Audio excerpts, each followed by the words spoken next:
Traveler, Paimon. It's been a while. As it happens, there is a letter here for you. One moment. Here.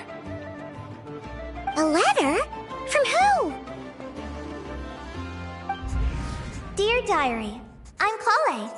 I work as a trainee forest ranger under my master, Tainari. I'm also studying at the academia. I've been getting better and better at reading lately. Mr. Al-Haytham says that the written word is a crucial medium for exploring the world and understanding oneself. That's why I decided to start this diary. That said, what should I write about? Things are pretty quiet in Sumeru these days. Life is good. Every day is a fulfilling and happy one. When I think back to the days when I suffered from Elazar, or way back to when I was injected with God remains, I am in a much better place now. I hope it stays that way forever. I'll leave it there for now. Master said he'll take me shopping in Sumeru City today, which is great, because I've been meaning to visit the toy seller at the Grand Bazaar for a while now. Kale, time to go. Yes, Master! Huh?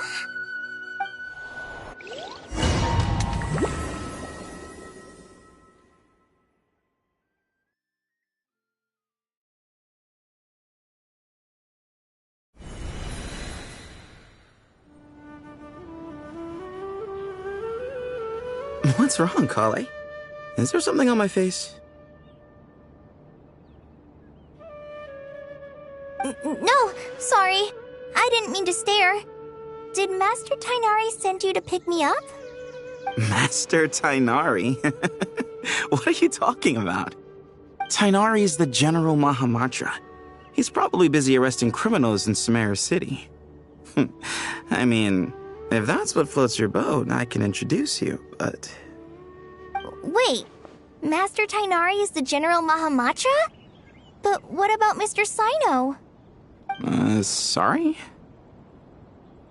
Oh, you mean that guy who just joined the Vahumana Darshan? Rumor has it he's the leader of the Temple of Silence. If that's true, it's pretty impressive. Sounds like you've been getting to know more and more people since you joined the academia.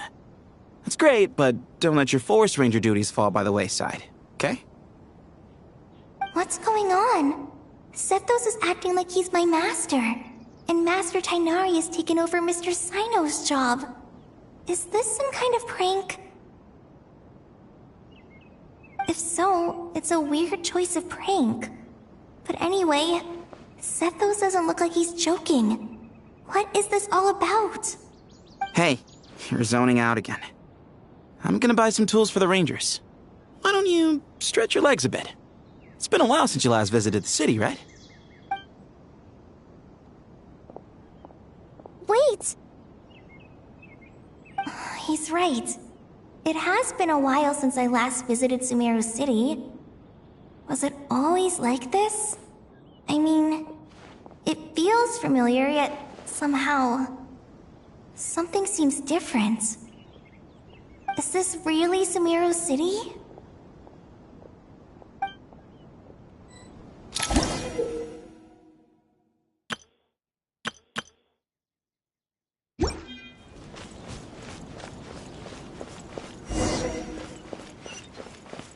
Hey, did you see who just walked by? I think she... Would you like some fruit? It takes How will I courage to ever save maintain a enough peaceful money to buy life, that too. custom-made axe with...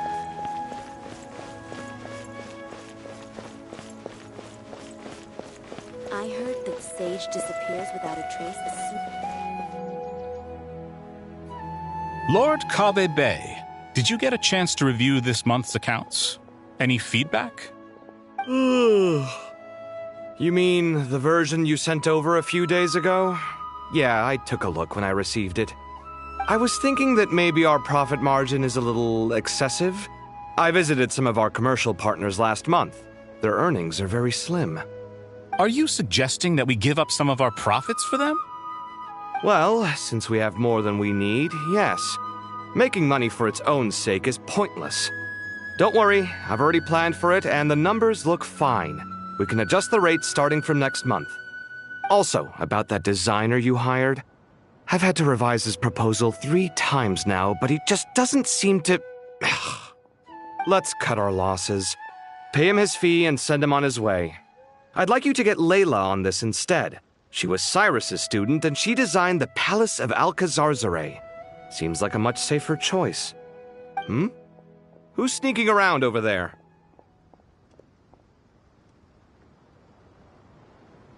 Mr. Cave?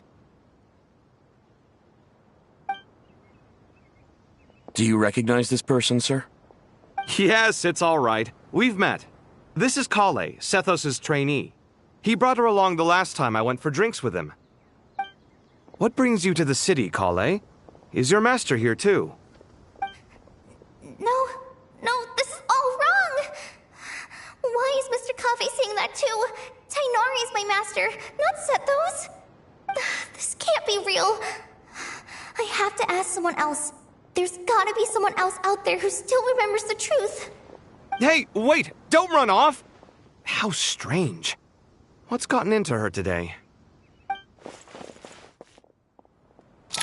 It's like everyone switched places. I guess I'll keep looking around.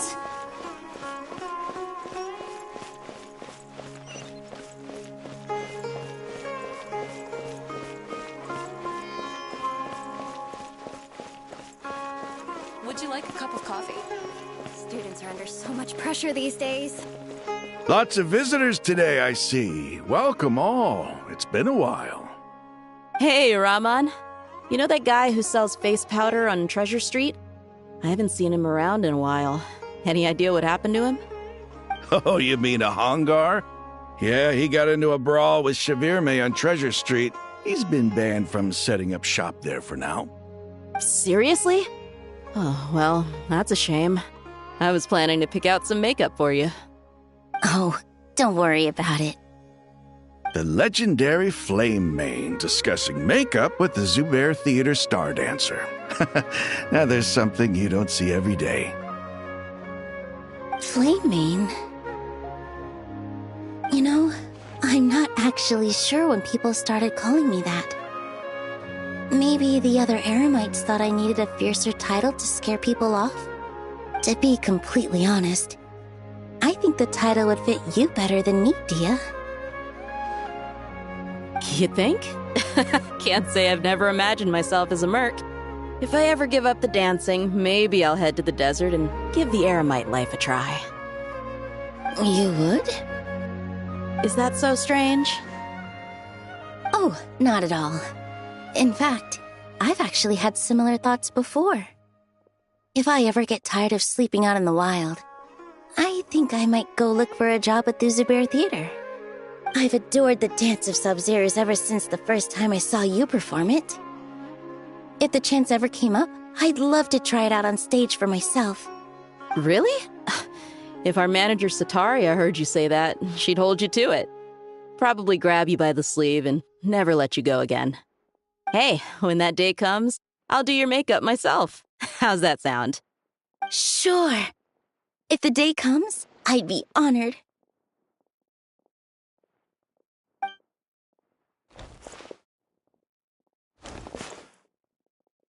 Everyone I know, everything I've ever known. Suddenly it's all a jumbled mess. The question is, who's right? Them or me? Oh, my head feels so heavy. I can't think straight.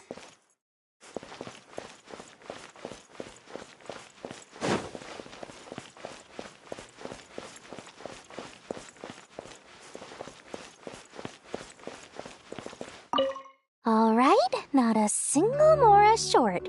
That covers you for this month's run. what a relief. I was worried the design fees I received this month wouldn't be enough. Well, next time, don't fret. Just let me know and I'll give you a few days' grace. We've known each other long enough for that. Yeah, I can't explain it. I just feel more inspired at night. Once I get in the zone, I can race through a whole bunch of drafts, no problem. But what about you? I keep hearing you sighing these days. Is everything okay? Well, it's just... Don't you think this house is a little small? I guess I should be used to it after living here for so many years. But for some reason, I've been feeling claustrophobic recently. I want to move somewhere bigger. Once I've made enough Mora, I'm gonna buy a huge new house. As big as... at least as big as the Palace of Alcazarzaray. That sounds really expensive. True. I'll never be able to afford it on a scribe's salary alone. I need to find another way.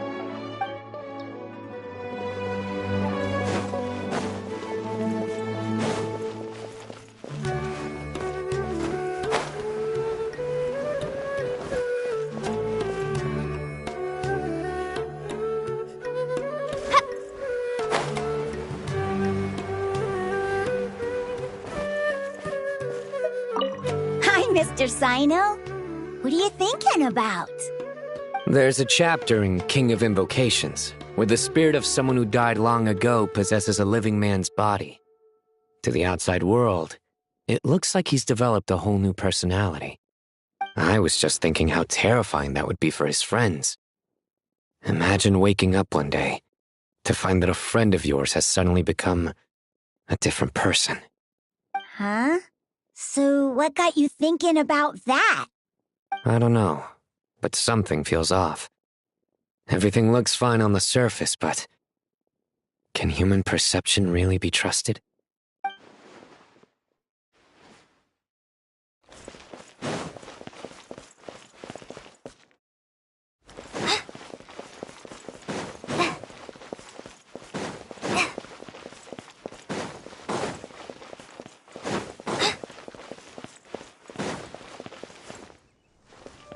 Mahamatra Tainari! We've apprehended the suspect!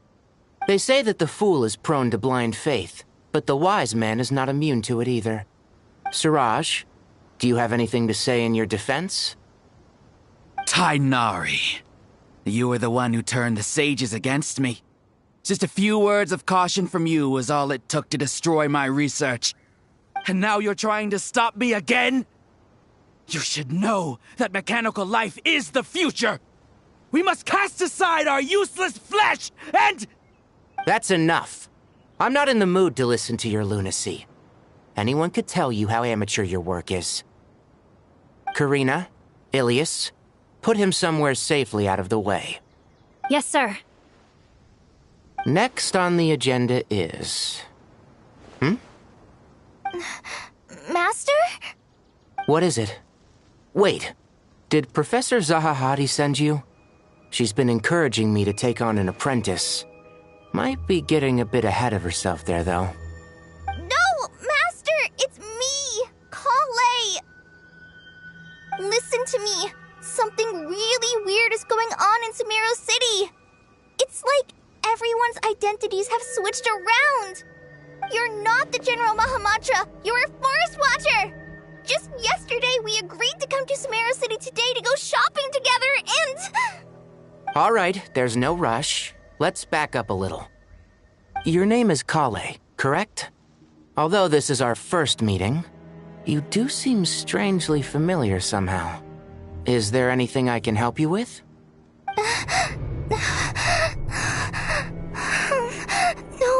No.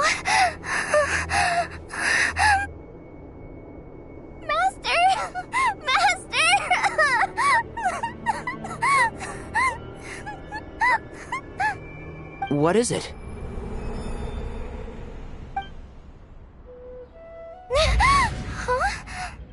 Did you have another nightmare? I've told you before. when you're tired, lay down on your back in bed and get some proper sleep. It's much better for you than napping on your front. Poor posture obstructs your breathing, which can lead to all sorts of weird dreams. Now, we're supposed to go shopping in Sumeru City today, remember? Cheer up. I'll take you to Hushang's. I heard he's got some new toys in stock. Go wash your face, take some deep breaths, and when you're ready, we'll head out. Okay. Thanks, Master Tainari.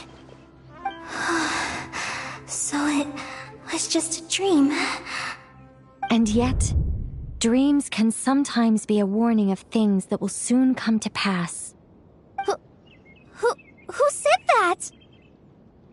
That dream felt unusually real, didn't it? Here's my suggestion. Since you're heading into Sumeru City anyway, you may as well tell Lesser Lord Kusanali about everything that happened. And just to be on the safe side, I think you should also inform your 2 traveler friends who once helped save Sumeru. I'd write them a letter if I were you. Time is short. A storm is coming from beyond the bounds of fate.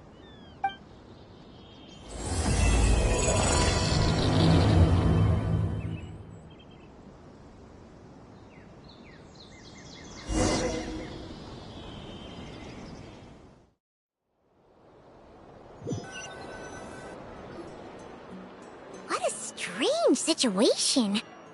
No wonder Kali was in such a rush to write us a letter. Imagine waking up one day to find that everything around you has changed. You might not even recognize Paimon anymore. Oh, that's a scary thought. Let's get to Sumeru and find out what the heck is going on.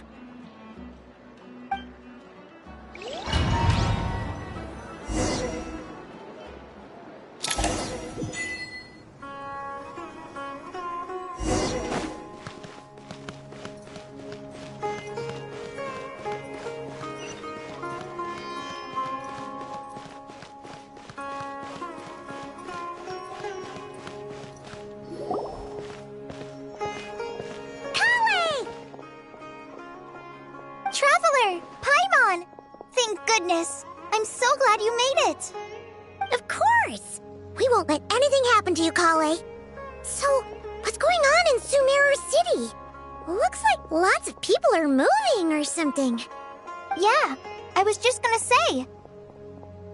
After I wrote my letter, Master and I went to Sumeru City and told the Dendro Archon everything that I experienced, from start to finish. She was silent at first. It seemed like she was deep in thought. Then the next day, we got told that she was ordering everyone to leave Sumeru City immediately and move to Caravan Rebot. The entire population of the city has to move? Not just Sumeru City. The evacuation also includes Lokapala Jungle, Avidia Forest, Ashavan Realm, and Ardravi Valley. Basically, everyone living in the rainforest must temporarily relocate to Caravan Rebot. Holy smokes! That's crazy! Yes, it's quite an operation.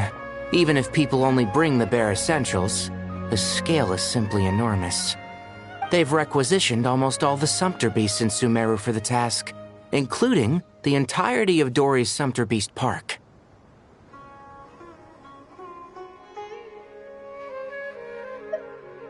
The Dendro Archon said that what Kale experienced was not a dream, but a warning. After our meeting, she immediately summoned the 6 sages to analyze the situation and discuss countermeasures. They concluded that the events seen in the dream are very likely to become a reality, and that an unknown danger is rapidly approaching. Oh, please keep that to yourself. We don't want to cause widespread panic. The official reason they've given is a large-scale renovation of the rainforest ecosystem. People are skeptical, but there haven't been any major incidents. So far, at least. The Dendro Archon seemed really worried when we spoke to her. She said you can go visit her in the Sanctuary of Surasthana when you arrive. She also said she'd hold out until the very end. Tainari? Kale? You got a minute? I need a hand here. One moment, I'll be right there. As a forest watcher, I've been tasked with assisting with the relocation work. There's a lot to be done, and they need all the help they can get. This will be the final group of evacuees from Sumeru City. While they're away from home, they'll be heavily reliant on outside help. Thank you for coming in our time of need. As you can see, another crisis is upon us. Excuse me, sorry to trouble you, but could you help an old man find his medicine? It's buried somewhere in my luggage. Where's my mom? Where did she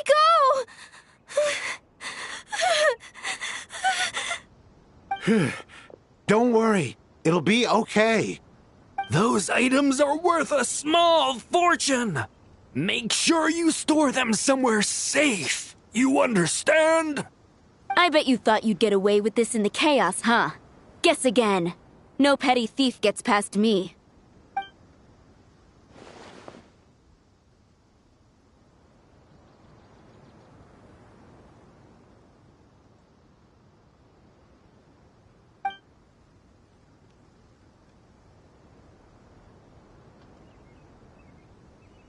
We should go help the evacuees.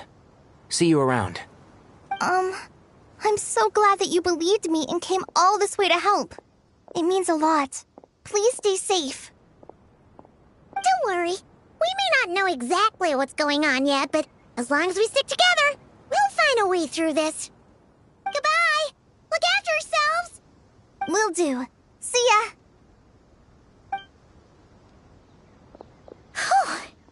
Paimon's not sure how she found the words to comfort Kale because, honestly, she's kind of nervous herself. Let's head to the Sanctuary of Surasana and see Nahida.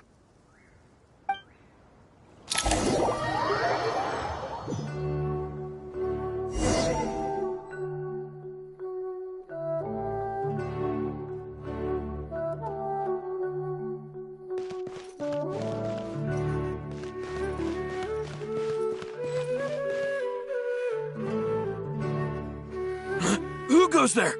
No unauthorized access to this place. By order of Mahamatra Sino. Are you blind? It's the Traveler and Paimon. Surely you've seen them before. Huh? Oh, so it is. I'm sorry, I haven't been sleeping well lately. My nerves are a little frayed.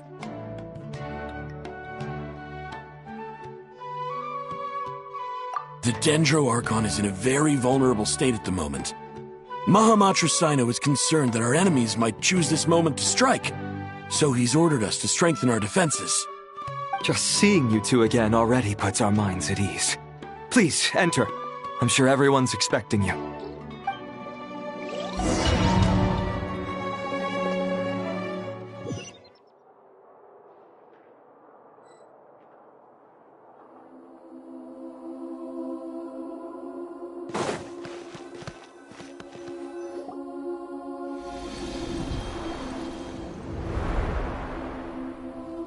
Traveler, Paimon, you made it.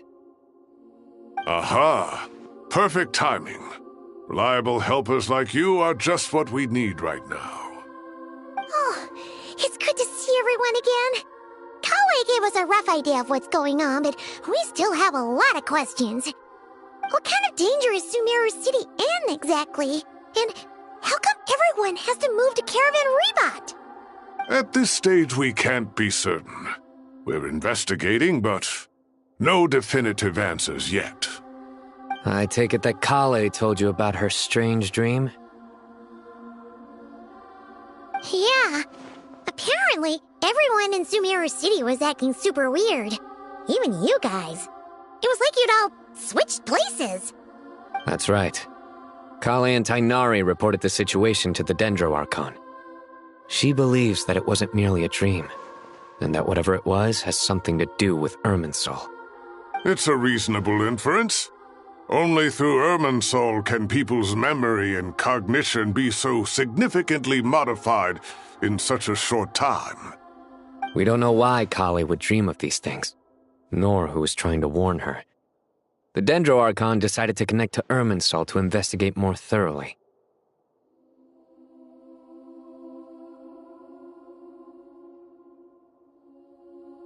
Irminsul is connected directly to the ley lines. The tree serves as a central hub where the ley lines converge, and its core function is to record and store the world's knowledge and memories. But something has gone awry, severely compromising the performance of this core function. Information is bottlenecking inside Irminsul, hampering the ley line's flow. If this continues, new information will languish unrecorded, with existing records thrown into disarray. In short, the souls of the dead will be stranded, while the living have their sense of reality warped. In the long run, Kale's dream could well become a reality. And that's just the beginning. There's no telling what other nightmares could end up coming true.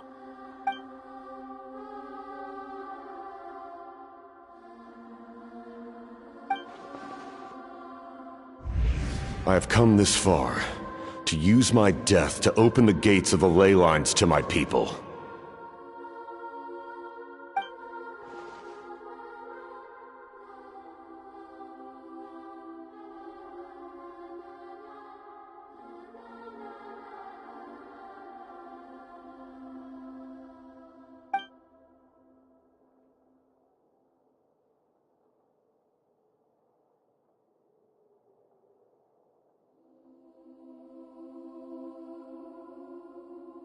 Faced with a growing backlog of information, the Dendro Archon decided to connect herself directly to Irminsul and take over the recording and processing function herself.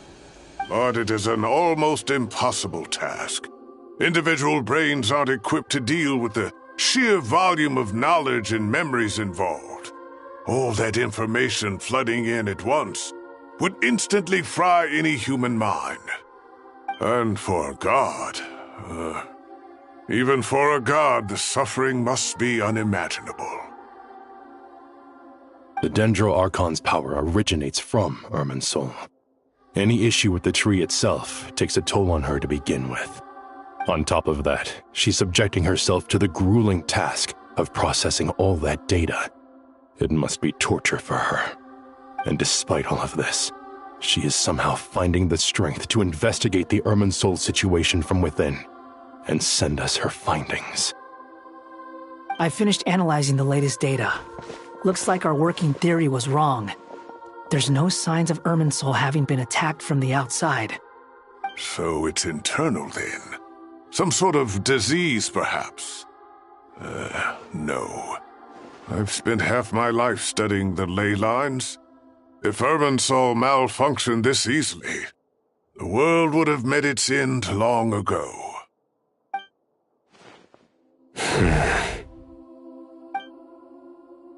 Sino? What is it? Not long ago, I got a tip from the Core of 30 that a large number of unidentified merchant caravans had recently been spotted entering Sumeru through Beta Harbor. At first, I suspected that they might have something to do with all this, so I sent some people to investigate. But if Irminsul wasn't attacked from the outside... Don't you think there are more important things to worry about right now than guessing who's behind all this? It's been over 12 hours with no new intel. If even the Keeper of Irminsul is this badly affected, you can imagine how bad things are in there.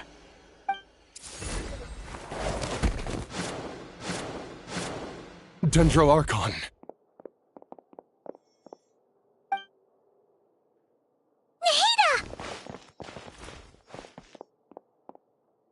What's wrong? Her breathing is weak, and her elemental energy levels are dangerously low. Looks like it's time to move to the backup plan. What's the backup plan? Get out of the city and take the Dendro Archon with us. The entrance to Irminsul is directly beneath the sanctuary of Surasthana. That means this is ground zero if anything goes wrong. The Dendro Archon has a very strong connection to Irminsul. But theoretically, this connection should grow weaker with distance. Under normal circumstances, she could unleash her full power here. But with Irminsul out of control, our first priority is to get her away from here. The situation is critical. There's no time to deliberate. Everyone in agreement?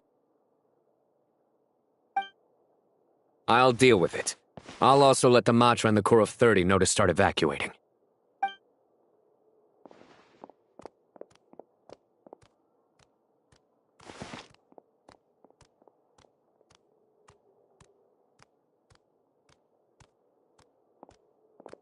Let's go. No sense grieving when there's nothing more we can do. Agreed. We'll be back as soon as this is over.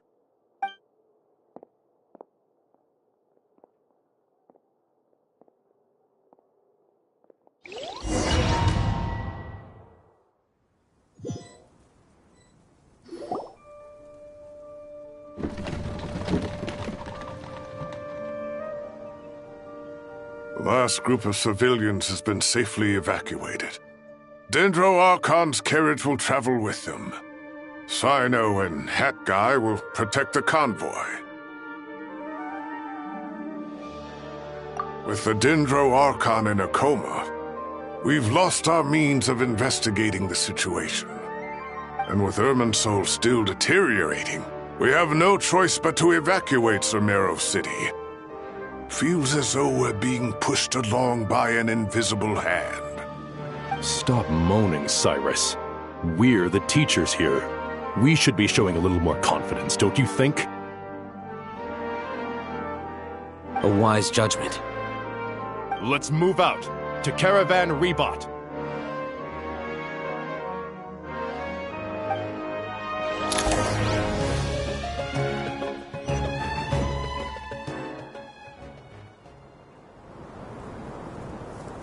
Sir, all units are in position.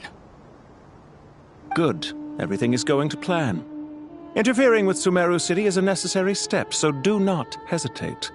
The Irminsul situation will not harm you. We need to speed things up here, too. We don't want to keep our client waiting, do we? No, sir. You have my word. Everything will be completed on schedule.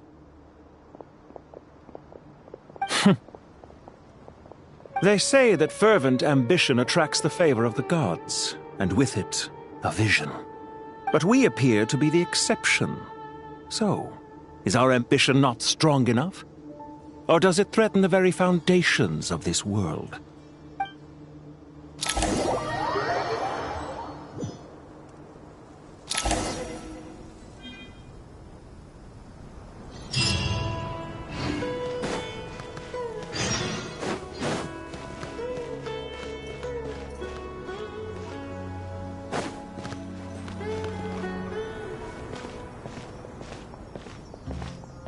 How is the Dendro Archon?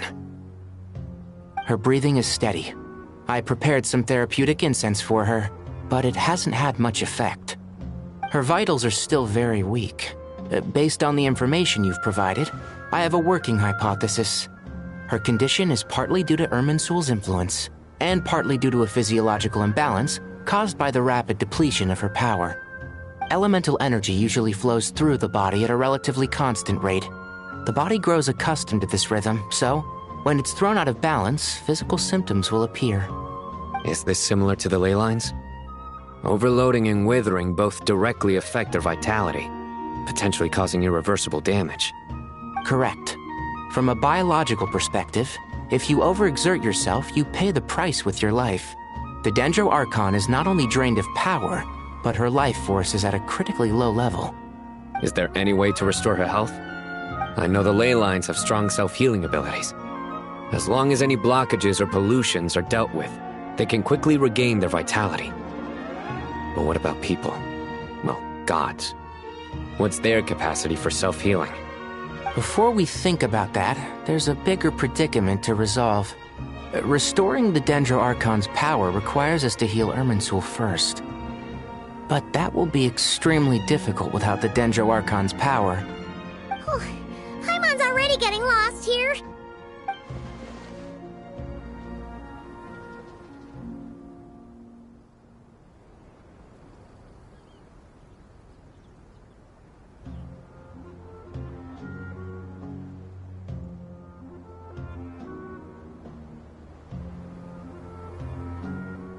Master Tighnari and Sino look so serious.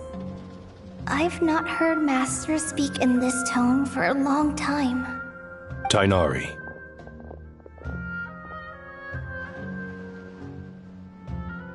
Master Nephis, sages. Tainari, haven't seen you in ages. Have you gotten taller? Or did your ears get longer? Hopefully the former, Uncle Baladuri. Sino, where's Professor Cyrus? I thought he'd be with you.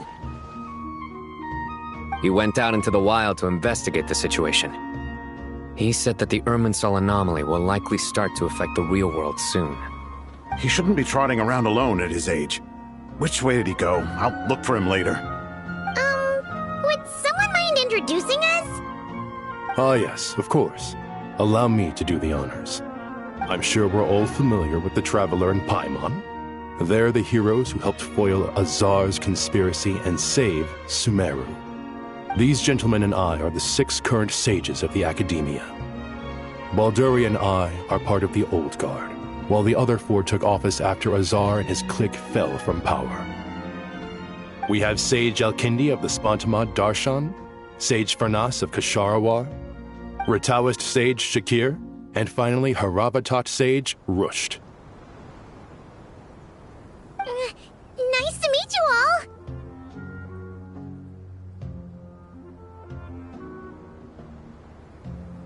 I've heard much about you. Delighted to finally meet you in person. You're younger than I imagined for someone with the power to stand up to fate itself. Thank you for lending your aid to Sumeru once more. Once we're on the other side of this, could we get a photo together? My daughter has a friend named Isak. He's always talking about you two. Of course! No true hero would deny a child their wish. Back to business. So with the Dendro Archon currently in a coma, the people have taken temporary refuge at Caravan Rebat, but they cannot stay here forever. We need to come up with a plan as soon as... Rather, it resembles a malfunctioning machine. Calculations going haywire and sparks flying. That being said, before we consider how to fix it, we need to understand precisely what has gone wrong. Furthermore, we somehow need to ascertain this without relying on the Dendro Archon's power. We have no direct access to Irminsul. However, we might be able to gather the information we need from the ley lines. Study the branches to learn about the trunk, in other words. Wait, is that what Cyrus is up to? I wonder he ran off to research in the wild. Curse, always one step ahead of me, isn't he? I heard that while in the sanctuary of Surasthana, the Dendro Archon had to serve as the central information hub herself. This is a clear sign the situation within Irminsul might be far worse than we can imagine. Irminsul is vital not just to the safety of Sumeru, but to all of Teyvat. We must be the ones to bear responsibility for this world. To be on the safe side, I think we need to consider some backup plans. Are you saying we should consider a scenario in which Irminsul is completely destroyed? I'm merely pointing out that the possibility exists. You have a valid point. But until worst comes to worst, I believe we should focus our efforts on resolving the Irminsul anomaly and helping it recover. Kale, I understand that you were the first to foresee this crisis. If it's all right, I'd like to talk with you about it in more detail. Of course! But even I don't know how I came to have that dream. If there are no signs of external damage, could it be a stress fracture? Metals tend to suffer from this issue with long-term use, and Irminsul has existed for centuries, after all. It's possible, but surely a stress fracture would be more likely to cause a complete shutdown rather than chaos. Sages, General Mahamatra, sorry to interrupt, but something has come up. What happened? Some citizens didn't believe that Sumeru City was really in any danger. They slipped away and hid during the relocation, intending to return home. How many people are we talking? About a dozen. Sakura found them while on patrol, but they appeared to be suffering from psychosis. For whatever reason, they were trying to kill each other. By the time we arrived, there were only 2 survivors. One was unconscious from their injuries. The other tried to attack us, but was subdued. Where did this happen? Near Yasna Monument. That's not far from Caravan Rebot. Master. I know. The Irminsul anomaly is beginning to have effects in the world. I didn't expect it to spread to Yasna Monument so soon. It almost feels like we're being chased relentlessly, with no time to catch our breath. Sir Cyrus said the same thing. He sent me back to report in, while he continues investigating. I'll go join him.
Count me in too. Don't let my age fool you, I can still fend for myself. Very well. Meanwhile, the rest of us will continue discussing our next steps. Get back soon. Take care of yourselves. It's getting dangerous out there.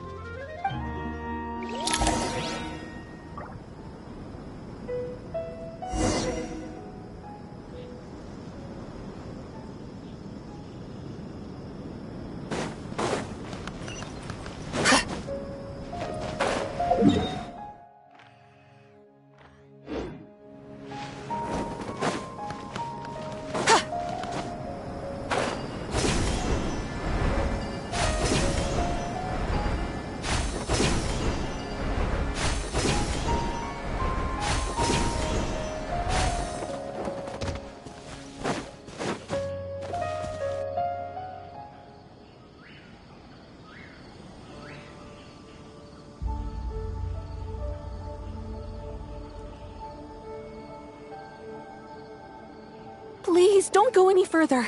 As you get closer to Sumeru City, there's no knowing what dangers you might encounter. So this is our mentally disturbed man? I'm going to gut you all!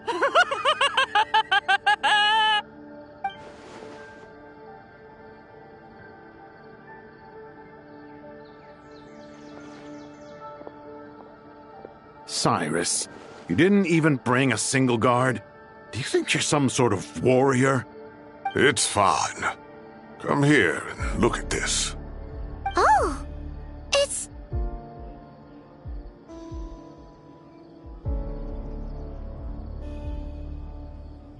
That's right. Flowers that bloom from openings in the ley lines, indicating some sort of anomaly. I don't believe I've ever seen a color like this before. Did you discover it nearby? Not just here. Way over there, too. They're everywhere. There's even more in that direction. How did you ascertain the situation further ahead? Didn't you just say that we can't go beyond this point? Yes. This area is relatively safe so far, but if you continue forward, delusions will start afflicting your mind. However, some vision-bearing mercenaries were able to maintain their sanity a little better. They're the ones who brought back news from further afield. Sino, do you remember the class I taught on dissecting ley line blossoms? I do, Professor. I received full marks in that course. Good. After all these years, it's time to put that knowledge into practice. There must be anomalous information hidden within these blossoms. Alkindi, I'll need your help as well. Been a while since we worked on a project together, hasn't it? Sure has. Well, what are we waiting for? Let's get to work. Anything we can do to help?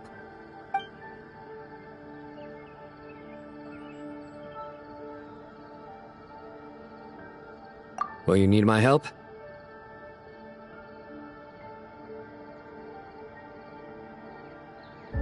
All right, well, don't go too far. There's too many unknowns at this stage. Let's regroup at Caravan Rebot later. Don't worry if you don't show up. I'll come and find you.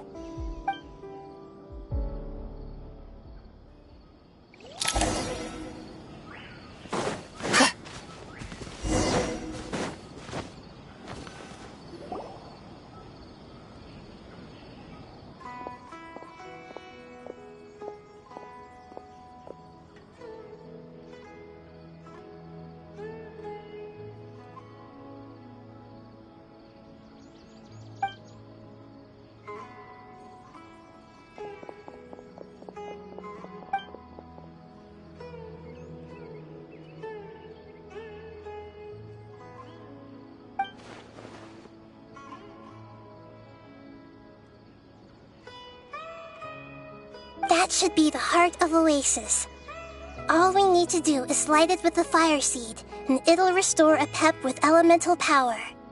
The damage it suffered internally will also slowly begin to heal.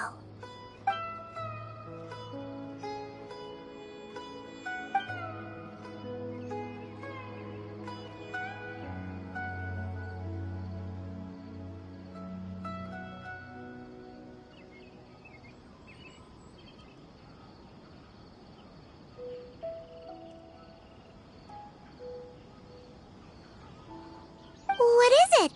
You thought of something?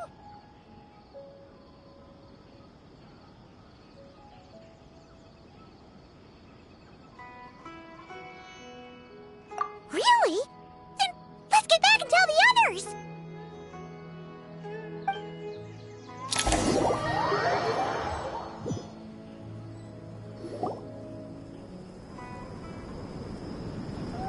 Phew. Glad to see you've returned safe and sound. Any longer and we would have gone out looking for you. Well, this is a nice surprise. Paimon sure feels better with everyone we know here.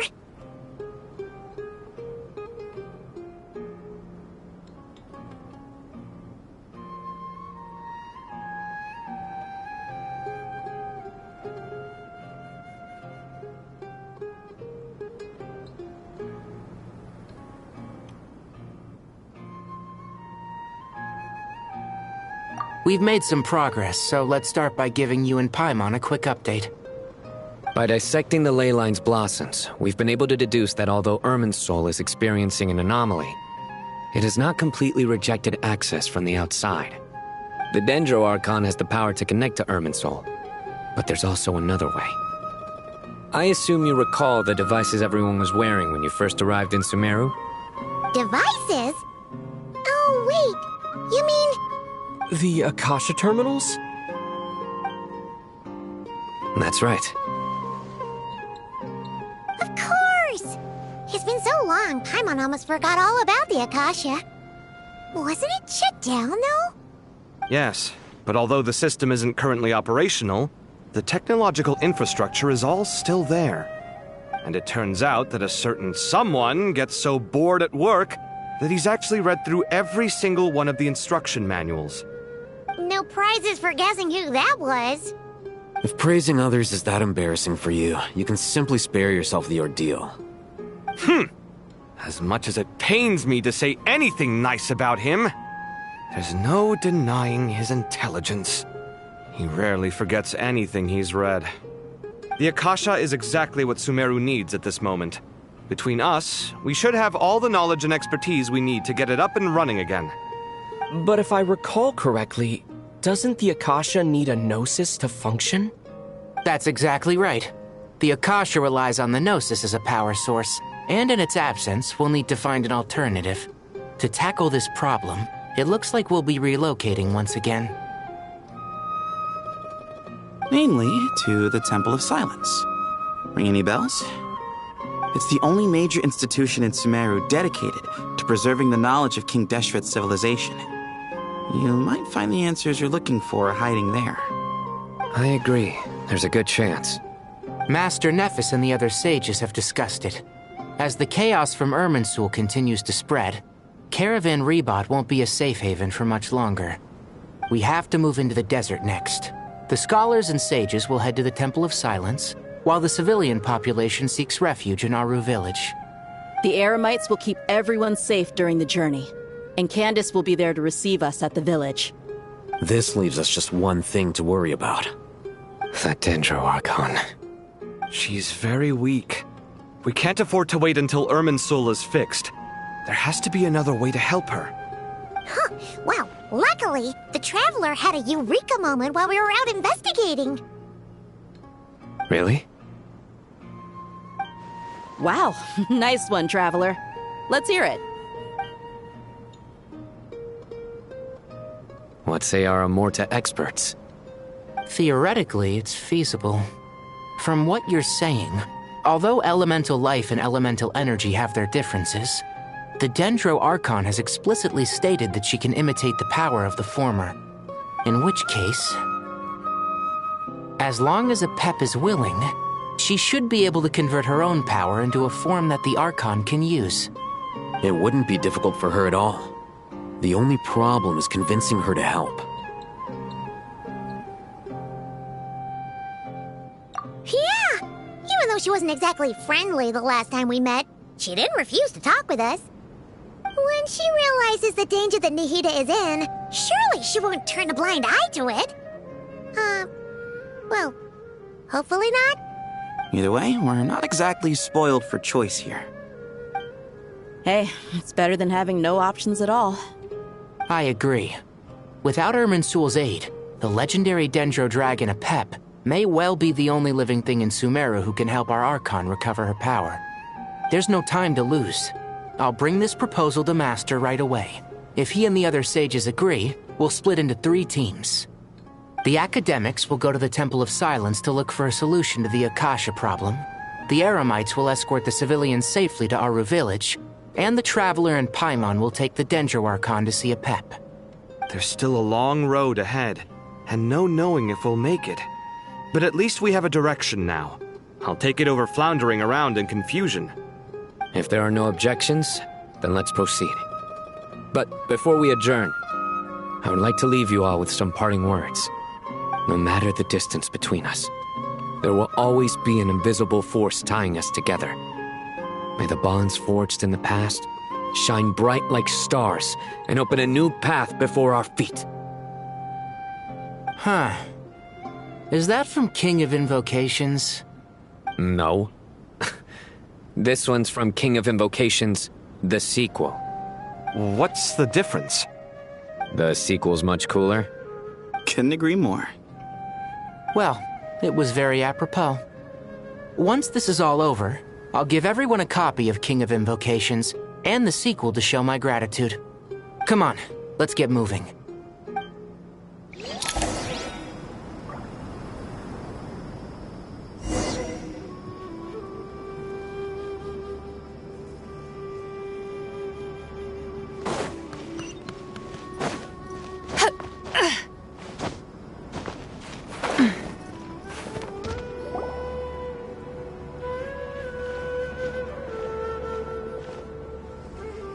Tighnari has brought me up to speed. I approve of your plan of action, but we can't proceed with everything right away. The people need to rest. For many of them, this will be their first time in the desert, so we'll need to find additional personnel to help escort them. You two, please go on ahead with the Dendro Archon. Let's rendezvous at the Temple of Silence later. No problem. We got this. Words can't express my gratitude, so let me just say, I hope everything goes smoothly for all of us. Goodbye for now. Alright, let's get going. If Paimon remembers correctly, the last time we saw a Pep was in... Traveler, Paimon. Could I borrow you guys for a moment? It'll only take a second. Kale, what's the matter? Well, the thing is... Master Tighnari once told me, after you raise a problem, you should think about how to resolve it.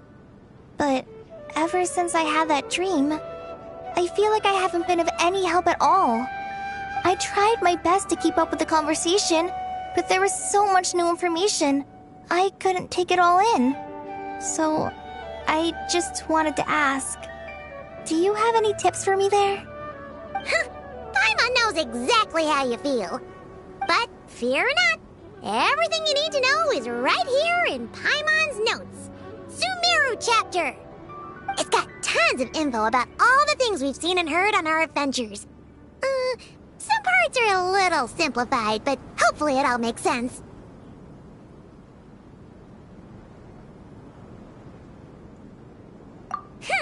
You see? Being the greatest guide in Tibet isn't just a fancy title. It takes a lot of hard work. Paimon doesn't always understand the things you're talking about with other people. Whenever that happens, she notes down the confusing parts and goes over them in her own time. This is perfect. Could I borrow it? Sure. Matter of fact, you can keep it if you want. Paimon has another copy. The spare copy was originally meant for the traveler. Paimon used to worry that one day he might not need a guide anymore, so she wanted to have a gift for him, in case we ever parted ways. But it doesn't seem so necessary nowadays. We have so many more places to see together. One copy will be enough for both of us. Thank you so much. But still, these are your treasured memories. I think I'll make my own copy and then return the original to you. Anyway, that was all. I won't keep you any longer. Have a safe trip. See you again soon. See ya! Alright, time to bring the Hida to see a Pep. Let's hope that old grouch is in a negotiating mood. Hey, here's a thought. If we brought Nervalet along, do you think he could help us persuade a Pep to help? Actually, never mind. In a Pep's eyes, Nervalet's probably one of those dragons who's grown too close to humankind. They might end up fighting for all we know.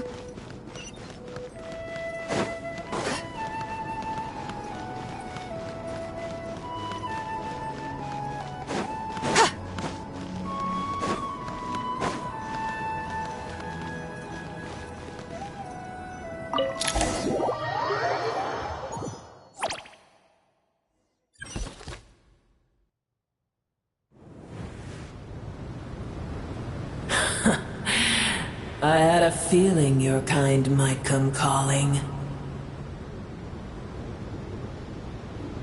The ley lines are in disarray. Something has gone wrong with Irminsul, yes.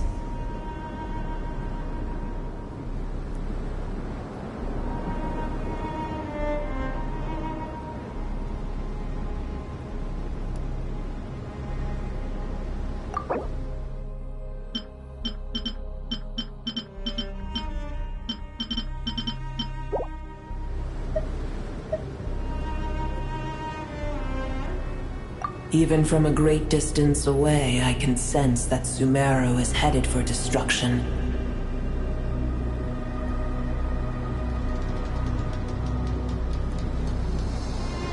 You who took our home from us, prepare to watch as your own world is plunged into oblivion. Oh, how the cycle of history comes to a poetic conclusion. This isn't a joke, Pep! Nahid is in grave danger! Can you please help her? Is she now? Then do explain. For what reason should I lend Booer my assistance?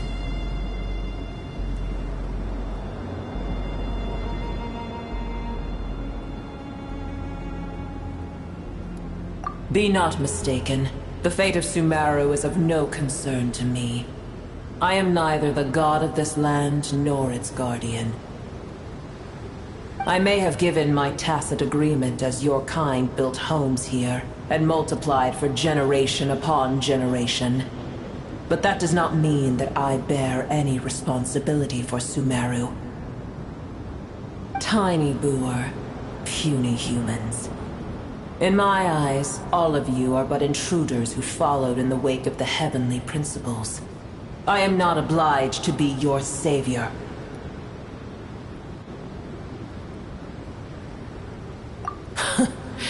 The age of the dragons ended long ago, and the world that replaced it is under the dominion of the heavenly principles. In choosing not to side with your enemies when the heavenly principles' rules began to relax, I have been merciful enough. Do not forget that I have no love for this world you hold so dear. Apep, if you truly despise gods and humans so much, well, after the great humiliation of being helped by a god in the past, shouldn't you be jumping at this chance to balance the scales? Now that is a compelling reason. When El Ahmar plotted against me and I was tortured by forbidden knowledge, it was Booer who saved me from agony. And though I regard with shame the pity of my enemies, to receive aid without repaying it would likewise tarnish a dragon's dignity. Oh, tiny Booer, puny humans. Just this once I shall deign to show you the true power of dragonkind. Whoa! It's happening again! We're gonna get sucked in!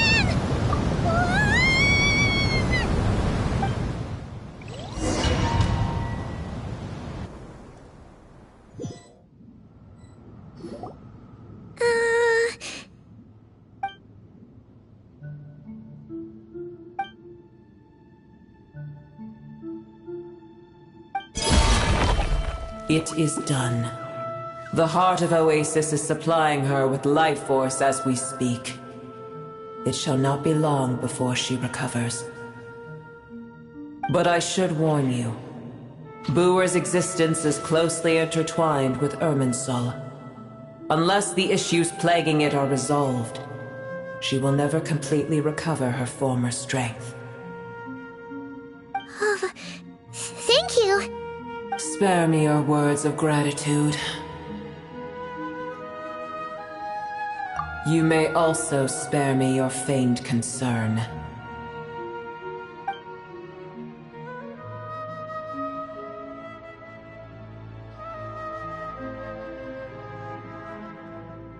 A dragon's sovereign's power is far greater than you can imagine. While I was indeed weakened when the heart of Oasis ran dry, providing Tiny Booer with a morsel of my life force shall have little consequence for me. Oh, good to hear.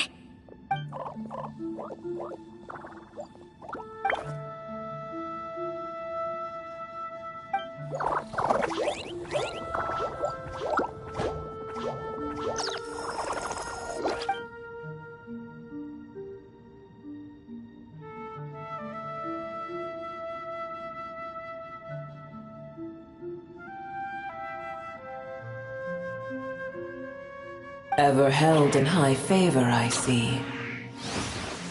Oh, well, you know. The compliment was sincere. Simply accept it.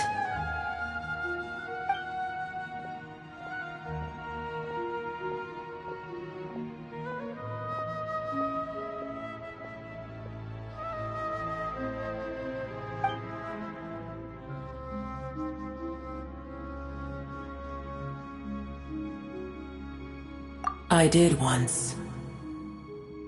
That tree was not planted by the heavenly principles.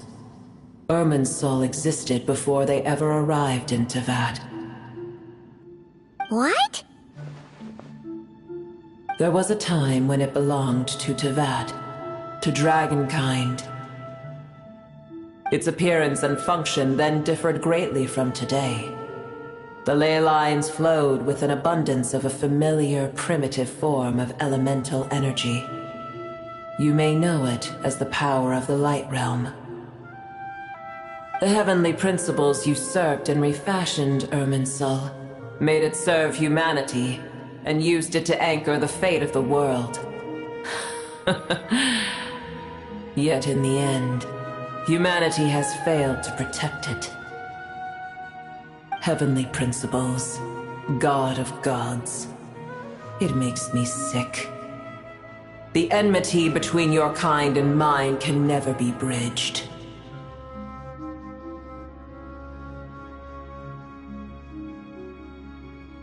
As things stand today, holding a grudge against you would serve no purpose.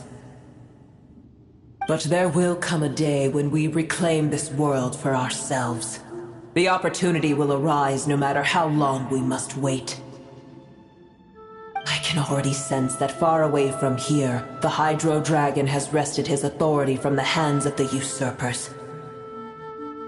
Though we have yet to meet, I know that we are both preparing for our revenge day and night. Uh-huh.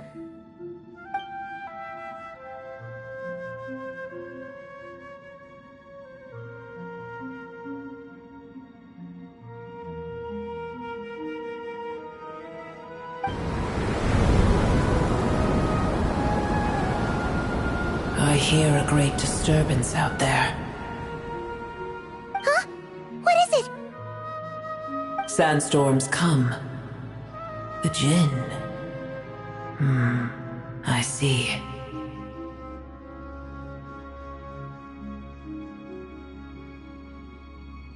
Another calamity approaches. You both seem restless. Let us part ways here. Boer is safe with me. Once she has recovered, I shall return her to your side. Oh, thanks again. Take care, all right? I told you already I have no need of your feigned concern.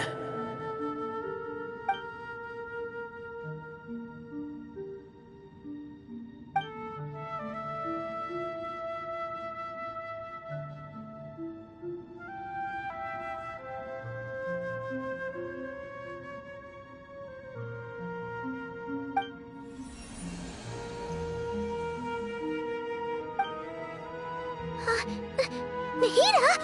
You're awake! Are you okay? Cease your interrogation. Yes, she awoke for a brief moment, but she has now lost consciousness again. Take it. We shall talk more at another time.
of nowhere? Wait. No, Paimon remembers now. The Temple of Silence is over that way. Come on, let's go find the others.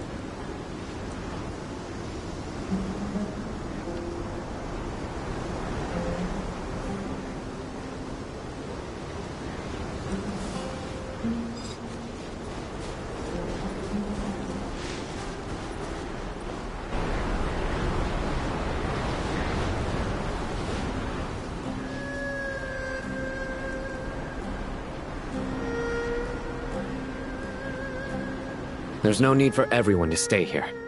I'll protect the sages. The rest of you, return to Aru village. Yes, Mahamatra Sino.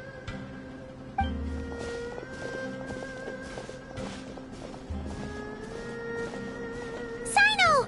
What's going on? You're back. How is the Dendro Archon?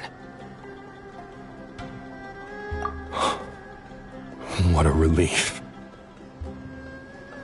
It's the Jinn. Countless Jinn have stirred up violent sandstorms across the desert, blocking our path to the Temple of Silence.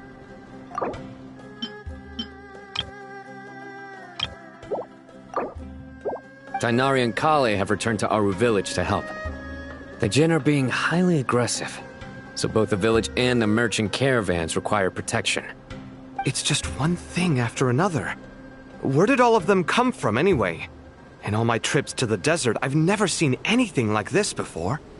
As I see it, the only possible candidate is Gurabad. Gurabad? Baladuri could explain in more detail if he were here. All I know is a rumor I've heard about from previous trips to the desert. Supposedly, a great number of dormant Jinn lie sealed beneath that city.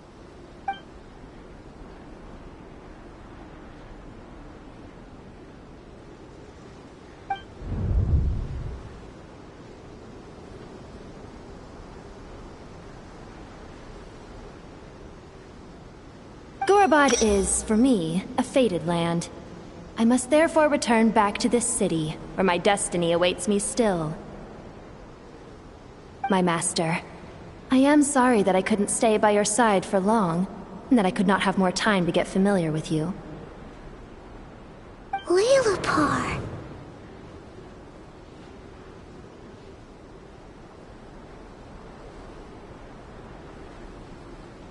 Yeah. We once said goodbye to a friend there. Well, maybe not a friend exactly, but someone we met on the road anyway. She was a strange bottle. If we can find a way to wake her up, maybe she can help solve the situation in Gurabad. Well, be careful. You may find there's more than just the Jinn to worry about. You mean, there are other dangers in Gurabad? It's a sensible assumption to make. The moment we arrived in Caravan Rebad, the Irminsul anomaly started spreading in that direction. Now we've moved to the desert, and suddenly we're plagued by Jinn and sandstorms. To call it a coincidence would be a stretch. Don't worry, we've gotten a lot stronger since our last stint in Sumeru.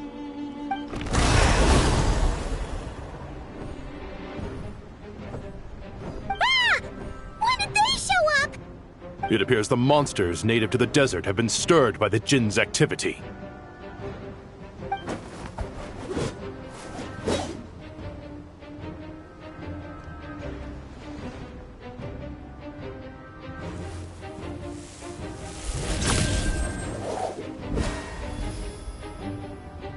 You should get going. We'll take care of things here.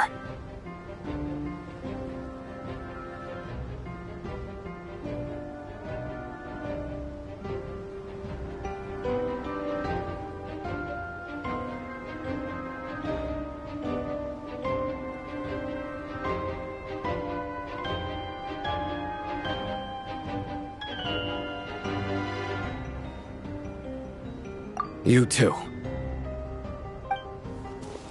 Don't do anything too risky. You got it?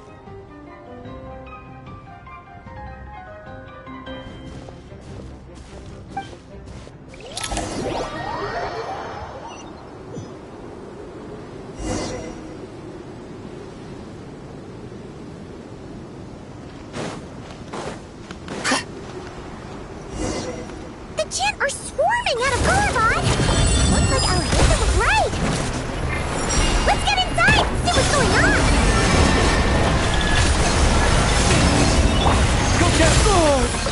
Light compels you!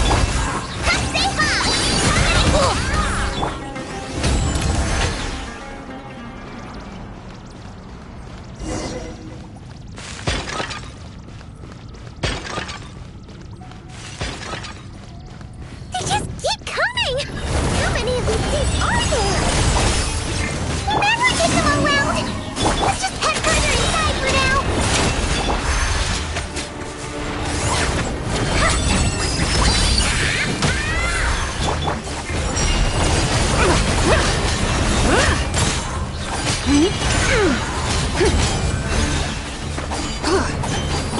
Time to conclude this. Light the dust!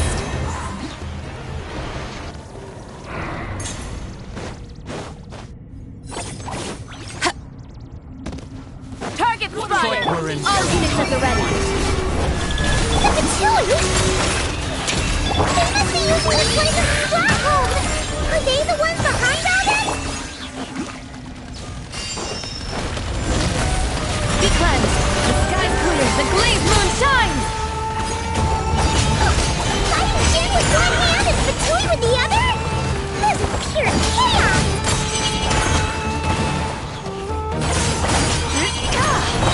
Flame, a moonlit night for all. Begone, shadow of darkness!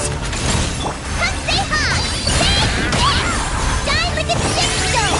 Without further ado, lofty wisdom will show us the way! Light the dust! Light the dust!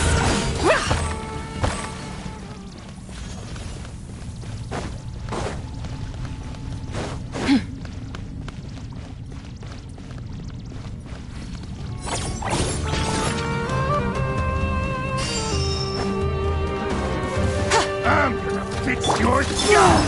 A new moon rises. Go get him, Aiden! Behold, the dawn! Go, homie! Coming in hot! As you like!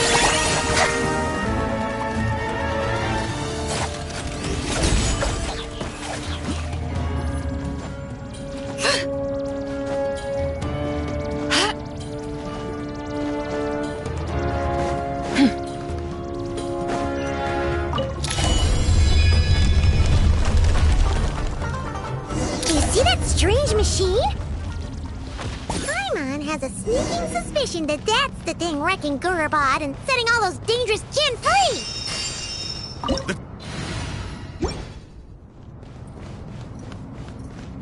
Back up en route! Stop him at all costs!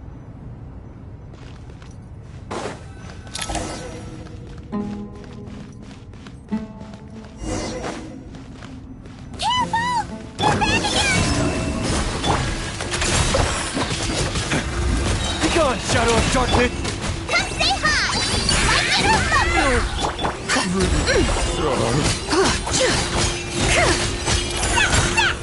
Nice one, Traveler! Let's keep going!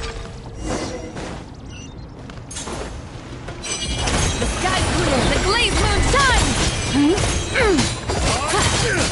Light the dust!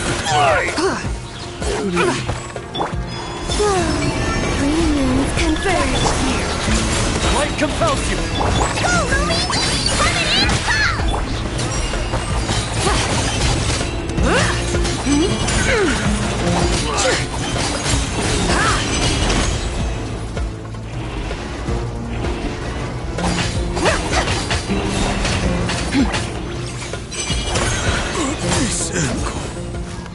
Without further ado,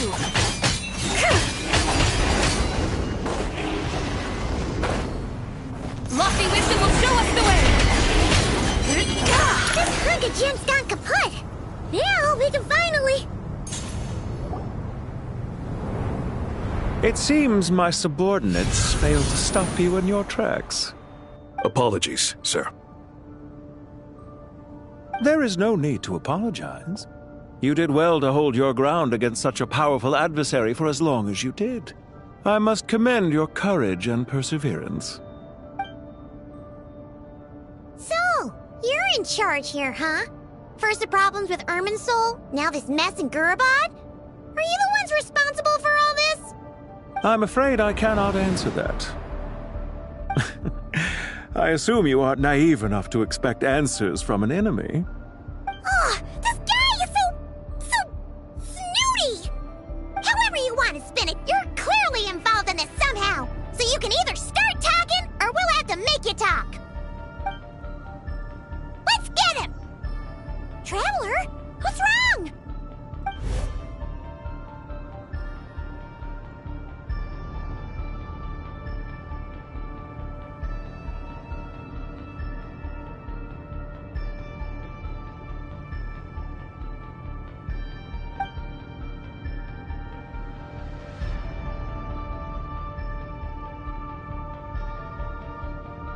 You're remarkably calm. Some would act more rashly upon finding the ringleader all alone. But you keep your cool. Even as your enemy, I must applaud you. Did you show yourself just to say that? Is this you trying to take back control of the conversation? Unfortunately, I really don't have anything to say to you. I am here merely to indulge my own curiosity. Your names are well known among the Fatui. Naturally, I wanted to observe you up close while I had the chance. Hey! Don't treat us like we're some kind of exotic animals in a zoo! Oh, I wouldn't dream of it. You seem rather predisposed to misunderstand me. I'm quite aware that you are both heroes of great renown. You have resolved crises in many nations and won countless allies along the way. I've been following your adventures with great admiration. My only regret is that the trajectory of your journey conflicts with our goals. What do you mean, admiration? Sorry, but that sounds pretty weird coming from you. I don't see why. We may happen to occupy opposing sides, but there is no cause for deep-seated enmity between us. To respect one's enemy is to respect oneself. Well, now that you're observing us up close, what do you see? I've observed as keenly as I can. Yet, while I endeavor to understand, your true strength remains a mystery to me. Violence is not my area of expertise either, so, you see, I would much rather converse with you like this than determine a victor with the edge of a blade. Besides, I've heard that even 3 moons in the sky fail to eclipse your brilliance. I know better than to bite off more than I can chew. 3 moons? So you have a connection with the Harbinger, the Doctor. Well deduced. Our commander, Dottore, died in Nodcry, but there are things that do not end with his departure. We must... Look at me. I almost divulged more than I should have. What are you after? Revenge for Dottore? Or are you plotting something else? I've said quite enough, I believe. There's no point in continuing this conversation, except to say, I've noticed that you seem to know your way around here quite well. A repeated visitor to Gurubad, are we? Ugh. I'll take that as a yes. Then I'm sure you'll have heard the story of this place. The mother of the Jinn, Lilupar, and the tragic tale of her vengeance that spanned 3 generations. It was right here that Lilupar once helped the wise to ascend to the throne. But from that moment on, every king who sat upon it was corrupted by power. These degenerate rulers lost control over their nation, and with it, the right to occupy that exalted seat. What are you trying to say? I once admired you for your adventures. That is the earnest truth. But it appears to me that your journey serves ultimately to uphold the rules of this world. Are these rules truly just? Does the heavenly principles rule with wisdom or folly? And how can we be sure that the 7 who wield authority over the world will not be corrupted? Do you seriously think you're gonna convince us of anything? Convince you? I'm sure my commander already tried that. Why would I waste my breath doing the same? If a few words from a stranger were enough to make someone completely change their stance, it would only prove that they never had a firm will to begin with. I am merely stating my position, so that we might understand each other better. One's enemy in the present may not necessarily be an enemy for life.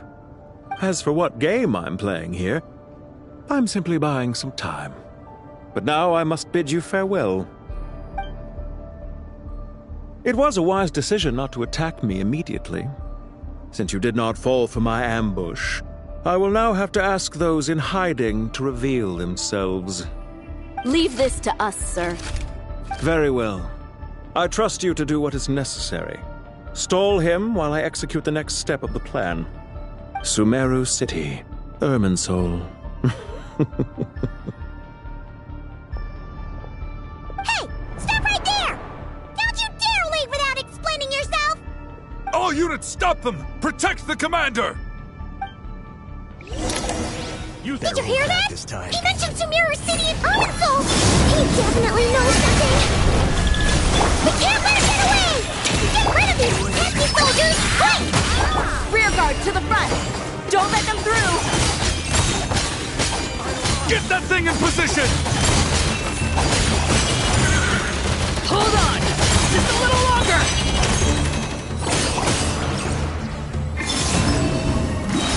A moonlit night for all. Light compels you! Go get him, Aiden! Shine like a gemstone! Let's stay high! Lightning will follow! We finally beat them! That mysterious guy can't have gotten far! Let's catch up with him!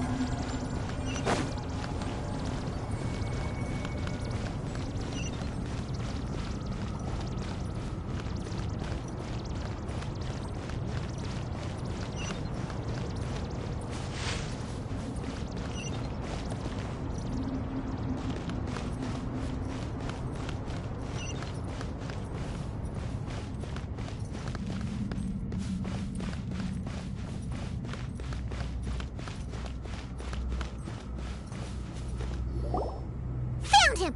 Over here! You're very persistent. Hey, you! Stop running and explain yourself! What are you trying to...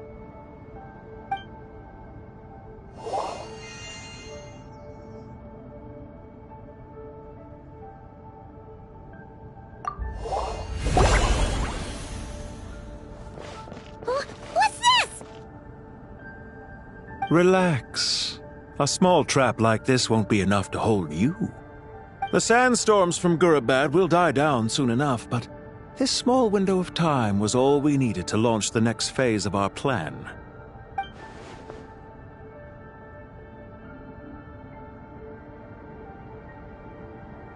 Don't be discouraged.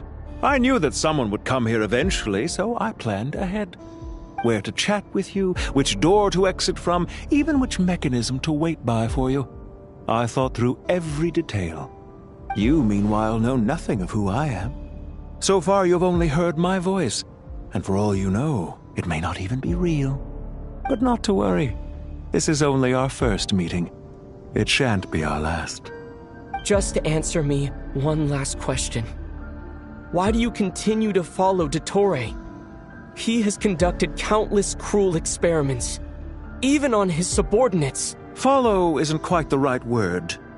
Let's just say even those you see as villains have their friends, even if they aren't the most sincere of friendships.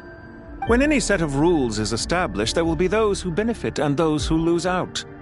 People will do anything to justify what they have gained or escape from the hardship imposed upon them. Neither he nor I are tolerated by the rules of this world. We were both searching for a new order. Our ideas of the final form that should take may have differed, but our journeys took a shared path. Goodbye, Traveler and Paimon. I wish you a timely escape, albeit not too soon. I will need a little more time to prepare, after all. Hey! Come back! Wait, this dark wall. We've seen these on our adventures before. It swallows people up!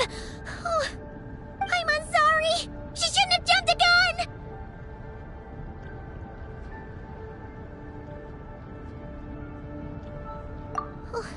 Okay. He may have fooled us this time, but we'll get it back!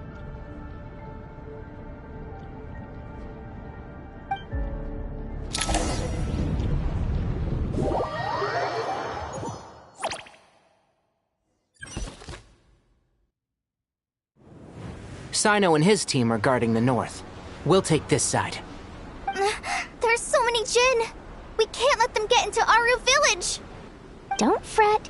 I am well prepared for this situation. Huh. So you have a solution? you're unaware that I have a trusty genie partner of my own, Plumpy. If I send her to negotiate with the others, this whole thing will be resolved before you can say Mora. Off you go, Plumpy!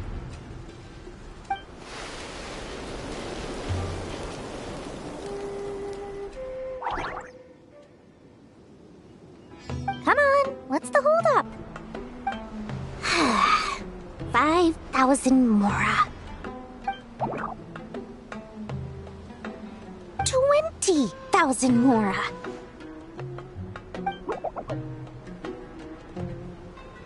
100,000 Mora. Final offer. Ah, so she's a hired partner.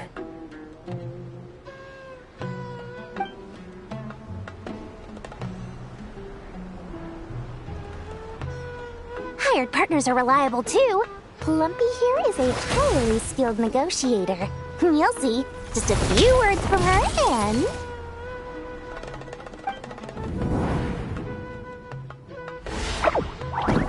Plumpy!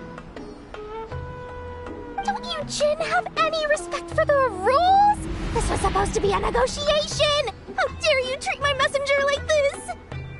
You wanna play rough? Two can play at that game!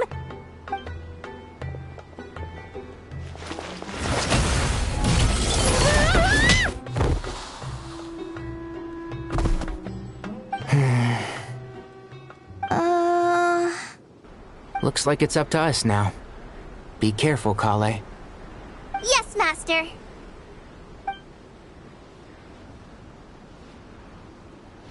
What happened? How did I pass out? Never mind. Plumpy, it's time for revenge. You know, this reminds me of when you first arrived in Avidia Forest. You were trying to help a child retrieve a lost toy when you stumbled upon Spinal Crocodile territory by mistake. Yeah, I remember. Our first time fighting side by side. Fighting side by side? I seem to recall swooping in to rescue you with a team of forest rangers. Please stop.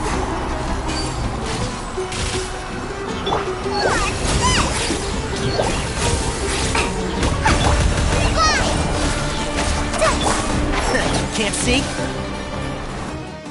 There's too many of them! I can't believe I used 12 rare items in one battle! Ugh. I shudder to think how this is going to affect this month's accounts. The sight of that glaring deficit might be more than my poor heart can take. Tainari, how's the situation on your end? We held the line, though it was a close call. But it looks like they're preparing for another attack. Has something happened? They've breached our defenses in the south. The Jin are pouring in. We're moving the villagers to the north as we speak. We're hemmed in. This is getting precarious. Our margin for error just got a lot smaller. That's why we wanted to confirm your status. We need to consider our next move carefully. Bad news! Another line of defense has been breached. Kale, go with them and assess the situation. Dory and I will hold the line here. But Master! Even with 3 of us, we barely managed to. This is not a discussion, Kale. Don't worry about us. She clearly still has plenty of tricks left up her sleeve. Wait, you can't pin all your hopes on me? Oh, great. I've almost run out of the things I brought with me, and the rest is back at the caravan. I should be able to hold out for a little longer, but still... Master! Need any help? Huh? What is it, Kale? If things continue like this, it won't be long before Aru village is overrun by Jin, and the sandstorms are sure to follow in their wake. I do have a plan, but I can't guarantee it will work. I don't care. Whoever you are, please just help us. The only one who can help is you. I am merely here to guide you along the correct path.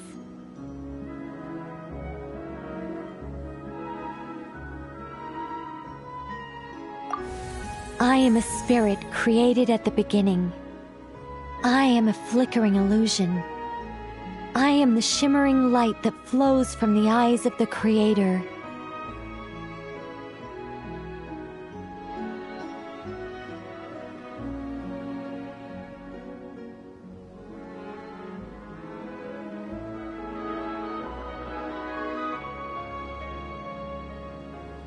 What do you mean?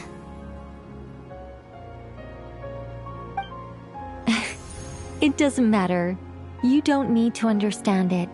Just repeat after me, one line at a time.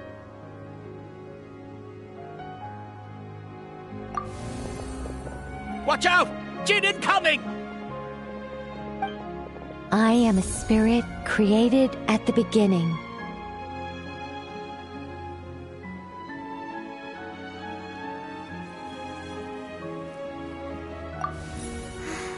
Here goes nothing! I am a spirit, created at the beginning.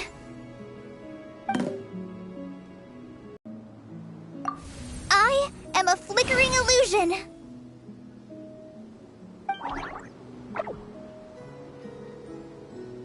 What's wrong, Plumpy? I've never seen you so agitated before. But how do you... Do you know what Kale is reciting? I am the shimmering light that flows from the eyes of the Creator.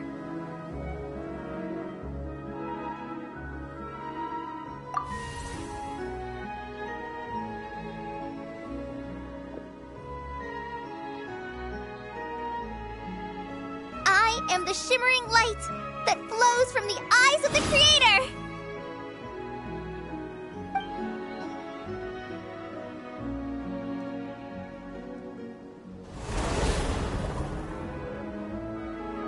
It's a song composed by the goddess of flowers, but very few records of it remain, even in historical texts. All we have is a few fragments. Is Kale an avid historian? Not to my knowledge. The Jin have actually quieted down. Although... no, it's more than that. It looks like they're showing... submission. Clearly the songs left by the goddess of flowers have a soothing effect on them. At the very least, they're much calmer now. Really? Let me try. I am a spirit created at the beginning.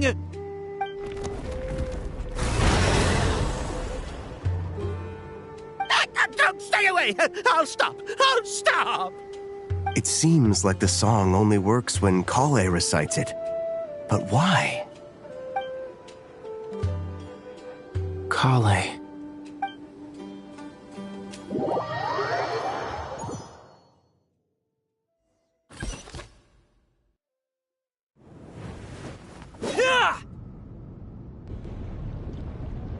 Any luck?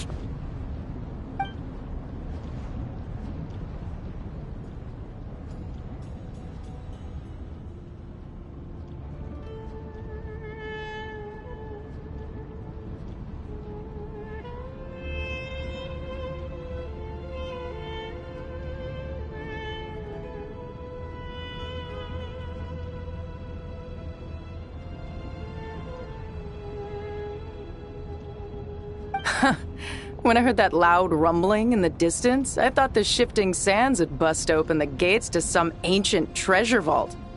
Turns out it was just you guys. Huh? Wait! That sounds like... It's been a long while. Did you miss me?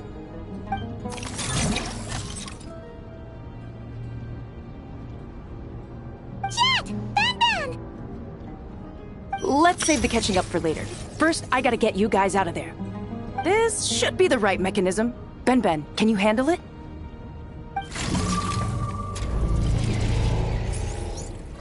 There we go. Come on, let's leave this place.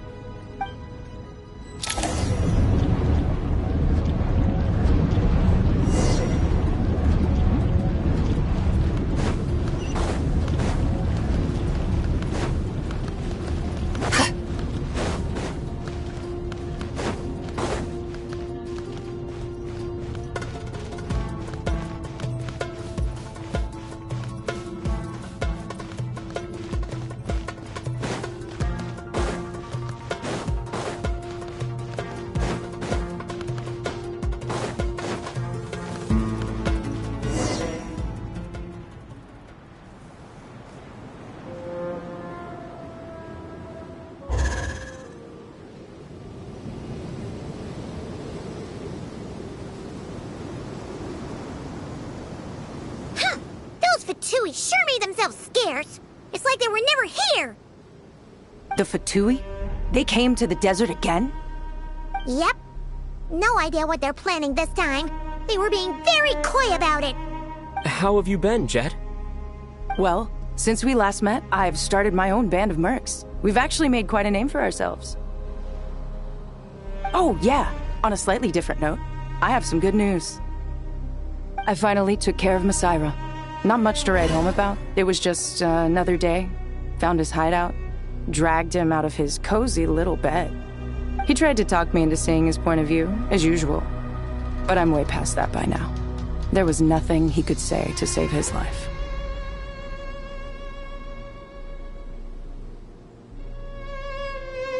What about you guys? Bet you'd forgotten all about me and Ben Ben, huh? Of course not! We're super duper best friends! Wow.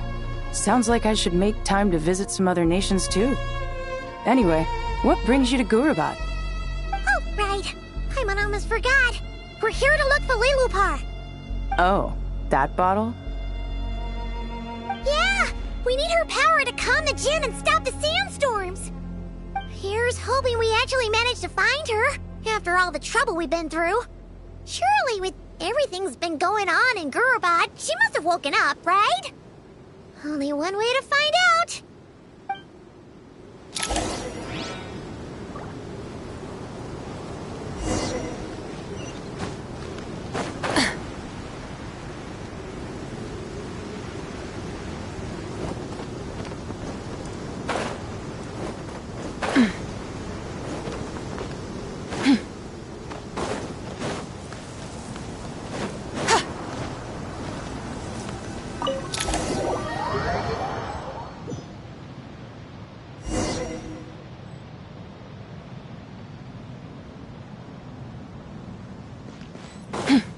Let's see. She should be around here somewhere. Aha! Found her!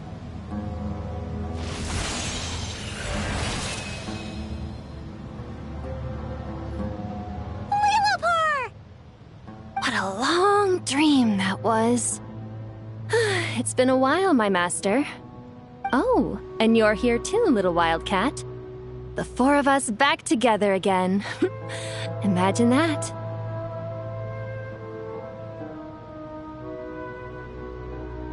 After we last parted ways, I merged with the land beneath Gurabad to suppress the dark calamity stirring in the depths. It rekindled the flame of vengeance within the Jinn, depriving Gurabad of any hope of peace. I fought against it for a long, long time, until one day, I sensed a change in a foreign land to the west.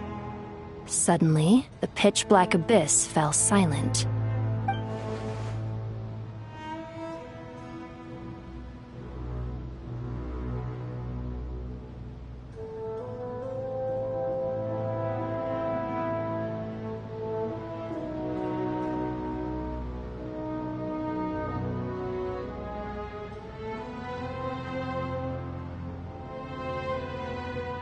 Once satisfied that that dark power could no longer bewitch the Jinn, I too fell into a deep slumber, from which I have only now awoken.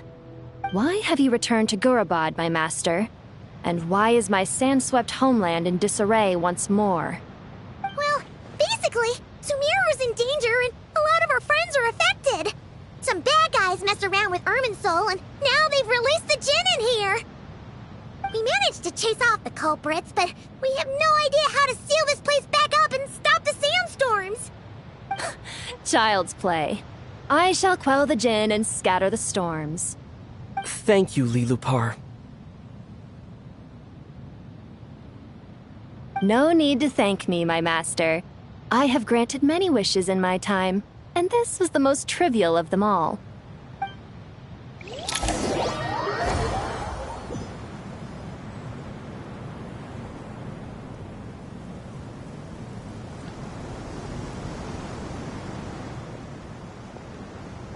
The sandstorm's gone. The sun shines bright again. When I said that we'd meet again under a lovelier sun, this was exactly how I imagined it.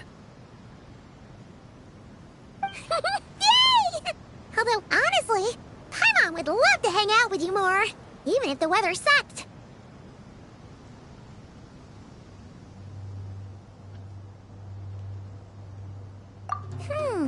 Well, there shouldn't be any more Jin breaking out, right? Are we okay to head back?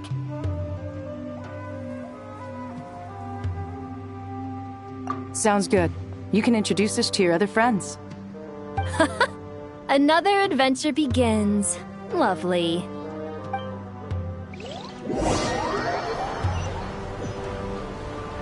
The storms have stopped! We should be able to get to the Temple of Silence without any problems now.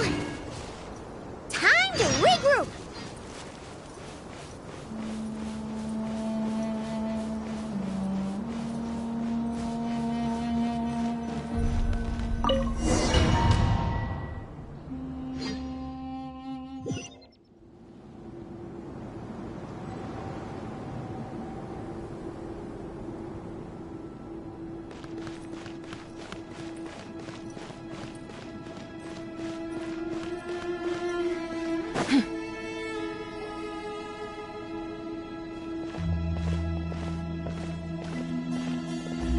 So, this is the Temple of Silence. I've heard the Nagarjanites mention it in passing, but I never imagined it would be this big. It's colossal. I thought the temple moved to the rainforest ages ago. When did they scamper back into the desert? I don't know. This plan sounds a little too risky for my liking. Even in King Deshret's day, this was experimental technology. We have no idea what could happen if we activate it. Well, unless you know of another viable alternative for the Akasha terminal, I'm afraid this is our only option. The plan is sound, and the risks are manageable. However, if we are to proceed, we must act quickly. The scale of this project is enormous. Even with Kaveh, Faruzan, and every other scholar of mechanics working on it full-time, the proposed modifications won't happen overnight.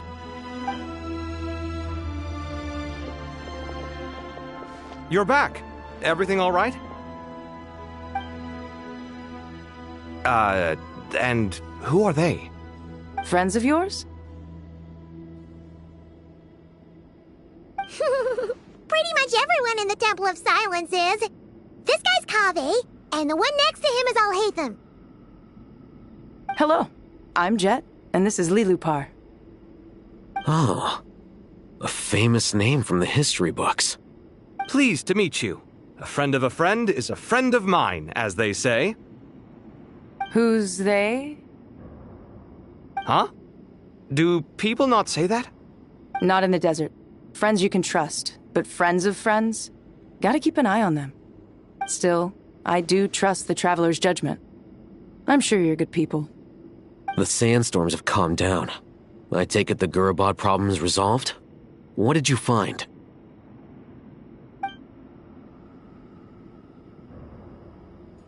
And after getting all smarmy with us, he trapped us there. Luckily, Jet used the mechanism outside to free us, and then we got Lilupar to put a stop to the chaos. Wow. Thanks for being there to help them.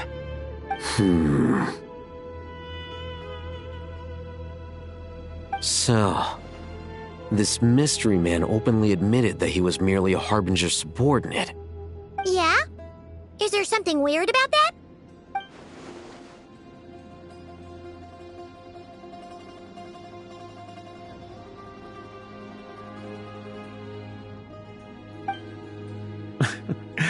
I assume you aren't naive enough to expect answers from an enemy.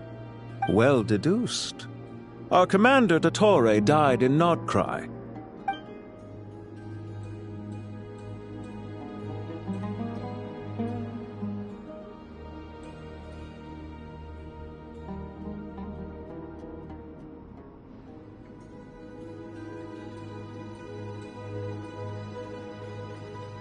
Are you wondering about his true identity?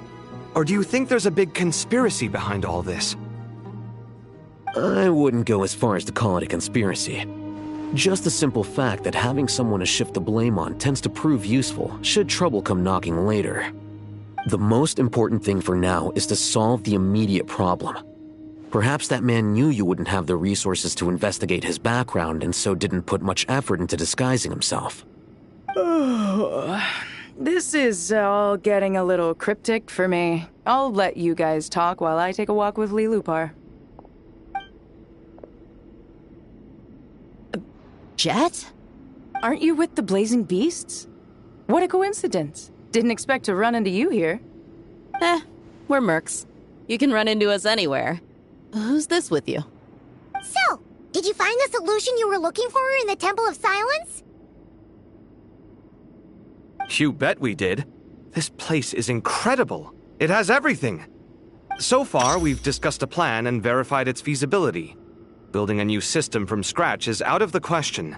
So our only option is to modify the Akasha using certain resources we hope to find in the mausoleum of King Deshret.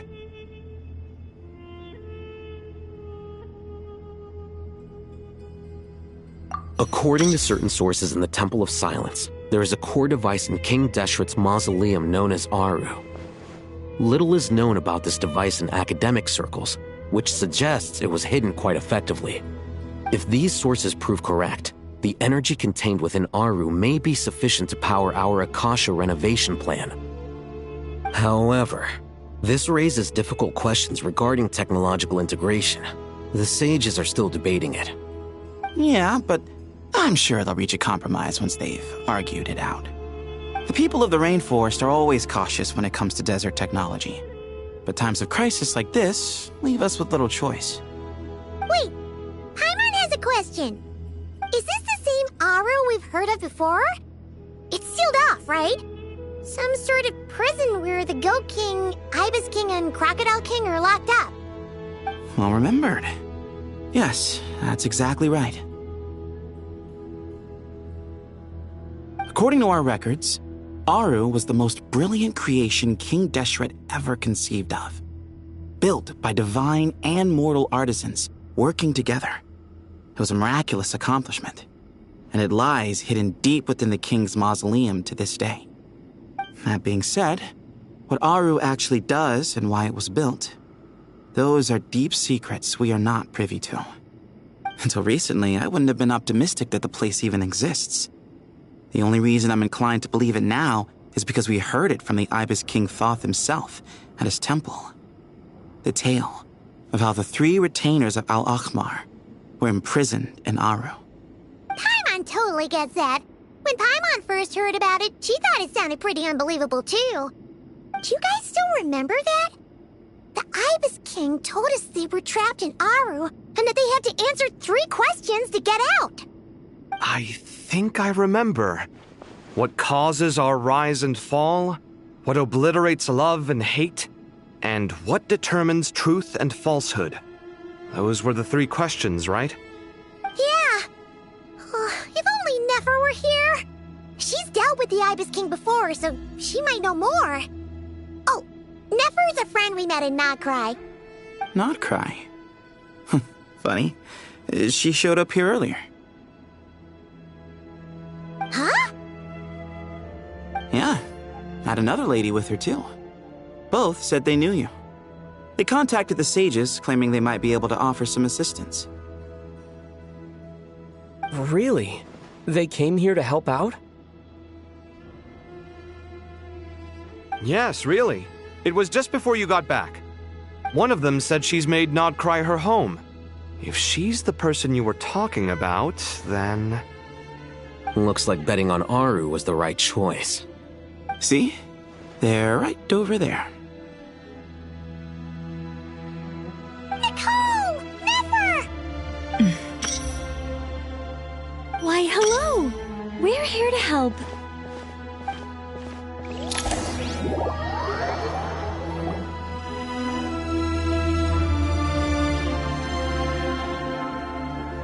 It's a good thing we left early. We almost got locked out. Locked out? What do you mean? Oh, you haven't heard? An invisible barrier has appeared around Sumeru's borders, cutting off all travel in and out. No one can leave and no one can enter. Sumeru has become a lonely island. Are the Fatui behind this too? Actually, no. This has nothing to do with them. I suspect it's a defense mechanism within Irminsul itself. Irminsul is the source of Tevat's ley lines, after all, and Sumeru is the nation closest to it. I imagine this function was put in place to seal the entire region off in the event of serious damage, preventing the disaster from spreading to the rest of Tevat. It may have been implemented long ago. But doesn't that mean that the people here won't be able to escape to other nations if the anomaly keeps spreading? Currently, that does appear to be the case, which is precisely why I am here.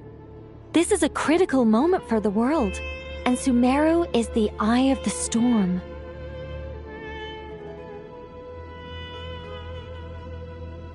Paimon's surprised you managed to convince her to come back to Sumeru. Indeed. Even for someone of my wisdom and eloquence, this tested my skills to the limit.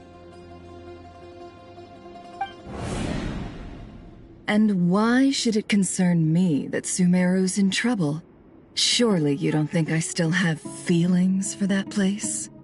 Judging by your tone, I suppose you don't. Sounds like you don't know much about my past. And here I thought you knew everything. All I know is that the Ibis King is the source of your power. He was quite a prominent moon envoy once upon a time, so I do know a thing or two about him. As for your past, I have ways to learn the full story if I wish to. But everyone has secrets they'd rather keep to themselves, wouldn't you say? I'm glad you see it that way, Miss Nicole. I've chosen to call Nodcry home, which is why I did my part in its hour of need. That doesn't mean world savings become a habit with me. I have no particular desire to play hero in Sumeru, thank you. I understand. Human emotions do not appear and disappear without cause. There is always a reason to be found behind both salvation and destruction. Still, if time has taught me anything, it's that human emotions are often complex and in conflict. That's why people change their minds about things all the time. But that's where we angels come in. Our duty, ultimately, is to guide people towards their deepest, truest desires and help bring them to fruition. So I wish to hear about your past, because I do not believe you are motivated by hatred alone. And if we still arrive at different conclusions in the end, that's okay.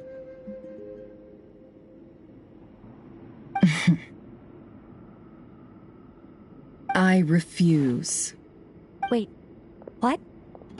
But I set the atmosphere and everything. Isn't this supposed to be the moment when we finally open up to one another? Is it? Maybe I'm not so good at reading the atmosphere. You're right, Nicole. There's more to me than just hatred. Had it consumed me, I'd be left stuck in the past forever, never living in the present. But I don't think that your guidance can change my mind. The all-consuming sands, the bloodshed, both deserved and undeserved. Those old emotions cling to me like a shadow. Do you wish to shake them off? No. I hope to remember them forever. Those emotions and memories shaped me into the person I am today. They'll always be a part of me. In that case, would you like to hear my perspective, at least? Sure. It's not every day you get to hear an angel's opinion. A long, long time ago, when the angels still walked freely upon the earth, I found life tedious. Monotonous work, lukewarm relationships. Things weren't nearly as interesting as they are now. And yet, since the angel's demise, I have found myself missing those days on more than one occasion. Human emotions are often attached to a person, a place, or an object. When those things are gone, the memories quickly fade. and the emotions slip away along with them. If Sumeru were destroyed, both rainforest and desert would be no more. With the object of your hatred wiped from existence, it would not take long for the memories buried deep in your heart to slowly fade. Both love and hate are intense emotions, but they are nothing compared to the void left behind when they disappear. Most sophisticated, Miss Nicole. But anyone focused on the future could only ever applaud the destruction of the things they hate. Still, I'm a special case. Someone once told me that human memory is more selective than a Mora-hungry merchant choosing between customers. We all need a reality check once in a while, so we don't forget the truth. As much as I dislike Sumeru, this is no way for it to perish. All right, you win.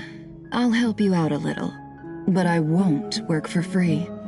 How much will you need? You're not gonna milk this for all it's worth, are you? What do you think? I'll be upfront with you. I don't have much more on me. If that's what you need, I could borrow some from Alice. Or perhaps I could pay in sculptures. The ones I carve are actually worth quite a lot. Just cover my travel expenses. Huh? Is that all? That's all. Given all the people I owe favors to, I can just about justify a trip to Sumeru.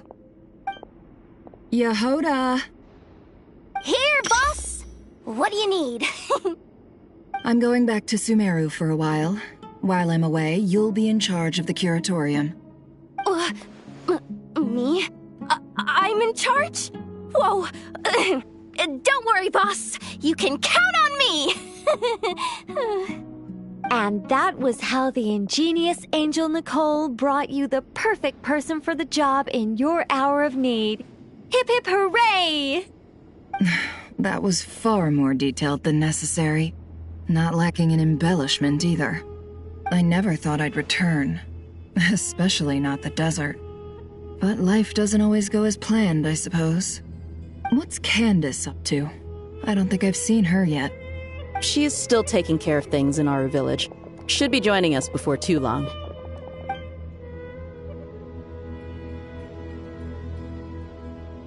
Oh, and sorry. Hope we're not interrupting anything.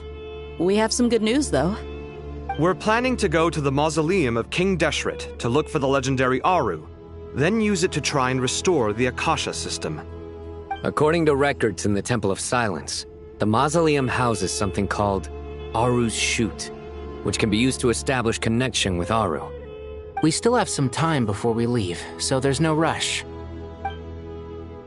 By the way, who are these two new faces? Just call me Nefer. I'm based in Nodcry. Did I hear you mention Aru? Correct.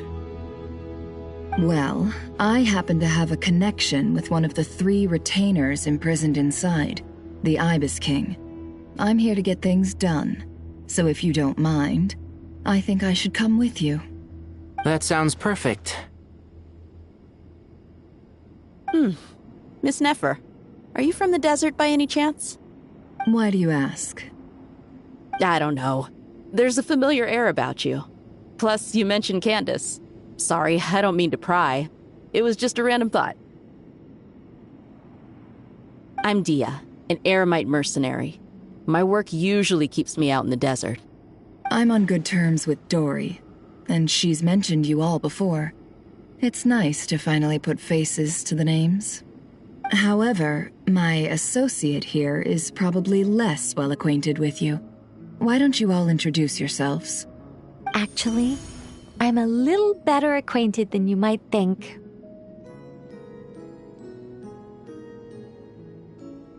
Huh? Huh.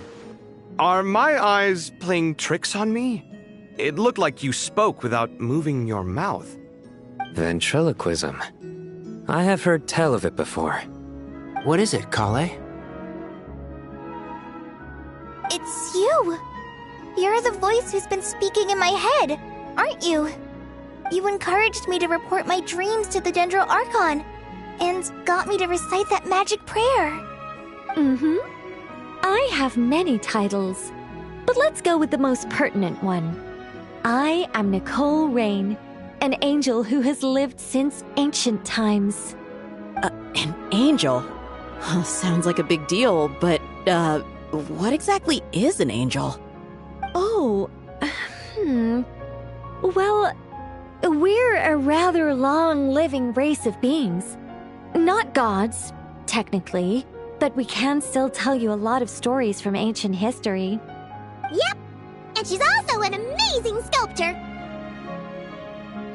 You could say she's a real creative type. Well, ma'am, if both the Traveler and Paimon give you rave reviews, you must be pretty impressive. Oh, please don't call me ma'am. I find it so awkward when people get too formal with me. Just relax and be yourselves. No need to be nervous. Miss Nicole, if it's okay, could I ask you a few questions? Yes, you may. I can see your heart is filled with confusion, and you are desperate for answers. I also know which questions you want to ask me. Why did you dream of Sumeru City in disarray? Why did those verses soothe the Jinn only when recited by you? I can guide you to the truth, but it involves a personal secret of yours. I'd prefer to speak with you alone, if possible.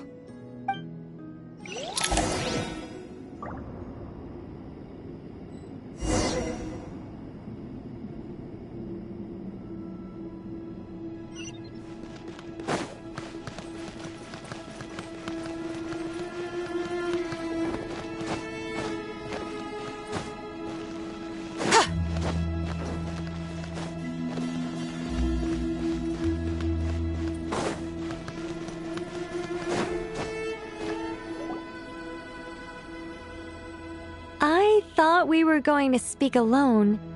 This is a lot more people than I was expecting. What's wrong with it? Even the doctors at Dar al-Shifa allow patients to be accompanied by family members.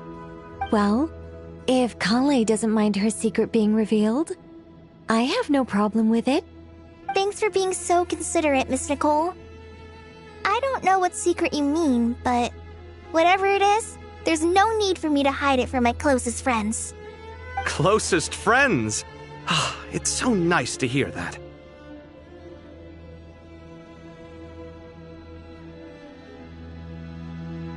All right. In that case, I'll get right to it. Kale, are you aware that there are god remains inside your body? I am. When I was young, I got sick with Elazar. Nothing could cure it. The Fatui convinced my mom and dad that they could help, and I was sent to an unfamiliar place. There were a lot of other kids just like me there. This creepy guy injected us with some strange medicine, which I heard contained god remains. I can still remember the pain like it was yesterday. But thanks to the friends who've stuck by me all this time, I've gradually been able to overcome those memories. Anyway, so you're saying that what happened to me has something to do with the god remains they injected me with? Yes. Those were the remains of Nabu Malikata, the goddess of flowers. What? Huh. Fascinating. You don't seem surprised like the rest of us. Why? The possibility crossed my mind when Kale recited the Goddess of Flowers song and calmed the Jinn. Ah! You made Paimon jump! What are you doing here, Lilupar? I was merely passing through when I heard the name of the Goddess of Flowers. Be assured that I share your surprise. You, with the hat. Are you certain? I sense no trace of the Lord of Flowers within her. Well, it is a very small fragment. Unless special methods are used to manifest its power, even her closest acquaintances would find it near impossible to detect. after the goddess passed away, her remains were scattered across the desert. King Deshret gathered all the pieces he could find and buried them in the Eternal Oasis. But some fragments remained unaccounted for. Eventually, the Fatui must have found a way to track some of them down. Presumably for use in some experiment. It's not an uncommon occurrence. You're more shaken than I thought. In one sense, you've been extraordinarily lucky. So many people who yearn for this kind of power never attain it, yet you have coexisted with her all this time without even realizing it. I don't know what to say. I'm glad that I could help everyone with this power, really. But knowing that a fragment of the Goddess of Flowers is inside my body is... it's a strange feeling. Well, people value their autonomy very highly. Even a well-intentioned intruder can shake one's sense of self. I understand how you feel, Kale. But once you get used to it, you'll find it's nothing to be concerned about. Huh. I guess you, of all people, have a good reason to speak on this. 2 good reasons, in fact. Incidentally, 3 is the maximum number of Hermanubis' Ba fragments that I could bear. Let me guess. Because 2's company, but 3's a crowd?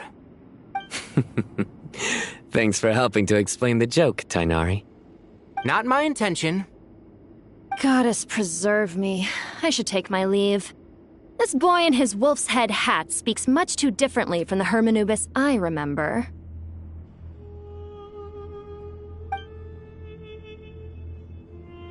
Kale, all I'm trying to say is, no matter how many Hermanubis fragments there are within me, you wouldn't think of me as Hermanubis. In the same way, you are simply you. Yeah, I know what you mean. So about that dream I had, was it a warning from the Goddess of Flowers? Yes. Just like me, she was an angel created by the primordial humans, born with the instinct to guide living beings. Though her body and soul have perished, her essence retains its natural instincts. Even her smallest remaining fragments would do their utmost to send you that warning. The Mother of Dreams? Lord of Flowers and Oases? She must have had a premonition. That is why she gave that dream to you. We won't let our efforts go to waste. But I still don't understand. Why me? Yes. Why indeed? You weren't the only one injected with god remains, but only in you have her fragments persisted. I suspect it may be because of the firm will you showed in the face of suffering. She was likely assimilated by that will. Of course, this doesn't mean you have to shoulder any extra responsibility. As this young man said, you are who you are, and that will not change. All right, any further questions from the family members of the patient? If not, we should head to the mausoleum of King Deshret. Let's move out. Time to put our plan into action. We all hope it'll work. But will we really be able to open Aru? And even if all 7 pillars of King Deshret agree to let us proceed, the scale of the work to follow is daunting, to say the least. Haven't you handled other big projects before? I mean, the biggest project I've worked on to date is probably the Palace of Alcazarzaray, I guess? But this is orders of magnitude beyond that. It's a total nightmare. Look on the bright side. At least this time you're actually here when Sumeru needs you most. You won't have to come asking me for details after the fact. Mock me all you want. But now that I'm here, things will be resolved far more quickly and smoothly than last time. Kave's self-doubt disappeared in an instant. Like magic. Well, this confidence is most gladdening. Now, go and pack your things. We'll head to the mausoleum as soon as you're ready.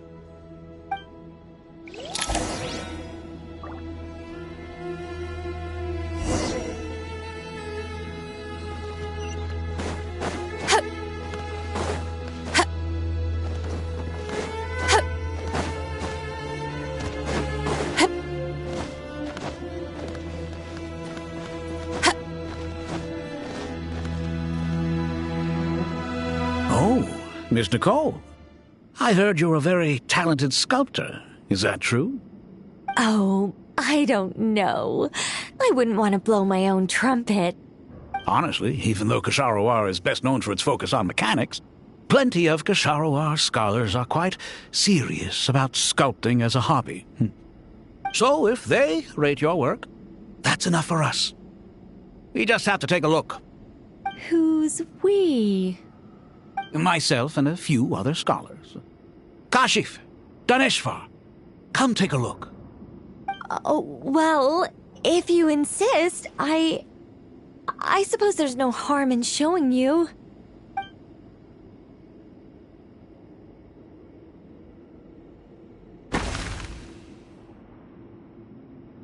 Whoa! Where did that come from? Look at the level of detail. It's so lifelike. The squirrel descends from the heavens like a champion, and the earth trembles beneath its feet. What do you think? Striking, isn't it? Kaveh? Kaveh, come here for a sec. Oh, and Madame Faruzan, didn't you used to study in our darshan? Come take a look. All right, but hang on a moment. I have to finish reviewing this proposal first. You called? What is it, youngster? This squirrel statue. Isn't it cute? Oh, a squirrel. I wouldn't say cute per se. The realism is what stands out to me. Were you trying to carve a statue of a hero, young lady? Oh, a hero? I suppose so. Actually, I didn't really have a specific theme in mind. I just started working on it, and this is how it turned out. I see. Well, do you tend to read novels about heroes in your spare time? As a matter of fact, I do quite enjoy those. Everyone loves a good tale of daring do, right? Then perhaps this statue represents the heroic tale you long to see deep down inside. Also on the subject of heroism, I feel that if the subject posed with a finger raised towards the heavens, it would lend a greater gravitas to the overall image. I'm sure some would call it cliché or old-fashioned, but not me. I think it would be a perfect fit. It has a certain classical beauty about it.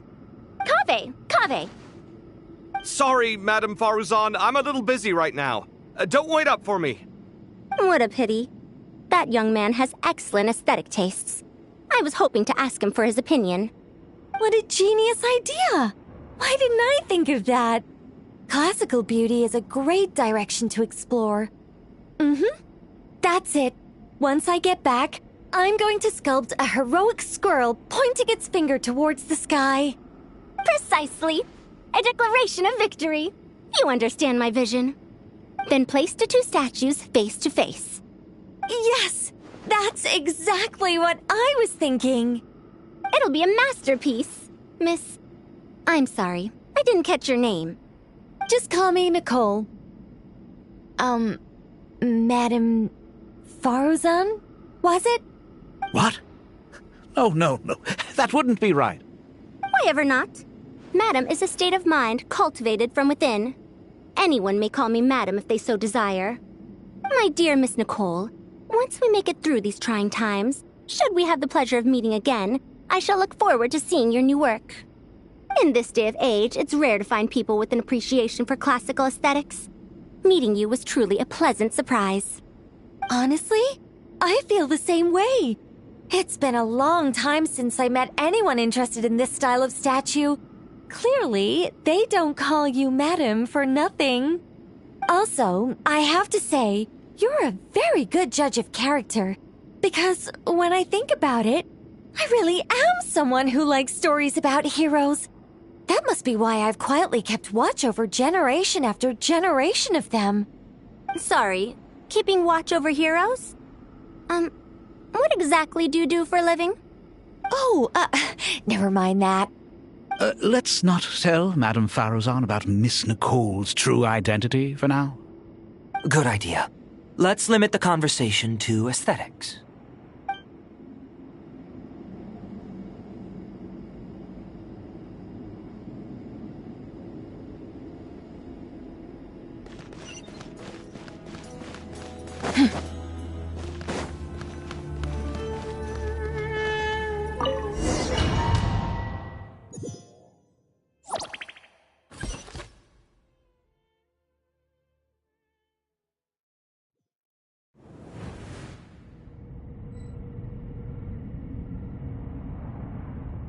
I hope everyone's ready. We'll be arriving at our destination very shortly.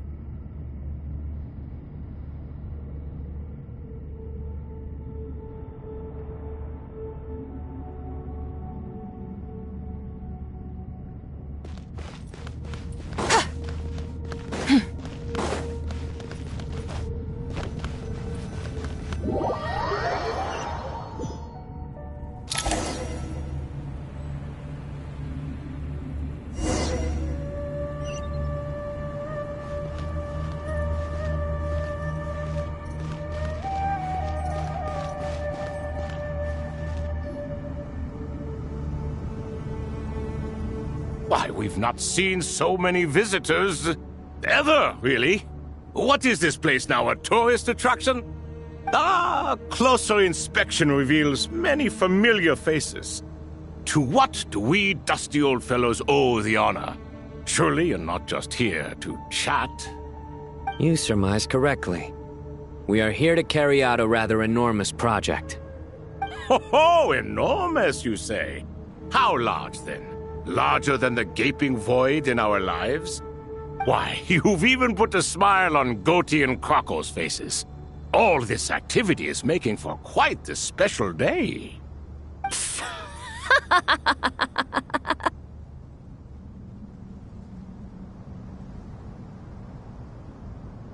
I know that laugh. Lilipar? What on earth are you doing? Oh, this is hilarious. Turns out good things really do come to those who wait. As long as you stay alive long enough. When did you three get locked up in here? And still you act all high and mighty, putting on a show for the younglings. Truly hysterical. Why, you... Yes, I know. No need to shout. You're right, Lilipar. Goatee, Crocco, and I all have the same problem. But didn't King Deshret seal you away? How did you break free, and how did you get in here? Who knows? Perhaps you can ask my master one day, should you ever get the chance. Behold, the executioners of old. Some have turned into fragments residing in human bodies, and others are imprisoned eternally, leaving not a single shard behind. It's almost tragic, watching lowly prisoners like you act all self-important. Curiosity gnaws at you, doesn't it? Your interest in the outside world threatens to burst you at the seams. I'm starting to take a liking to this magic bottle lady. Time is of the essence. Let's get down to business. We come to you, O three ancient lords, to request your assistance on behalf of the Academia. If we can help you regain your freedom, then please consider lending us your aid. As for precisely what we need your help with, it's a long story. So, to demonstrate our sincerity, we are prepared to first resolve the problems that plague the three of you. All right, stop arguing, Crocco. And Goatee, don't you start. What's the harm in letting her speak? It's not worth getting so angry about. Forget about her. The three questions are the crucial thing here. But do you really have a way to answer them? You once answered the final question, Nefer, but the seal did not open.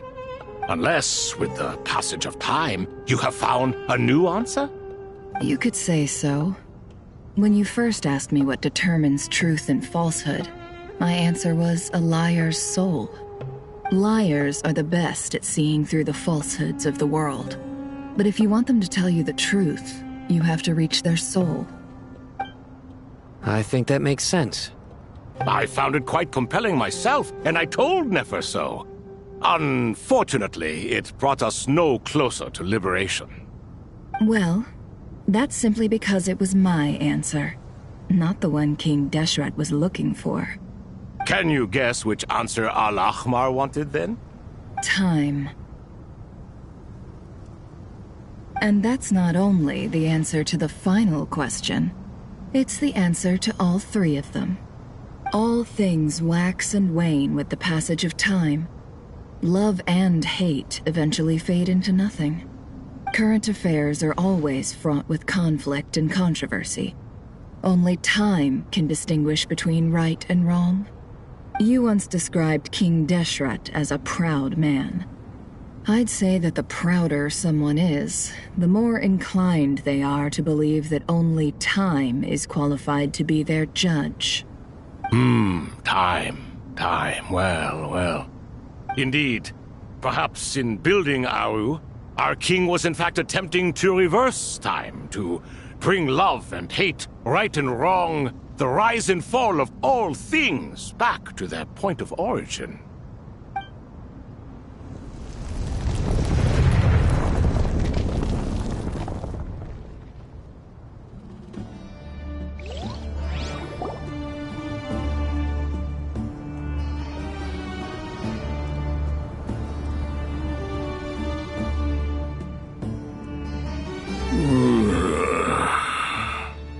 This is the most eventful day I have experienced in a long time. You have my sincere gratitude. Are those 3 of the 7 pillars?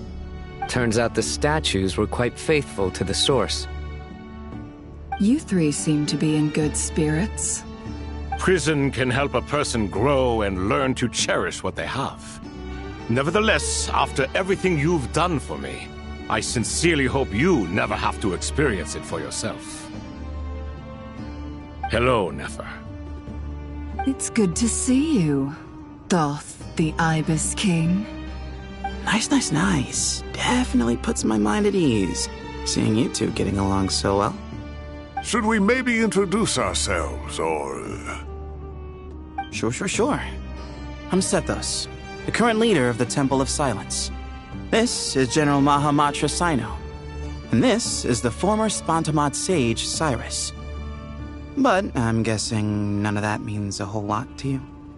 Everything is equally new to us, in truth. We've been gone from this mortal world for longer than you can imagine. Let's hold off on the introductions for now. We can always ask Nefer about you later. It'll give me something to talk about with my chosen disciple. You're like a helpless parent. Gods and people of yore are not necessarily welcome in today's world. Self-awareness is one of my finest qualities. I thought I ought to share its fruits with you 2.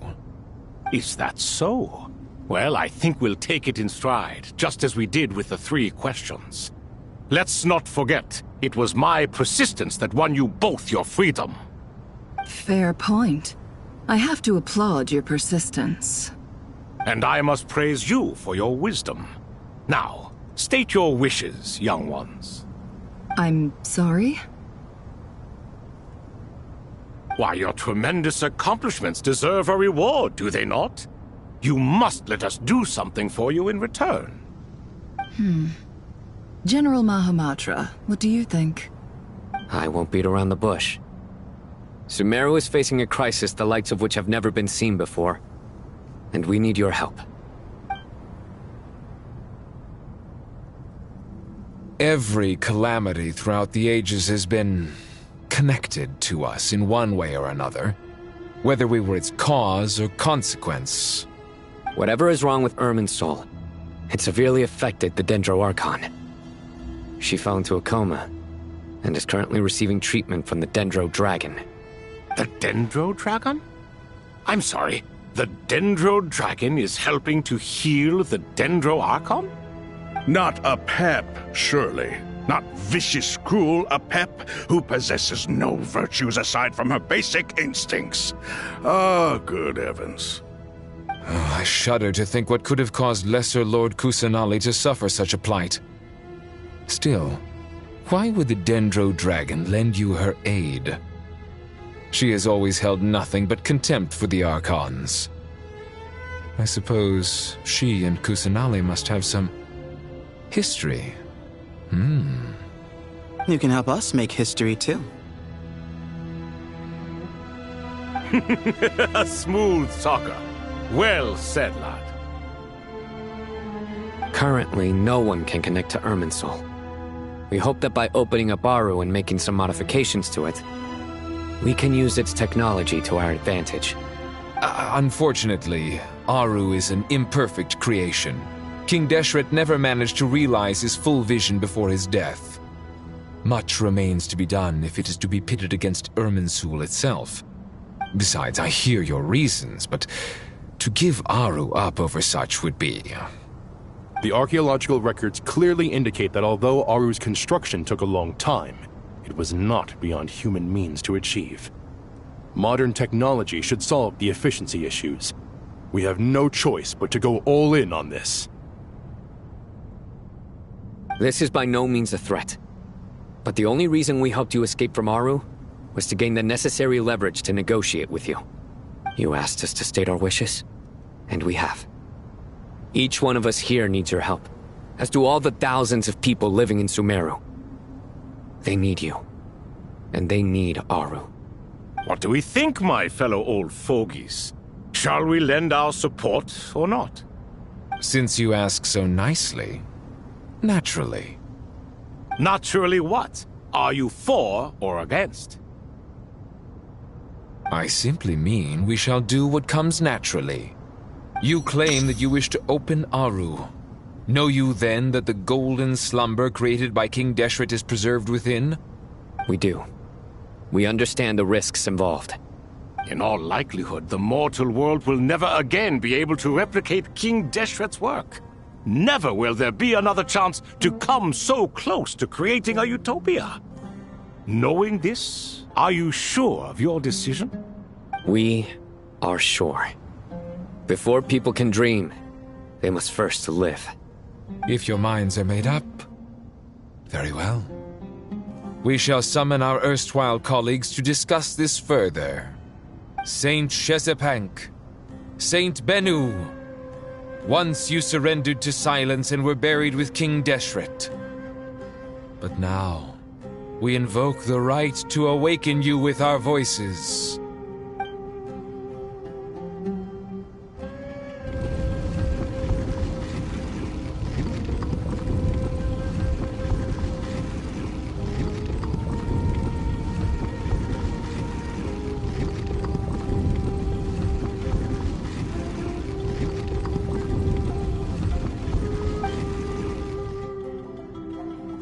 Saint Bennu, responding to your call.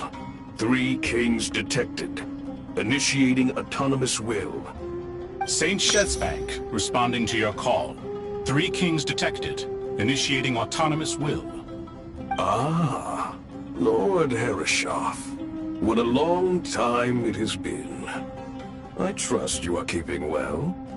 Then your trust in my well-being has long outlived your physical body.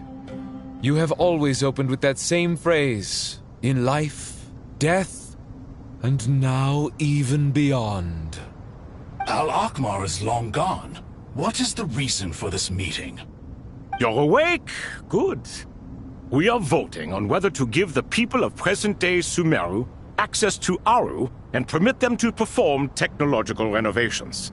You have the right to support or oppose the motion. Aru is the pride of Al-Akhmar.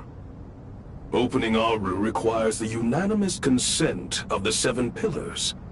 I hope you have a convincing reason to present to us. Sumeru is currently in the midst of a major calamity. Let us not forget that while Al-Akhmar was a stern ruler, he was also a teacher of wisdom. A god without his people shall cease to exist, and King Deshret's greatest wish was to provide protection for his people. Let us then honor our God King's wishes as we consider our decision. I do not mean to mock these proceedings, but what is the point of a unanimous vote when we know that the last of the 7 pillars, the Dendro Dragon Apep, will never communicate with us? This will no doubt surprise your mechanical mind, and I have no intention of trying to persuade you it is true. But Apep is, in fact, healing the Dendro Archon as we speak. Huh? Can someone attest to this? Do we have any proof? I ask the 3 kings. Can any of you vouch for the truth of this claim? Naturally, the Ibis King, Thoth. What? It was Thoth's disciples who revealed the truth to us. We need not debate its veracity. What sort of fiend would do that? I miss the days when Hermanubis was still around. At times like this, he would offer to take accountability. What are you trying to say? Is my word worth less to you than Hermanubis's? Hypocrite though you are, Lord Thoth, you are humorous in equal measure. How could we bear not to associate with a character such as you? I, Saint Shezpank, approve the Goat King's proposal. Since King Deshret is no more, we shall receive no reprimand for acting beyond our remit. Nevertheless, I sincerely hope that those before us understand the significance of what they intend to remember. The moment that Aru is liberated, the myriad souls residing within the Golden Slumber will return to the ley lines. And once the ley lines flow again, these souls, to take this step, is to bring the perfect afterlife created by our king to a permanent end. We understand that well, and we have decided to proceed regardless. Furthermore, the contemporary human perspective would contend that confining souls in this way is no act of benevolence. The deceased have a right to rest in peace. King Deshret's creation is clearly a place of rest and peace. It is just that many do not see it this way. But no matter. Saint Binu approves. Hermanubis' representative and the Dendro Dragon Apep made their choice ahead of time, while the Goat King, Ibis King, and Crocodile King have also granted permission to liberate Aru.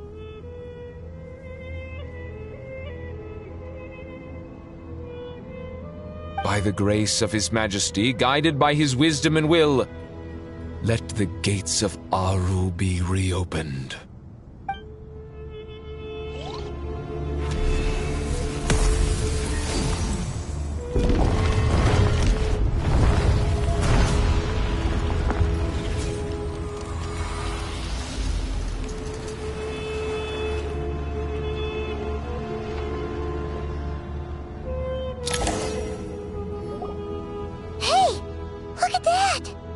What's this? Are we under attack?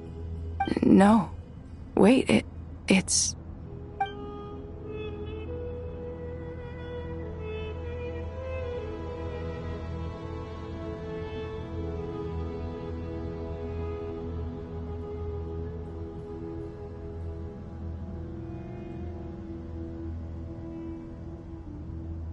Here you are, through the sands of time. I see you. Father. Father, is it really you? It's Chet's father, Jibriel! That's right! He entered the Golden Slumber, didn't he? I smell blood and sand on you. You've grown, strong as a wild beast, and without shedding a tear. You have to leave, don't you? Please, just answer me this. What should I do for you? This meeting is a blessing from the gods. My soul, once imprisoned along with that of Samael, is finally free. I am truly grateful for the chance to see you again. That the dead should meet the living is itself a miracle. One brief, precious moment is enough. Enough to set my heart at ease. Do not weep for me, Jet. I know you will accomplish many great things in your life. You will go further and climb higher than I ever did. All I ask is that you take good care of yourself.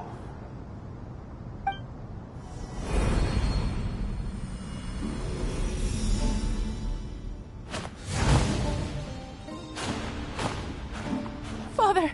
Father! Father. Hey, Jet. Do you want something to eat? Maybe it'll help you feel better. I'm fine. Thanks, Paimon. It was just a little sudden. The chance to see my father again meant the world to me. He was trapped in the Golden Slumber for our sake. And now, After all this time, he can finally rest in peace. I'm glad. It's a huge relief. You've grown strong, Jet.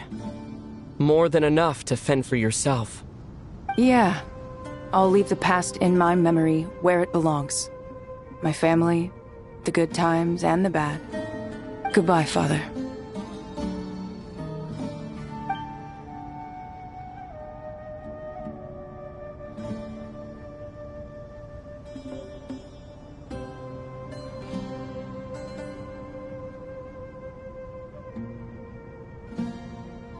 Ah, me, what a touching reunion that was. It seems we did a good deed today. We three retainers, once imprisoned for our iniquity, are surely the least qualified to judge whether this deed is good or bad. Either way, Aru is open. Now you have your opportunity, and with it, whatever trouble may ensue. Although Aru was created by a god, human craftsmanship was nevertheless required to build the gate that connects it to this world. Perhaps the relationship between gods and humanity follows a similar principle. As for your proposed renovations, we cannot determine which functions to keep or discard.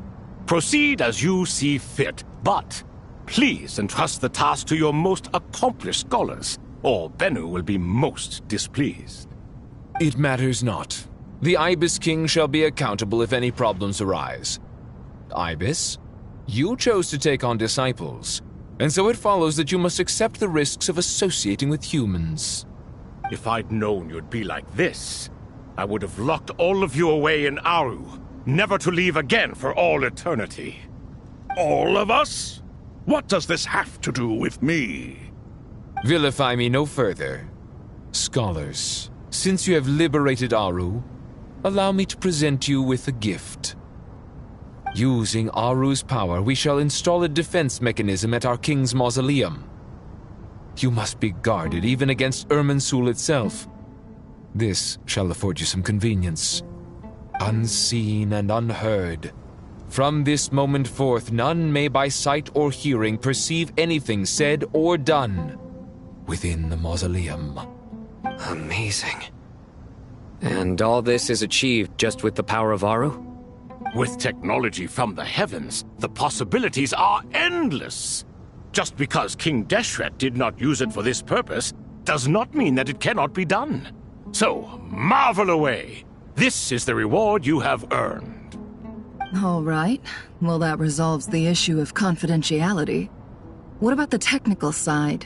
Do we have the manpower? Why, yes. I've already contacted them. They'll be here soon.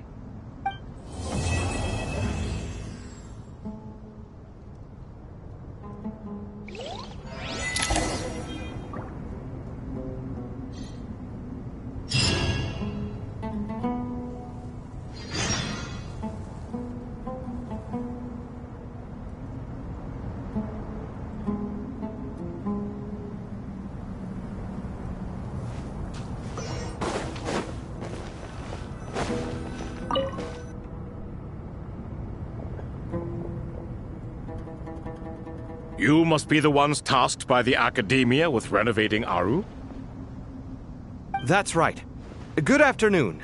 I'm Kaveh, and these two are Termezi and Naisaburi. Hey, I'll hate them! Come and introduce yourself! We've met before. This is Thoth, the Ibis King, and everyone knows these two. Afternoon, gentlemen. I've only ever seen these two in murals! Ah, the paintings in the temple. They show us chatting, playing cards, playing chess. Precisely the activities we most enjoy, funnily enough. No, only you enjoy playing chess. We were just humoring you. I wouldn't go that far. Back to the matter at hand. A preliminary assessment by the Academia indicates that this project requires expertise in various disciplines, including the deciphering of ancient texts, mechanical engineering, the restoration of ancient ruins, and elemental theory. The most capable minds in their respective fields are here before you. If there are no objections, we'd like to begin our work. The artisans who built Aru for Al-Ahmar gave their very lives to create this splendid work. Follow their example by giving your utmost devotion to this project. I didn't know that. We'll do our best, of course, but we certainly won't be sacrificing our lives. Such brazen words. Humans these days are a far cry from their ancestors. What little respect you show for King Deshret. No, that's not what he meant. Please, don't mind him. He shares your sentiments, just not your, penchant for hyperbole. Assuming that's what you were going for? I just think it's important to manage expectations. Forgive my lack of courtesy, but we simply can't sacrifice our lives to the gods on completion of the project like people in the legends of old. Here's a first draft of the project proposal for your perusal. Please let us know if you have any requests. Normally, I'd have made it look a lot more visually appealing, but we were really pressed for time on this occasion. I hope you'll forgive me if it's a little rough around the edges. Naturally. If my fellow ministers deem this meager display of respect sufficient, I suppose I can consider agreeing to their proposal. Why are you so preoccupied with the ostentatious displays of respect to Al-Ahmar? We should be trying to make things easy for them. You never know. We might have to rely on these young people to look after us in our old age. Exactly. This is Aru's mainframe. Be reminded to use it with great caution. We certainly will. Thank you for your assistance. You may attempt to lay out punishment should you so desire, though I'm afraid it would be futile. You and I both know that certain components of Aru can only be operated by humans. King Deshret always believed in humanity. Still, the reason that Aru's modules are designed that way is not so much because he trusted them, but more because he was wary of you. Is that true? No wonder human artisans helped to build Aru then. He actually required human assistance to create his greatest work. Naturally. Have you noticed that the Goat King keeps giving superficial responses? It's like he's just going through the motions and leaving the real debate to his colleagues. He understands the art of perfunctory speech. That's what earned him his position as the Minister of Ministers. It seems the rumors about King Deshret being a poor judge of character are baseless after all. Excuse me for being blunt, but it sounds suspiciously like you're putting yourself on a pedestal and mocking me. You're mistaken. And while there's nothing strictly wrong with making every conversation about yourself, it's not exactly a positive tendency either. You? Whatever. I knew it'd be like this working with you. All right, let me past. I need to look at this console. It's your job to activate it after all. Let's begin. Everyone, please proceed with the external checks and preparations as per the procedures outlined in the engineering plan.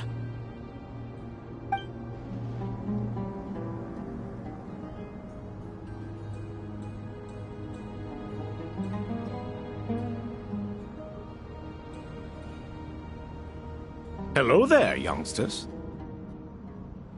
Whoa, the Ibis King came to life. What do you mean, came to life? I've been alive the whole time. You did say we could start our research, right? Are you having second thoughts now? I've reviewed the proposal. The work you're planning to carry out on this grand device is ambitious in its scope. You have ample confidence in your abilities, I take it? I wouldn't say I'm feeling hugely confident, but given how bad things are, I'd rather at least try something than sit around waiting to die. You are the top scholars of your day. I trust you are aware that there are countless links between Aru and the Akasha? Aru and the Akasha? But I thought the Akasha was the Academia's greatest technological accomplishment. created years ago by the Dendro Archon to help her people access knowledge. And you too? Do you not know either? You've read the instruction manual, right? You tell them.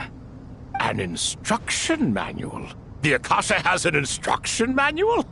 The Dendro Archon is a kind and thoughtful god indeed. It used to sit on a shelf in the corner at the House of Dana. Not the most popular read. If the manual is to be believed, Aru was in fact the original inspiration for the Akasha system. What? But there are so few records about Aru anywhere. And practically none of the scientific expeditions into the desert had anything to do with it. Ah, but this is something you could not possibly have known. You may have heard many stories about the desert, but what is the most important aspect of history? Consider this a quiz. Anyone from Vahumana present? I'm from Vahumana. It's, well, veracity. Precisely. And a large part of veracity is the chronological order in which events occur. I may as well tell you. In the beginning, Nabu Malikata, the goddess of flowers, descended upon Sumeru. The glory of the heaven was within her. She brought life, oases, and knowledge. The three met beneath the great green trees. It was the first and greatest alliance. We should speak with reverence of this covenant between the three, which transcended both time and life. For they promised that in Sumeru, wisdom would be shared with all. All the great changes in Sumeru's history began with the goddess of flowers. For King Deshret's sake, she pried into the secrets of Celestia, and for this was burned to ashes by the flames of wrath. So grieved was King Deshret by her passing that he lost all interest in state affairs and devoted himself instead to the knowledge that she had brought back. It was after learning of the technology from that floating island in the sky that he first conceived of Aru. And so, the Akasha was inspired by Aru, while the basis for Aru itself came from Celestia's technology. Well, if the two share a common technological origin, then connecting one system to the other is an entirely feasible idea. Unbelievable. Have you no reverence at all for celestial technology? No, I do, but there's no time for that. The schedule is too tight. Blame it on the deadline. Perhaps you could try coming up with our cutoff dates. You know what it's like having to turn around 5 different drafts in one day? I wouldn't wish it on my worst enemy.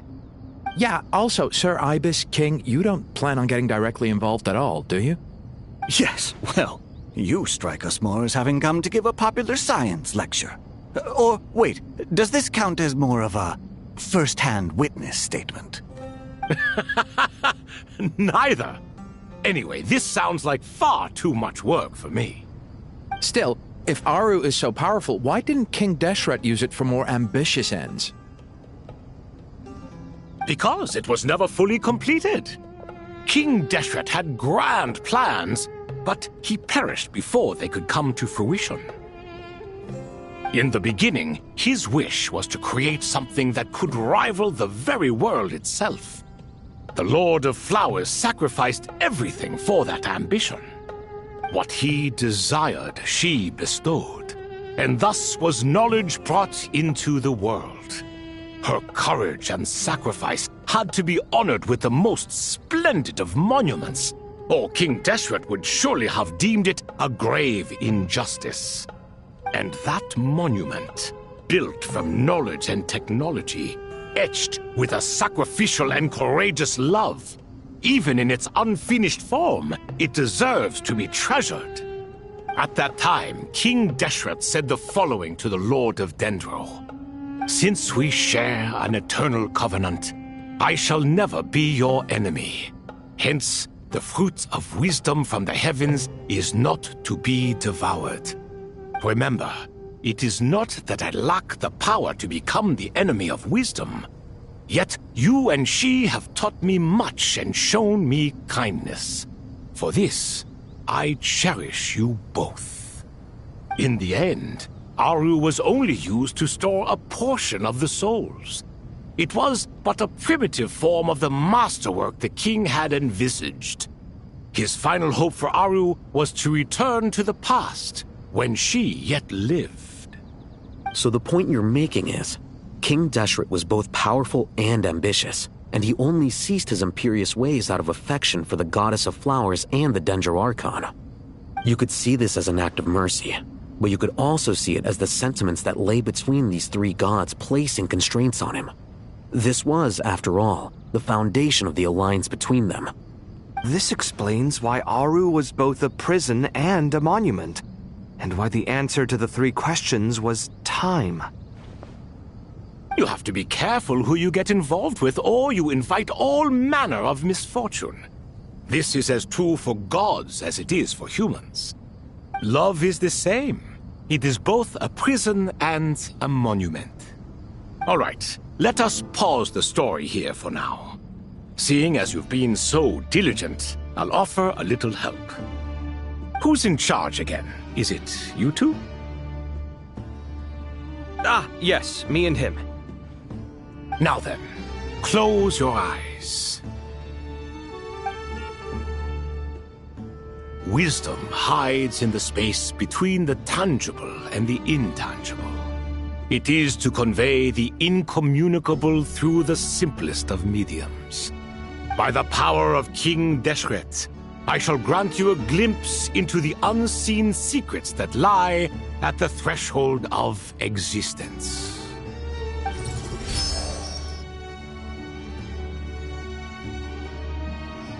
Where did this come from? Is it a new mechanism? It looks more like some form of externalized information. You've rendered it visible? Just as the Akasha allows you to access a greater range of knowledge, the power of our king permits one to perceive ingenuities that do not belong to this world. This is no ordinary mechanism. It reflects the internal structure of Aru. Whether you choose to increase or decrease, keep or discard. Come, use these to achieve the outcome you desire. Looks mechanical to me. Better let me handle it, just in case. But wait, how do I get up there? Turn around. So that's where the elevator is!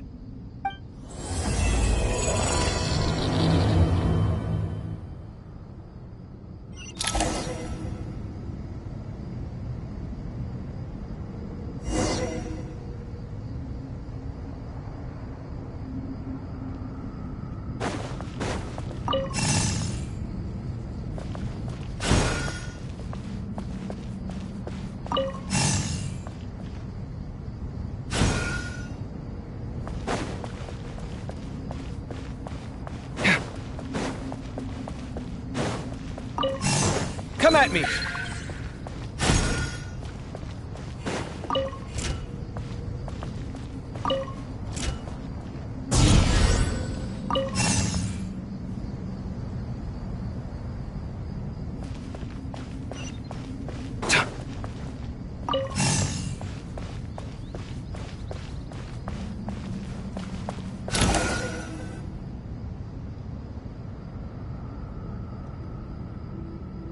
Obelisks were used to record important information in the ancient desert civilization. Hey, Al-Haytham, there's some writing here I'll need you to decipher. I've sent it to your screen. Do you see it? Got it. It's a little blurry, but I should manage. Take a look and tell me what it says. Oh, and I'll send any other similar text directly to you from now on. Let's start with this one.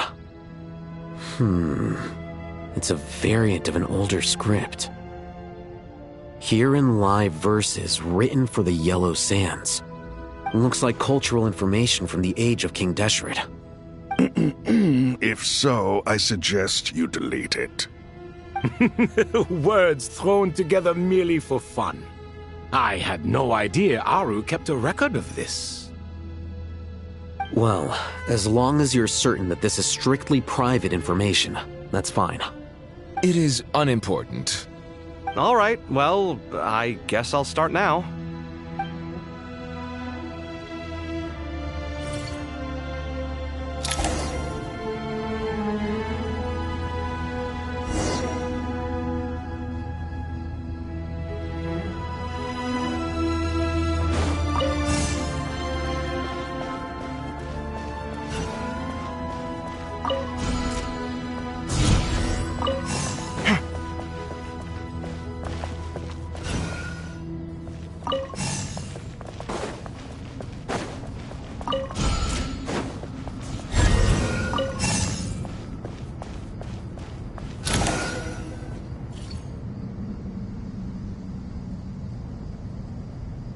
Found some more. Sending them over to you now.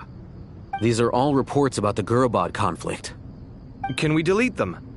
I'd say so. Most of this information has already been archived anyway. What if there are details in there that Vahumana missed? What are we supposed to do if they come after us in the future? They'll just have to live with it. If we don't resolve these issues now, there won't even be an academia in the future, let alone a Vahumana Darshan. Yeah, you're right. Okay, done. There's some other similar monuments nearby. I'll check them out.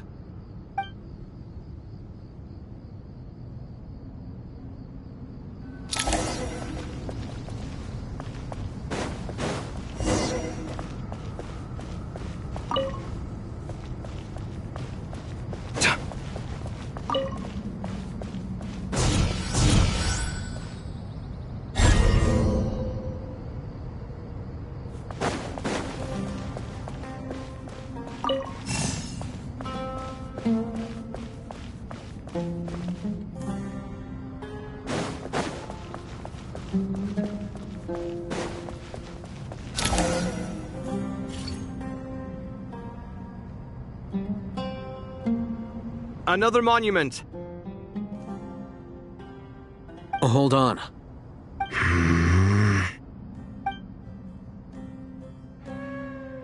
You're still reading it? How long is it? It records the development and governance of the Oasis civilization. Most of it concerns the Jinn, but it also contains records left by the artisans who built Aru. Is it important? Some of it. There was no way for me to read the whole thing in its entirety, so I had to rely on my intuition to pick the parts worth keeping. What about the artisans' records? What do they mention? They're speculations, mostly. For instance, they were wondering how to protect themselves if King Deshret decided to silence them after the construction of Aru was complete. Sounds like pure mythology to me. Surely that kind of thing didn't really happen. The records do emphasize that this was merely their conjecture based on various myths. Still, the artisans did leave details of their plans to survive, including blueprints for their escape route. Even that got recorded? Okay, well, I'll make a copy of this first before I delete it. Is that truly necessary? You won't be needing those. No, the blueprints are important. I want to keep them as a memento.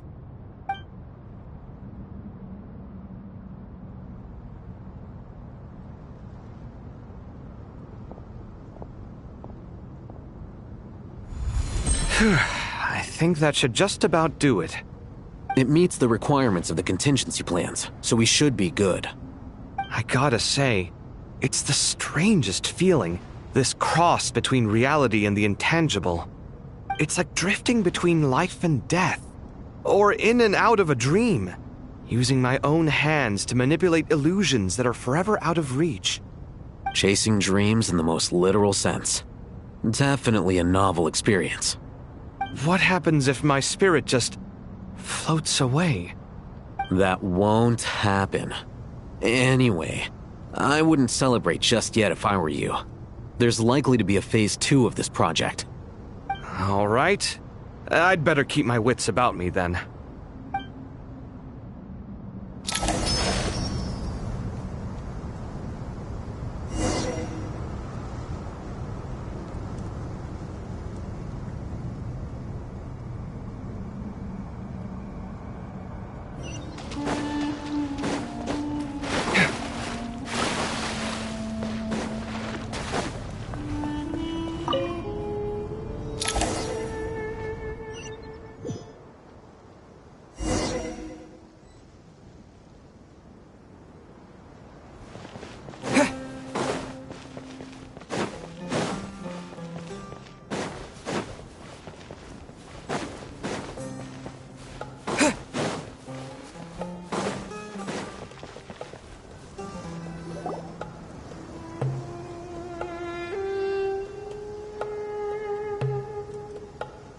Traveler from afar, do you worry for the fate of Sumeru as well?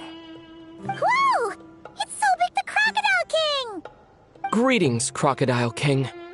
Please be at ease. I'm just here to chat with you about Lesser Lord Kusanali. Sounds like you really care about her. Yes, although to be exact, it is a mixture of both concern and curiosity that I feel. Speaking of Nahida, Paimon was wondering how she's doing. Wait a moment.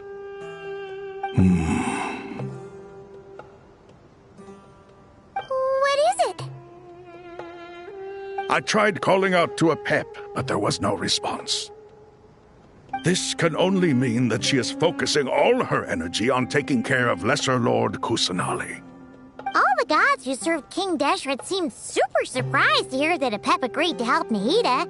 Guessing she made a bad impression on you or something.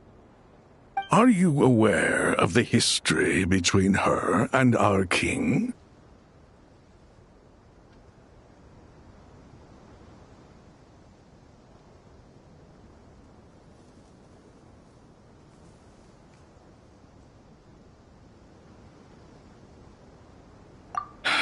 Then you are learned indeed.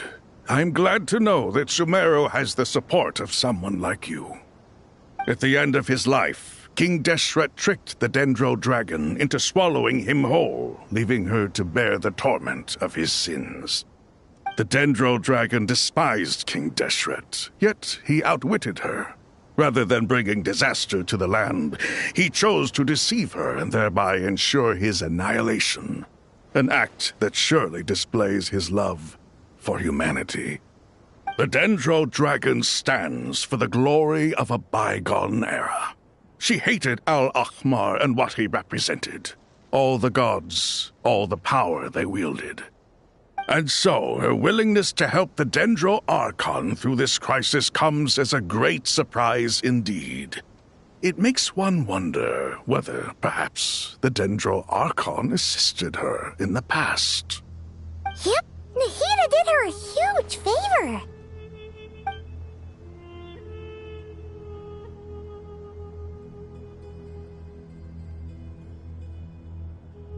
So Lesser Lord Kusanali put an end to the Dendro Dragon's many long years of torment. As much as she loathes the Seven, Apep knows kindness when she sees it. No wonder she was willing to make an exception. Yeah, that's the sense we got from dealing with her too. She is not incapable of coexisting with other living things. Rather, she actively chooses to avoid coexistence. And this despite the fact that she symbolizes life itself. How ironic. All of this being said, I wouldn't expect too much from her if I were you. Nothing will change her hatred towards humanity and gods. We'll keep that in mind. Anyway, how much longer do you think Nahida needs to stay with Apep?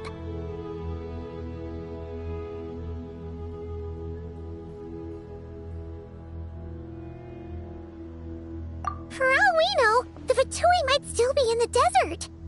Just to be on the safe side, why don't we grab anyone who isn't busy right now and go look for her? I'm alright, Paimon. Huh? Was that Nahida's voice? It seems the treatment was effective. Since when do my deeds require your evaluation?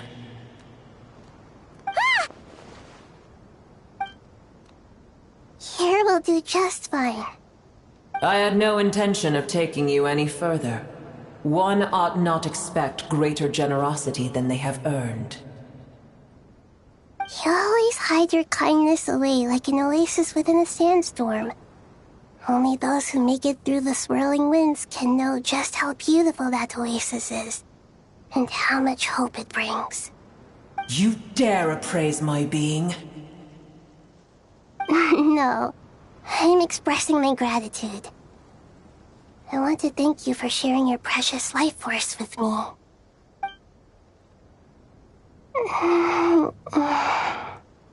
Awake already? You are more resilient than I thought. Pep, I feel much better. Thank you. Gods and their gratitude mean little to me. I would rather you give me your assurance that the situation with Irminsul and Sumeru's ley lines will be competently managed. If I suffer any ill effects from the ley lines, you, as the god of this land, will be held responsible. And you would not enjoy being held to account by me. I understand what you require, but I would assume this task even if you did not demand it. Sumeru is my responsibility. I must resume my duties as soon as possible. A farcical notion. God of Sumeru, I hope you realize how unextraordinary your strength is. And yet, maybe it is precisely what defines me. A god of wisdom is not meant to rule by force. Then hold steady. We go forth. Well, I'll be. Is that a pep? Do my eyes deceive me? Of all places, the Dendro Dragon has decided to visit the mausoleum of King Deshret? I see that after all this time, El Ahmar's menagerie of ministers remain as vile as ever. It's a pleasure, Dendro Dragon. Had you arrived but a little sooner, you might have attended a meeting of the Seven Pillars. What a nauseating thought. You are not the first insects I have had the displeasure of dealing with today. A swarm of them tugged on my tail on my way over. Goodness knows what hovels they crawled from. Why do all the creatures of this world remain so lowly after all this time? What did you do with them? I cast them away. What would you have me do? Keep them as trinkets? Boer, this is where we shall part ways. To be clear, I do not wish to see you or anyone else here ever again, unless absolutely necessary. Then I wish you peace as you return to your dwelling place.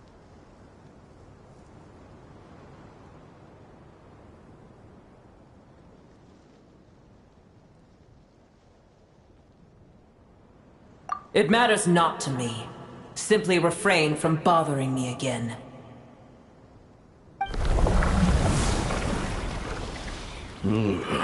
A force to be reckoned with. At times like this, I feel glad that she has no interest in any of this. Hold on, just hold on, okay? We're almost there. We made it. Huh? Wait, that voice, it's...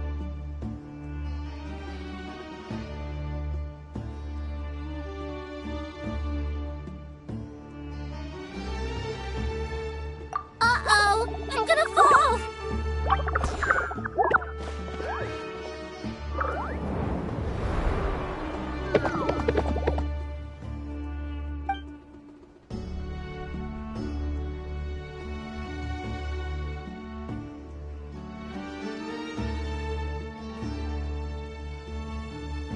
Well, that's a relief. A pair of safe hands indeed. The Dendro Archon's familiars. They are the last thing I expected to see here. Huh? Wait, what are the Aranara doing here? Don't you guys hate the desert? Obviously I was worried about the Dendro Archon. I've been supporting them with my Pari powers the whole way here. Oh, you seem pretty nervous. Is it because there are too many people around?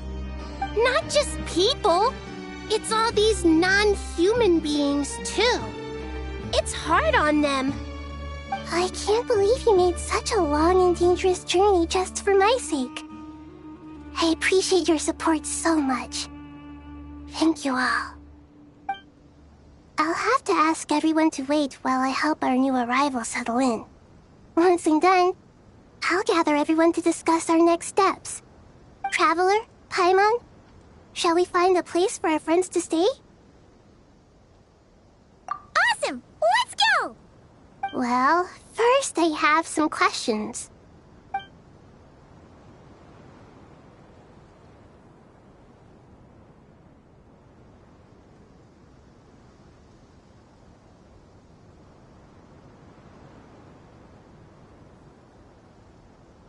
Okay, I think that covers everything.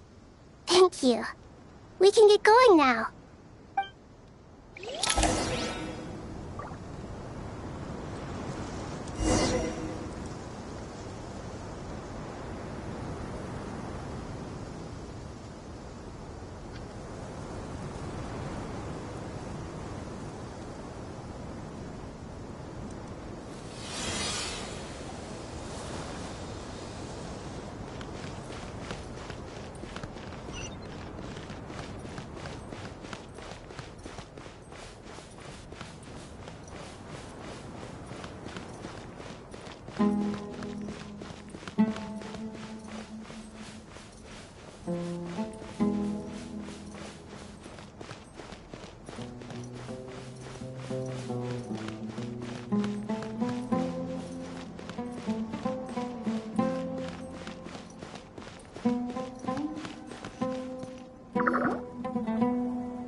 Hello, everyone.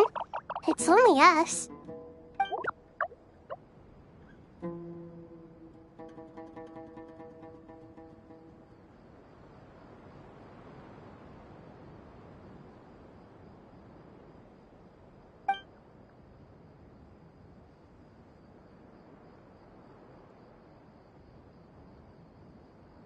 It must be very tough for you coming all the way out here, especially since you don't like the Voluka. Is everyone back in Vanarana doing well?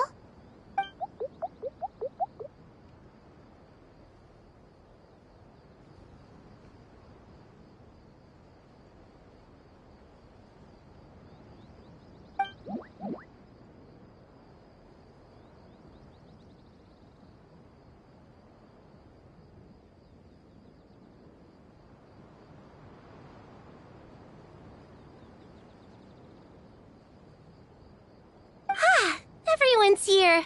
Good. Are you okay? You look like you were about to pass out back there. Then you're forgetting who I am. Don't underestimate me.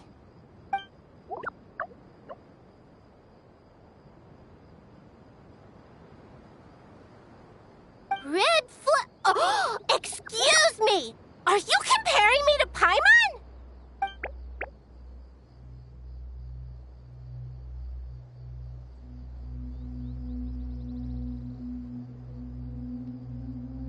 I suppose everyone is gathered here because of me. As we can see, the situation is critical, and everyone is very busy with their various tasks, so...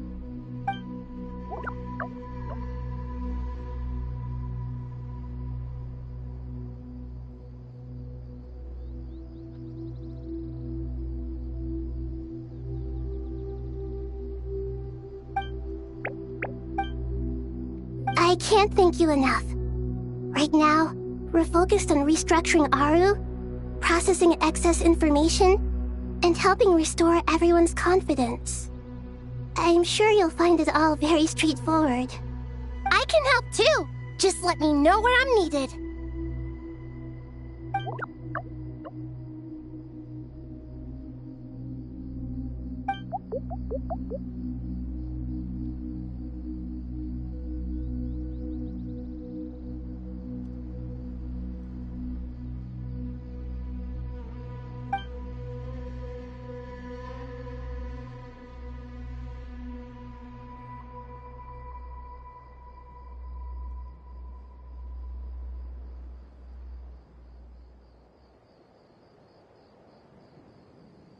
Up to no good.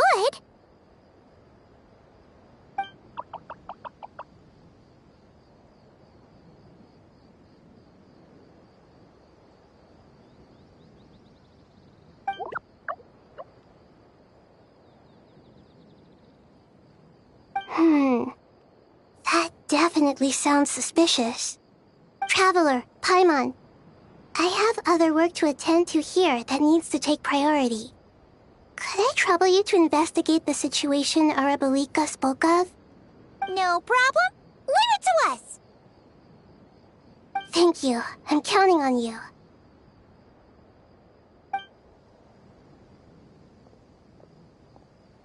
There's one other thing. If you are to work alongside the people of Sumeru, you will need to make yourselves visible to them. Is that acceptable to everyone?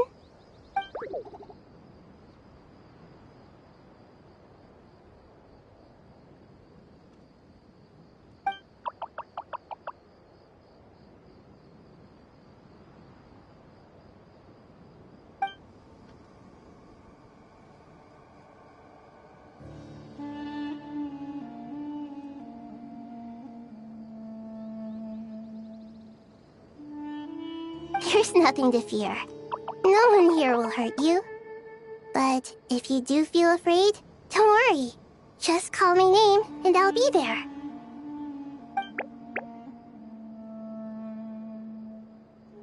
Very well.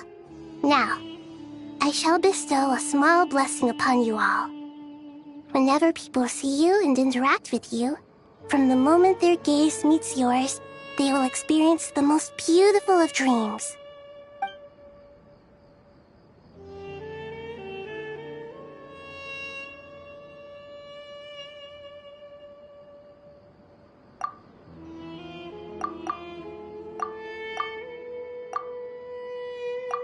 Do not fear. We will face it together. This too shall pass.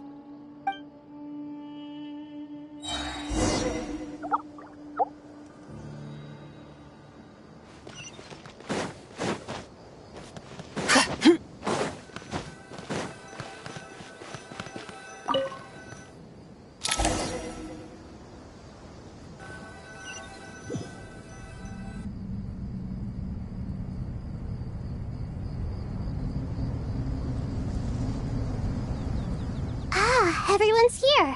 Wonderful. Dendro Archon, you're back. Are you recovering all right? You mustn't push yourself too hard. I'm doing very well. Thank you for your concern.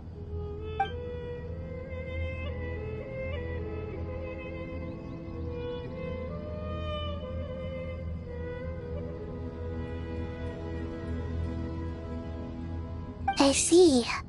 Using the power of Aru to reboot the Akasha and gain access to Irminsul. It's a sound plan, although...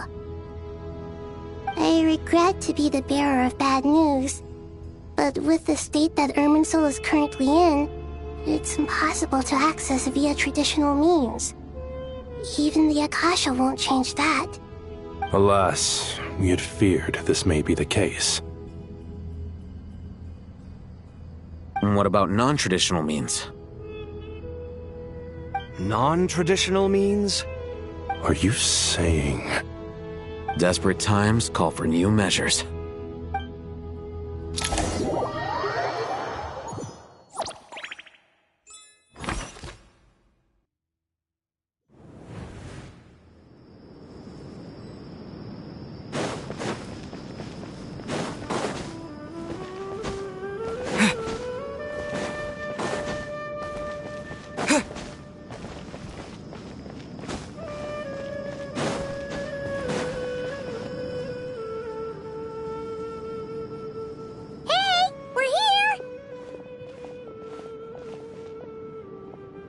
Ah, it's you. Is there a situation?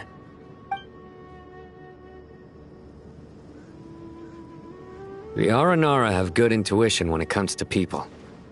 In other words, there may well be a traitor among us. Given everything that's going on, I'd be more surprised if there wasn't. Miss Nefer, As a professional intelligence broker, I trust you have a solution? Not one that I'm willing to volunteer. What's in it for me? Let's say I'll treat this as a pilot project aimed at expanding your intelligence operations. Whatever business you're in, an avenue to demonstrate your abilities could never hurt. I like the sound of that. Glad we're on the same page. Given that you rarely set foot in Sumeru, practically no one at Caravan Rebot knows who you are. I take it you've read the files on everyone in the area? Yes. I also skimmed the list of evacuees, and am more or less up to date on where everyone stands. Any initial suspects? Limiting the scopes to males whose recent activity could be viewed as suspicious. I've identified 3 names. The Aranara saw 2 people talking, but currently we only have 1 suspect. The other person was probably just a messenger, and in all likelihood has already left Caravan Rebot. Everyone is heading for the desert per the evacuation order. Anyone willing to turn back at this stage is almost certainly with the Fatui. There's no way it was a spur-of-the-moment decision to act at a time like this. This spy must have been planted long ago. We need to smoke him out from wherever he's hiding. Sounds like you have the beginnings of a plan.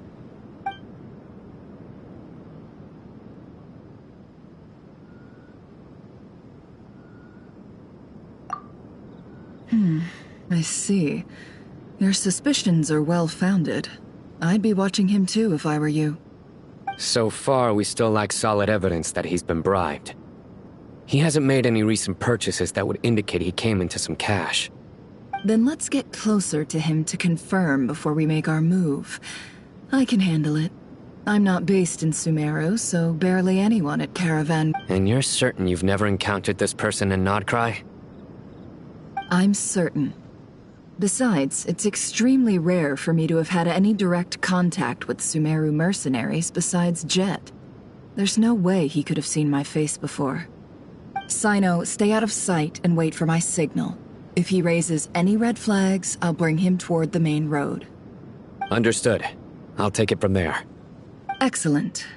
Well, it's a pleasure working with you.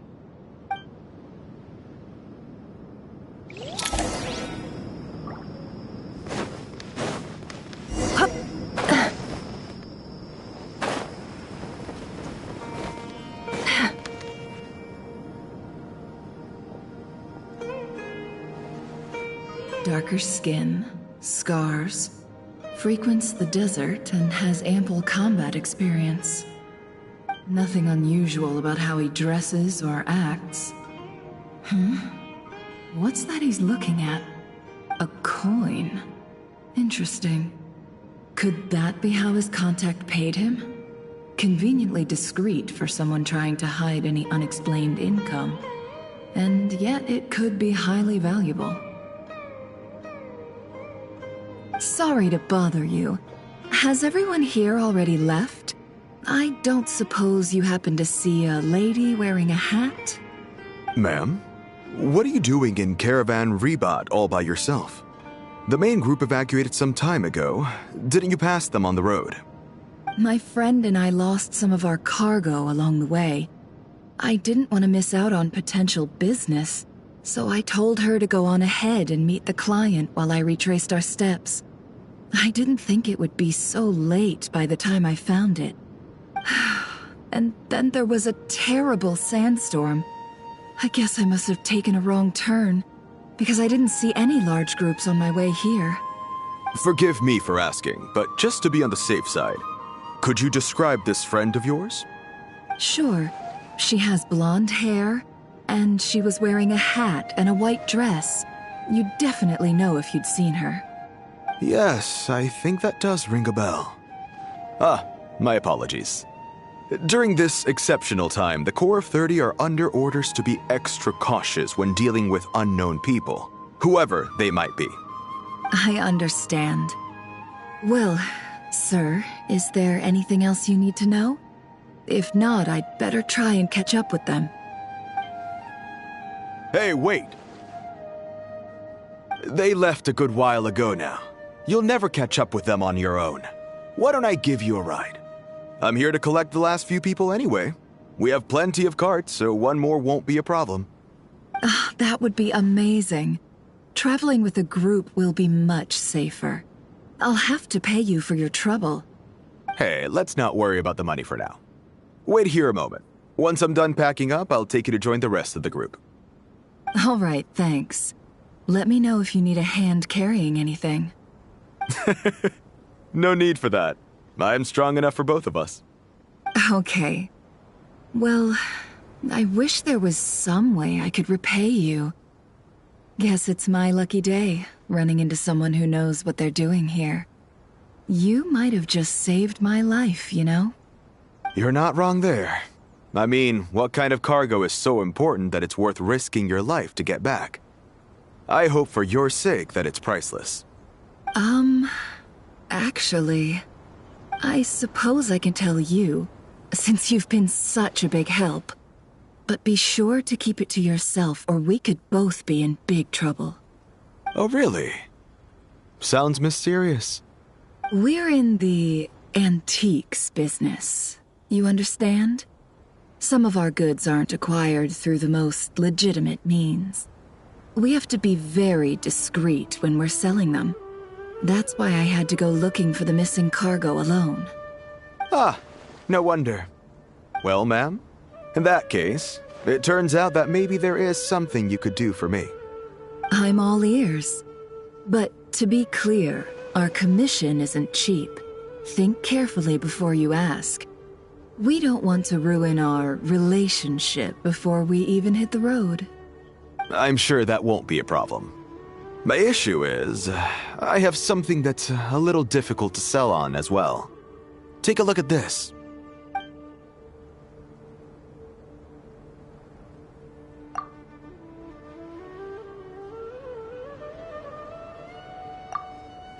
Pure gold. That's quite something. How'd you come across it? Dig it out of some ancient tomb?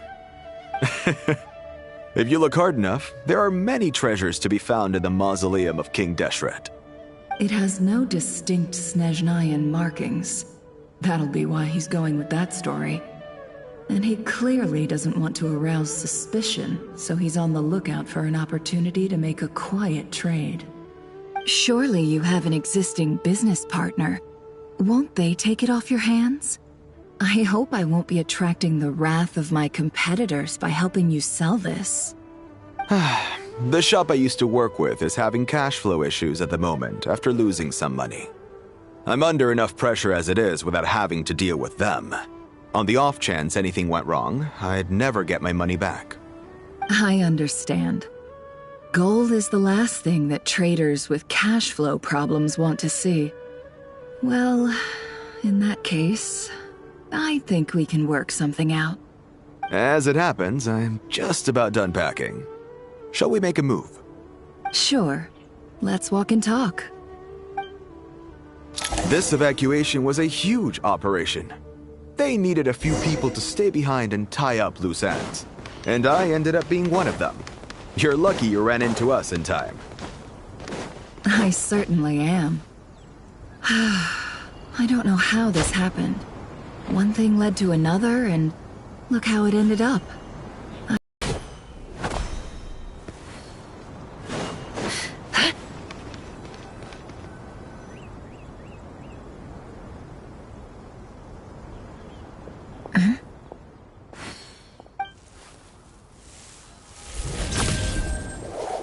Hands where I can see them.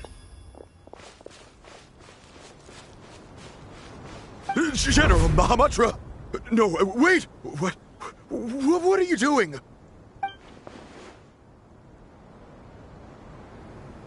This is the coin?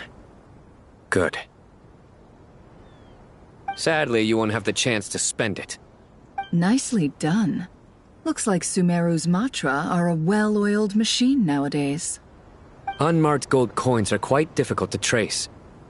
Thanks to you, we have secured the evidence. Here's what's gonna happen.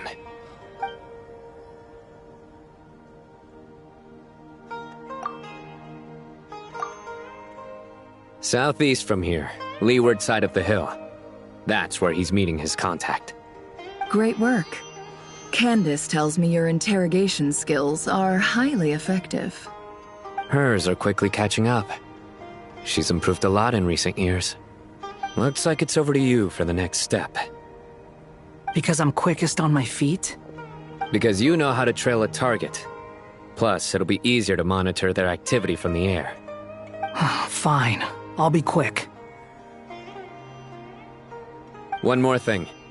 The Traveler just brought a message from the Dendro Archon. Done with this? We're to meet up at the mausoleum of King Deshret. Got it. Will do. Are you sure you'll be okay on your own? Gee, I don't know. Maybe you should come with me. Okay. Then Paimon's coming with you. Really? You do know this is a stealth operation, right? Meaning, you have to be quiet? Paimon, are you sure about this? Well, Paimon at least wants to give it a shot. Like everyone says, if you never try, you'll never know. Besides, being the best guide in Teyvat has to count for something. This should be a piece of cake. Fine. Join me if you want. But be warned. If anything goes wrong, I'll have to gag you and shove you into a bush. No need! Paimon will be super careful. Promise! Good. Then what are we waiting for? Let's go. Ah! Coming! Coming!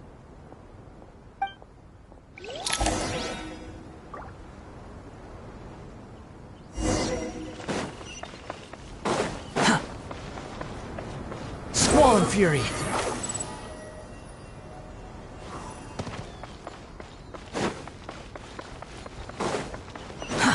Too slow.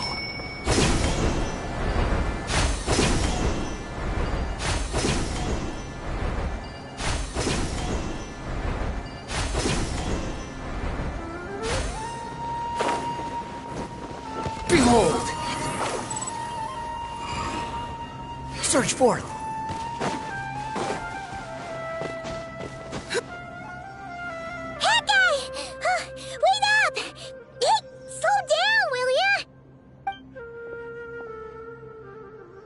We're here. Now, we wait.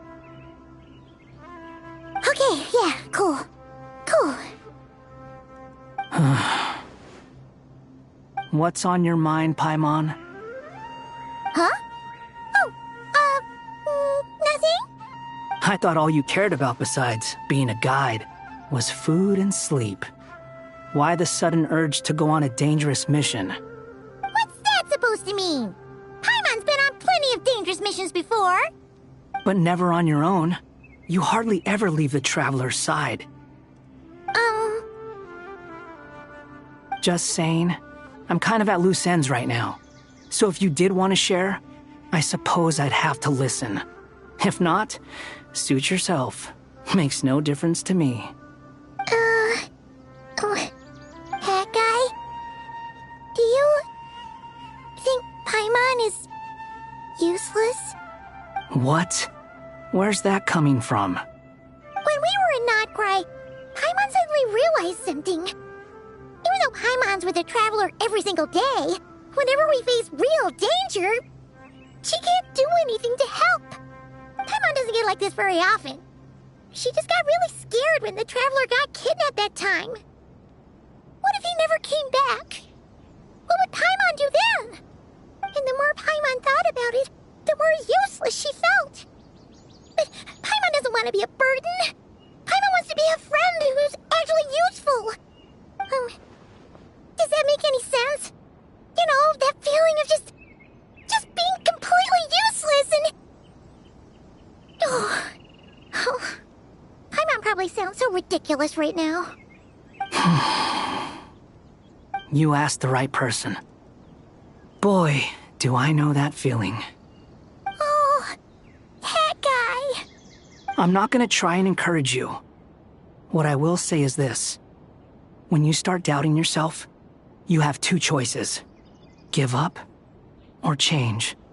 You have to make the decision to move forward. Otherwise, no amount of consultation from other people is gonna help you. So ask yourself, what do you want? to get stronger, to learn more. Whatever it is, go do it.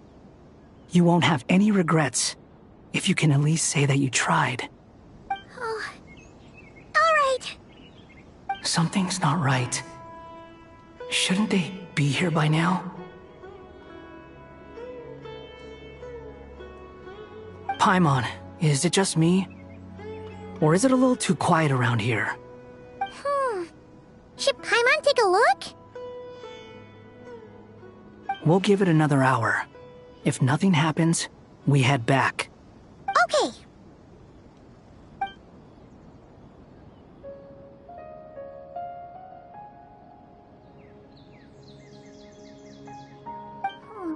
How strange. We've been here for ages. Where the heck are they? Have we been stood up? What is it? Did you think of something? Something feels off about this whole situation, but I can't quite explain why. We know for sure that the guy Sinocot had something set up, yet somehow his contact is a no-show. So, either the handler got caught, or, more likely, they decided to cut our guy loose. But how would they know to do that? Wouldn't they at least send someone here to check things out? That's the problem. They couldn't possibly know what's happening here. Unless... This feels all too familiar. Come on, let's head back.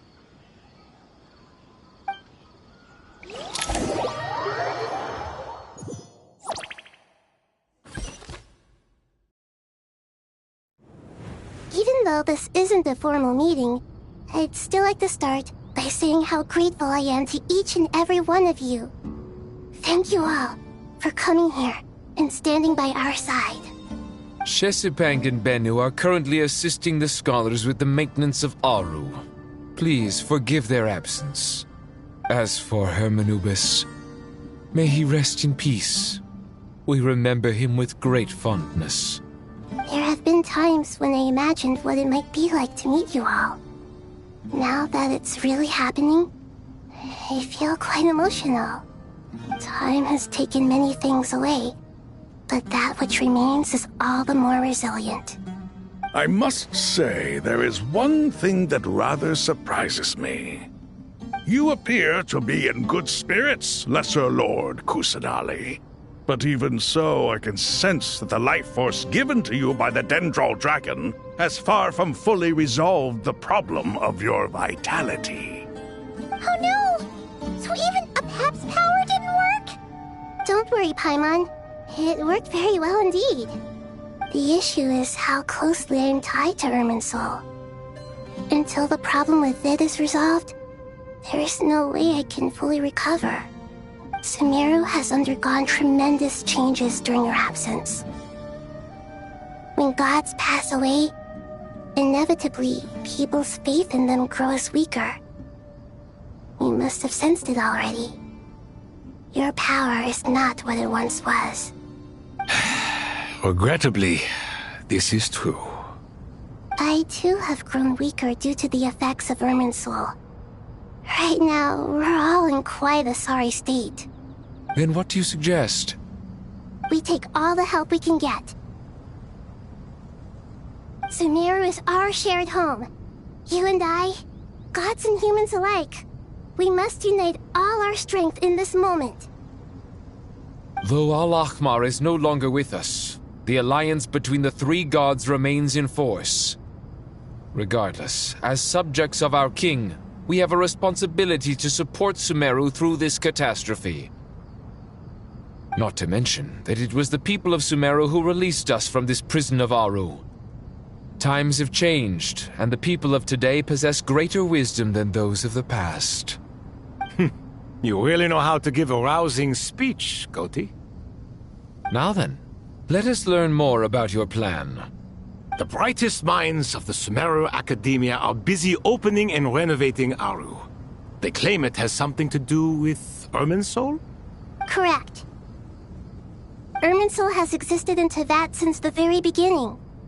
But during the Age of the Dragons, it did not possess the significance it holds today. After the heavenly principles arrived, the power of the Light Realm was divided into elemental energy, and Irminsul was refashioned as a device that records and preserves all information. Since then, everything in this world has been inextricably linked to it. As the Dendro Archon, I have a duty to protect Irminsul. To Sumeru, it is both a national treasure and undeniably a major threat. Teyvat has seen many upheavals in the last few years.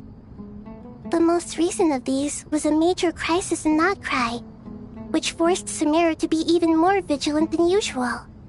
I made sure to monitor all the pathways through which an outsider could potentially transmit themselves into Irminsul. But despite my efforts, a major problem still arose within. I still believe that someone has actively invaded Irminsul. But rather than taking any of the pathways I referred to, the intruder chose instead to utilize the most direct route, and the only one that cannot be protected against, by entering Irminsul through death. I see what you mean.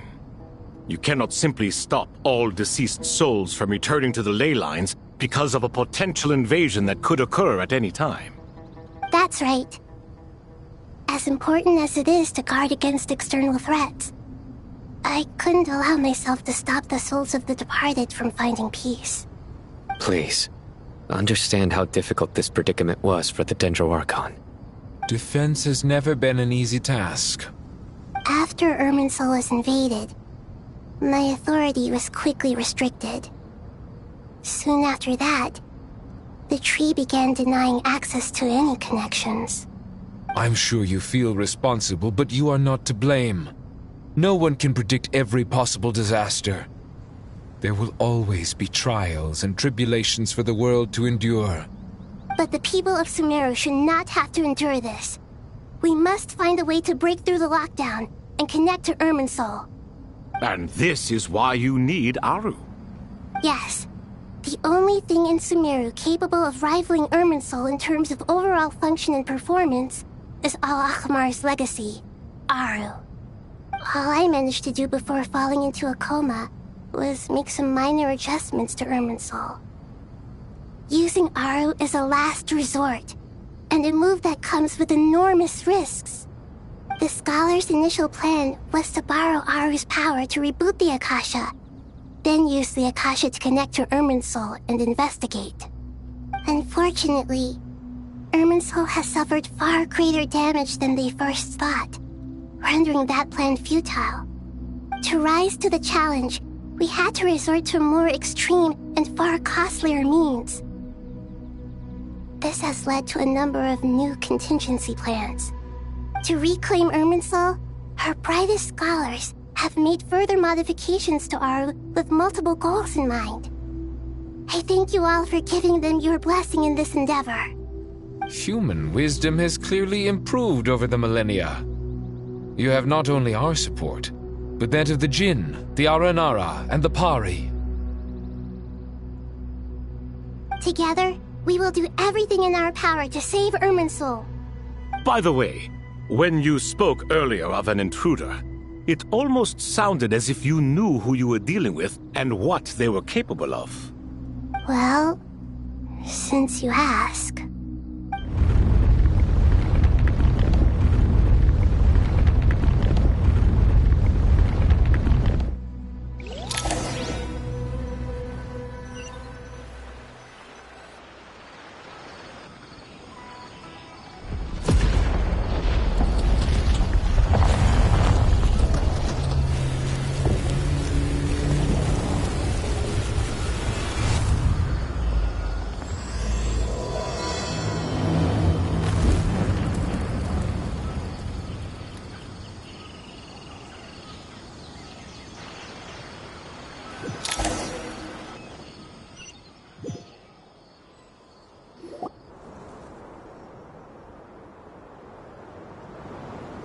Master Tainari!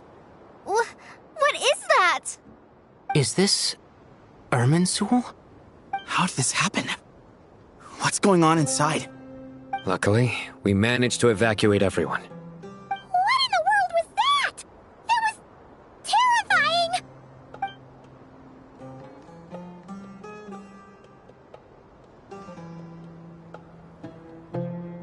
Oh my. I understand now, Dendro Archon. You make yourself quite clear indeed. Not once over the millennia has Irminsul been so terribly afflicted as this. Please continue, Dendro Archon.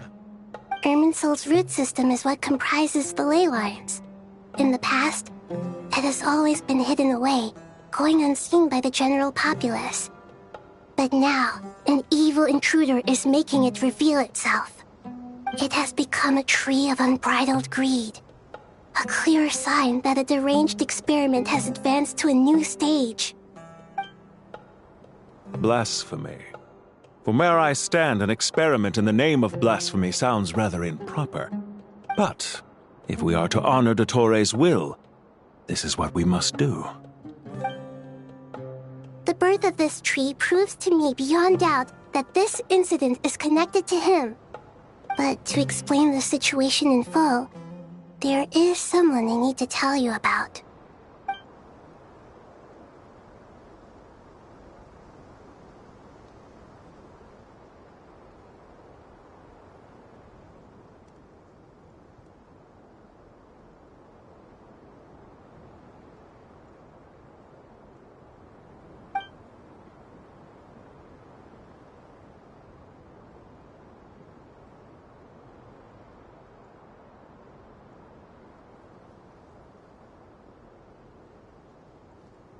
Zandik.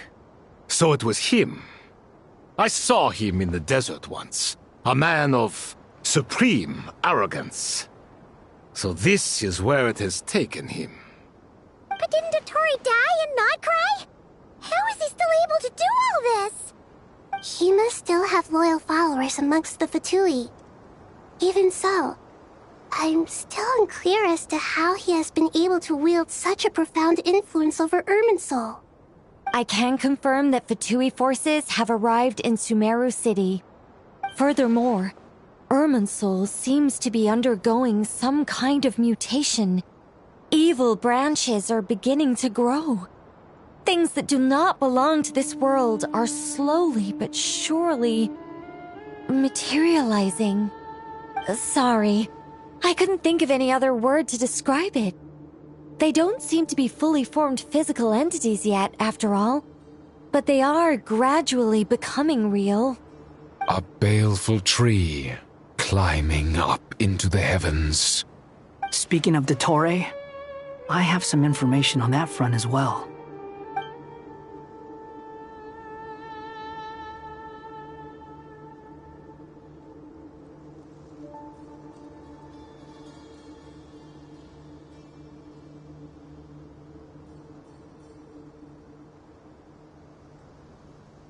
I didn't think it was wise to state this out in the open. But my theory is, the mole wasn't cut off after he was caught. They wrote him off from the beginning. You mean, the Fatui never intended to follow through with him? Then why plant a mole at all? It's hardly a conventional strategy, and the rationale behind it is pretty twisted. But as it happens, I know someone who works exactly this way. And when it comes down to it, his goals are very simple. He just wants to confuse people, so they can't figure out what he's up to. He's been a collaborator of Dottore's from the outset.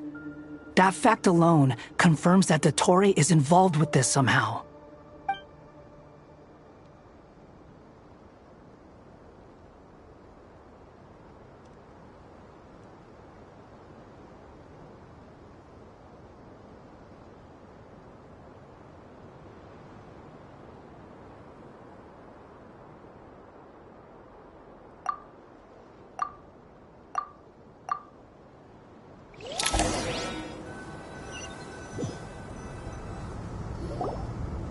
There is still much to be done. Everyone, please remember our core strategy. As per the discussions, the following groups must act immediately. Mr. Alhaitham and Mr. Kave, the next phase of the Aru renovation project must begin right away. Godspeed to you both. We'll give it everything we've got. The plan looks feasible, but the implementation will require certain resources. General Mahamatra Sino and his team will help to procure the materials required for modifying the terminal. No problem. I've already spoken with Sethos and Hat Guy, and they've agreed to assist me. This kind of thing is best left to the fleet-footed, right, Hat Guy? If it's efficiency you're after, we're the right people for the job. Following up on the elemental energy amplifier we discussed, Ms. Dory, I assume you're the one most familiar with the status of this project. Aside from the Dendro Archon, of course. Yep, that's right. Leave it to Lord Sangama Bay. Got it. Well, I'd like Madame Farazan, Kale, and Nicole to support Dory on the technical side. You can count on us. Will do. Rest assured, I'll take good care of Kale. Dia, Candace, and Nefer, you'll be in charge of negotiating between the various parties. I trust you remember our goal. You bet. We can handle it. Good. I believe that covers everything. Tainari will provide ad hoc support as needed, if that's okay. Poor Tainari. Must be tough being Nephis' student. Getting bossed around all day, every day. Hey, don't try and drive a wedge between us, you old rascal. All it says to me is that Master Nephis has faith in everyone's abilities. While I'm nominally here as backup, I doubt there will be many situations where my help is needed. Exactly. Finally, Traveler, you and I will head to the border between Sumeru and Natlan. Once that task is complete, I'll be asking some of you to accompany me to the Eternal Oasis. The Eternal Oasis? I thought that was just a legend. So it does exist after all. Regarding your trip to Natlan, under normal circumstances, a meeting between our two nations would be a far more formal affair. Unfortunately, Sumeru is all but completely cut off from the outside world at present. So regretfully, we won't be able to give the Pyro Archon Mawika the grand reception that she deserves. My apologies for the inconvenience.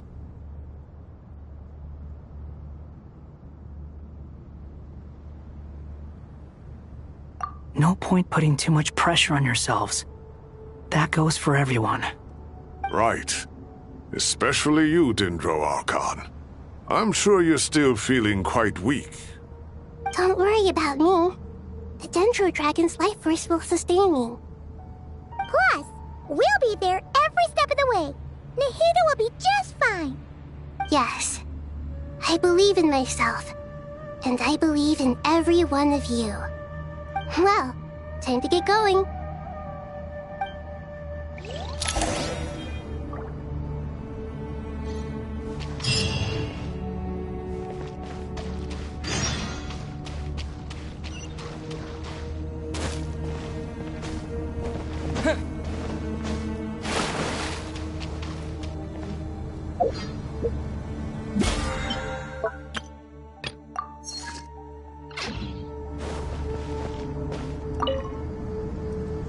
To what extent we can implement the final plan depends on how successfully the Akasha can be modified and configured.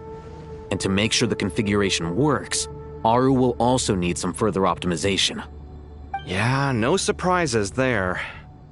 Once we roll this out, any Sumeru citizens who already have Akasha terminals can simply continue to use their existing devices. This still leaves us with a significant equipment shortage, though. Many groups of people were never issued Akasha terminals, including mercenaries, the desert folk, and many others. We'll need a supply of rare materials for the renovation of Aru and the production of new terminals. Right now, the best place to source these locally is from the primal constructs within King Deshret's mausoleum. Time is not on our side here. It's gonna be a race against the clock.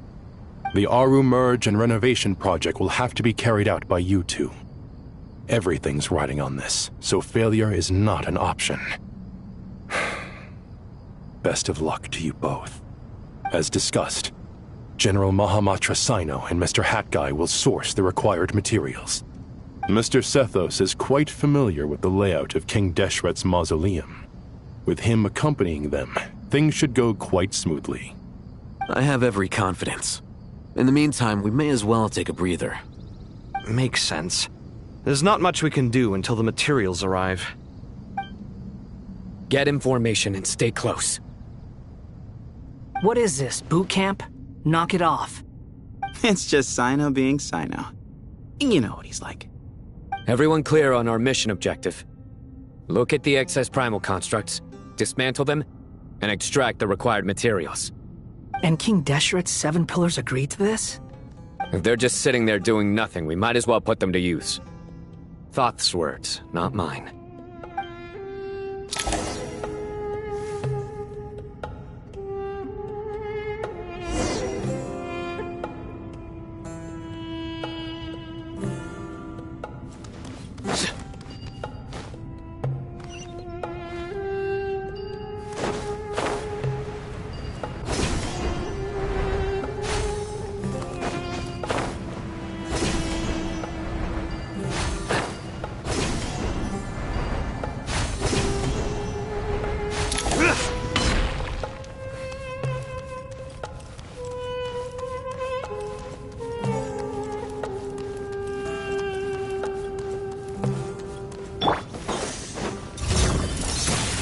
Glory to Al Akmar! The wind rises. You're dead.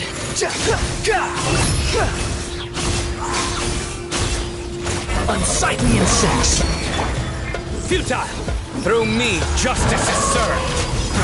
Guilty! Their penance is due! Guilty! Their penance is due!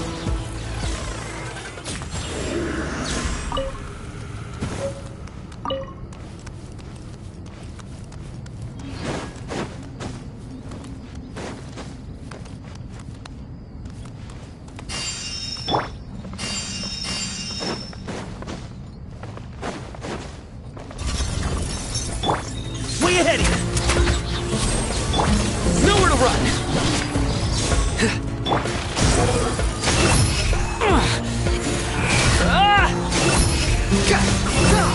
Search for it.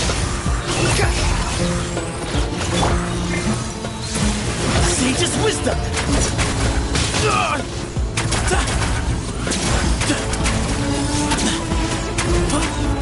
Give me some space. Wretched vermin. Squall and fury.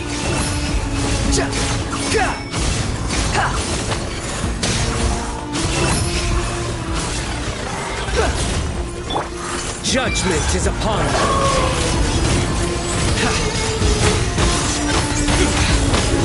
Guilty! Their penance is due! Guilty!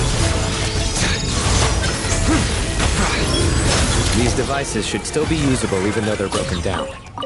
Let's take them back for the others to review.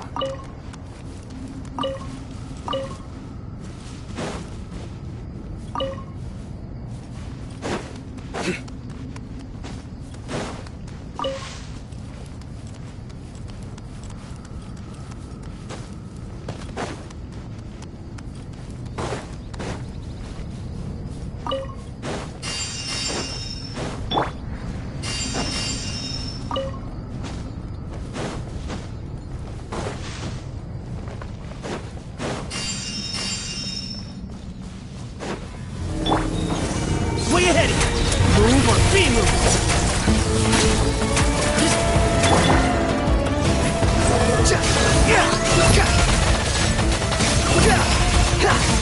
Know your place!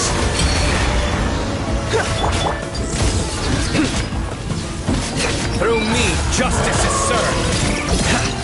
Their penance is due! They stand condemned!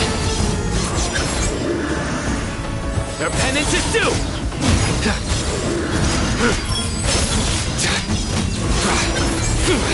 Guilty! How many do we need again? Enough to make an Akasha terminal for everyone who doesn't own one. I remember you telling me how revolutionary these Akasha terminals were. You've used one before, right? The Academia declared the Akasha to be the most powerful and comprehensive wisdom dissemination system in history. That should give you an idea of how powerful it is. Certainly sounds impressive. Neither Hat Guy nor I have ever had an Akasha terminal. Well, if it all goes to plan, that's about to change.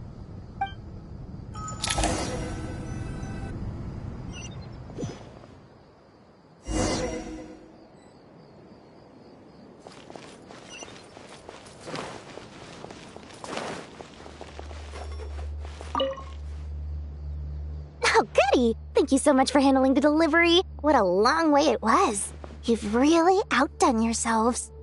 I'm well aware what a bumpy, dangerous journey it must have been. Now, I would have loved to oversee the process myself, but of course, those of us who know the plan can't leave the mausoleum. Oh, trust me, I'm patting myself on the back for my assembly work here. Simply flawless work. But will you really be needing all of this? According to our plan, yes, this is the quantity required. I have no complaints about the quality either. Only the price. So expensive. I heard you covered a lot of the funding out of your own pocket. Oh, that's an exaggeration. The academia provided most of the funds. I just offered a small token of my goodwill.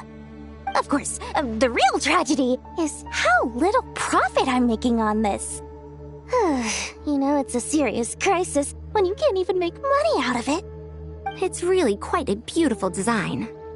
And I'm intrigued by how such a diminutive device is able to output the power of the Light Realm. Did you attend the lecture on Light Realm energy, Madame Farzan? I don't believe I saw you there. Of course I attended. I was just a little late, so I had to listen to the whole thing from outside the back door.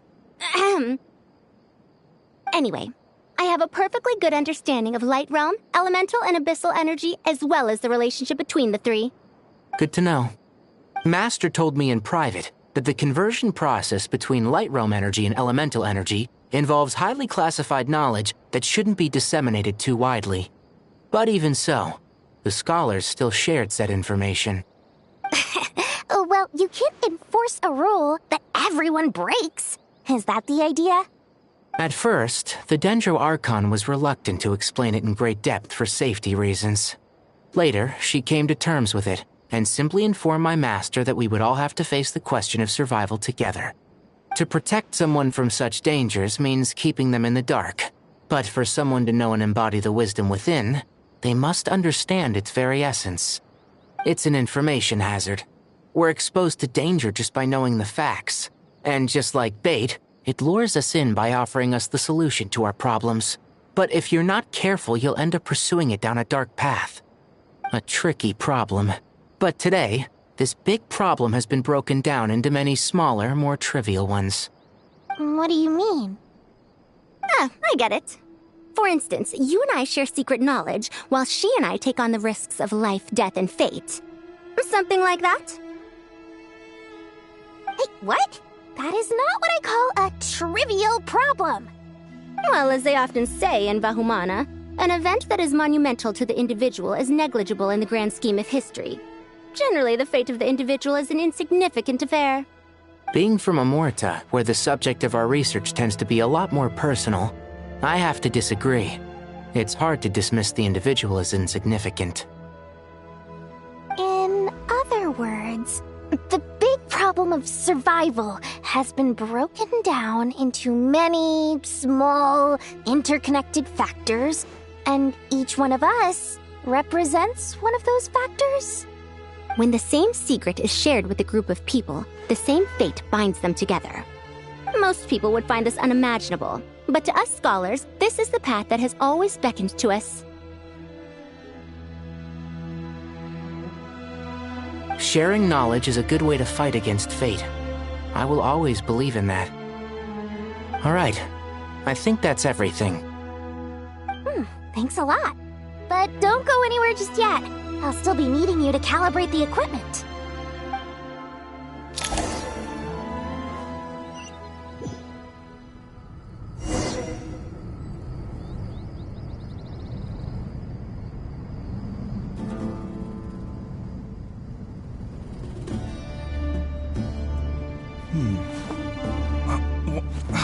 Where's my key? Not again.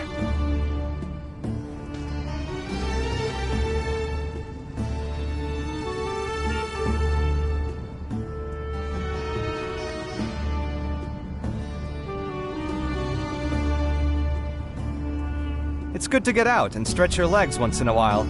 People aren't made to stay cooped up inside all the time.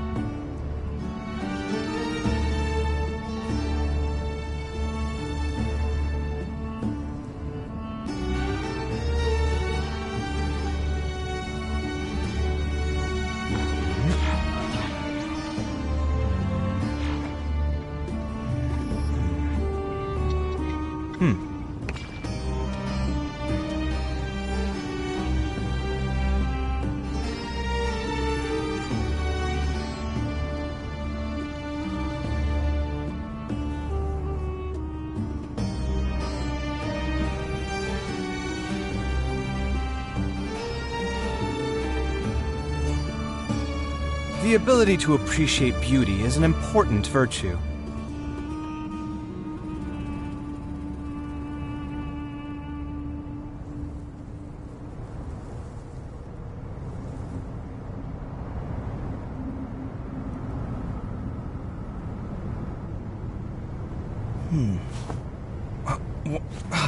Where's my key?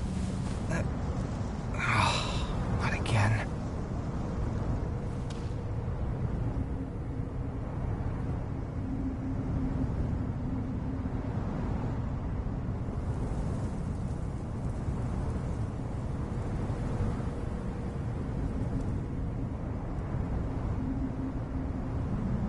It's good to get out and stretch your legs once in a while. People aren't made to stay cooped up inside all the time.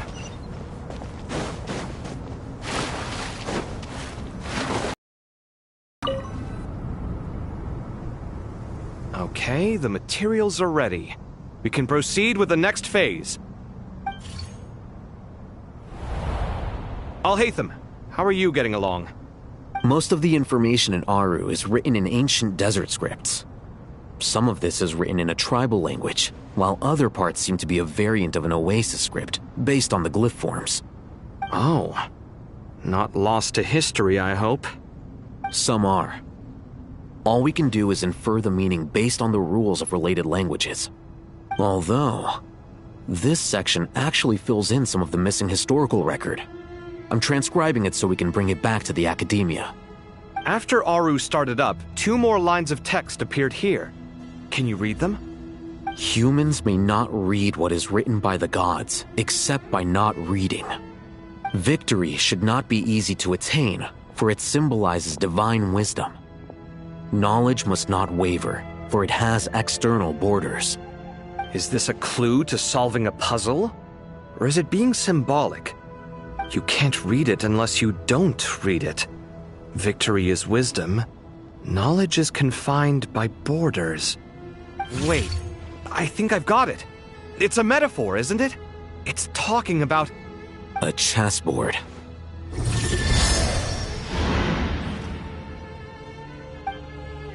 You were right. The youth of today are skilled at solving riddles. Have the secrets buried in the desert not been unearthed over the years all the same?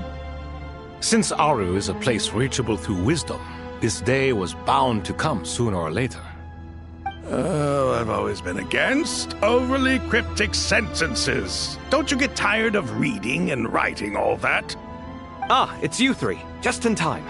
We've been delving deep into Aru, and now this board has appeared. I've heard this was how you'd while away your free hours. You must be quite the experts by now in that case. It is true. King Deshret's chess games are some of the most well-loved of all his wonderful creations. If you have ever been to Safhe Shatranj, you may well be familiar with the chess pieces you see here. Is this chessboard supposed to be another visualization of the interior of Aru, then? Naturally.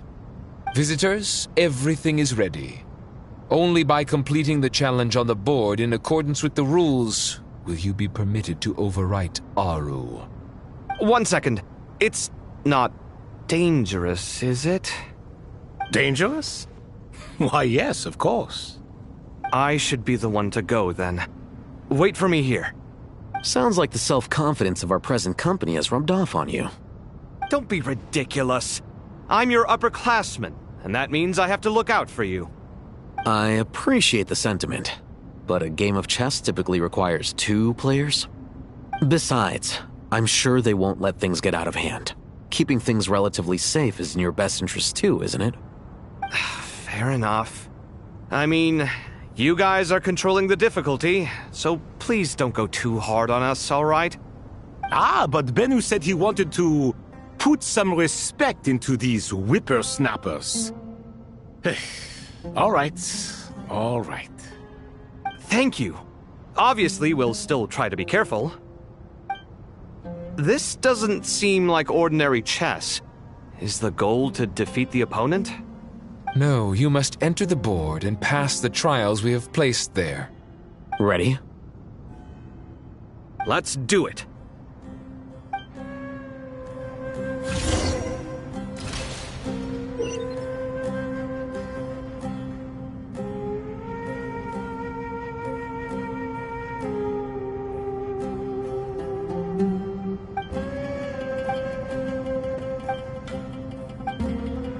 The first trial is posed by me. I don't think this is gonna stop us. Ah, but the key to this game lies in working together. Otherwise, you will be deemed to have broken the rules. Looks like it's up to me. Marak, can you open it? King Deshret's favorite primal construct. Living on in suitcase form, of all things. Amusing. Ho-ho! Excellent work.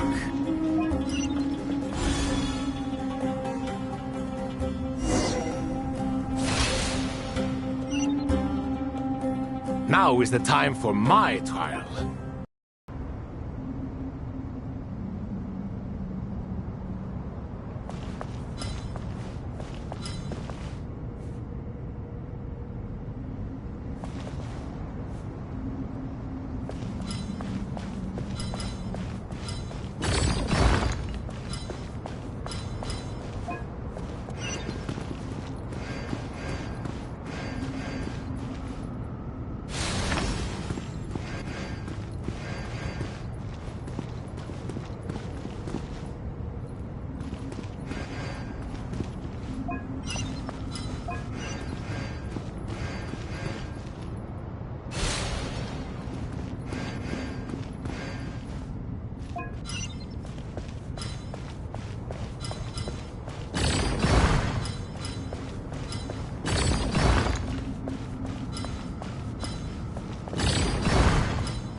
Ibis King, don't you think this all rather inappropriate? You may as well be handing them victory on a silver platter. Do not expect me to follow your lead. Ha! Suit yourself.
Strange time to catch up on sleep. I'm not sleeping, I'm thinking! It's not that simple, you know.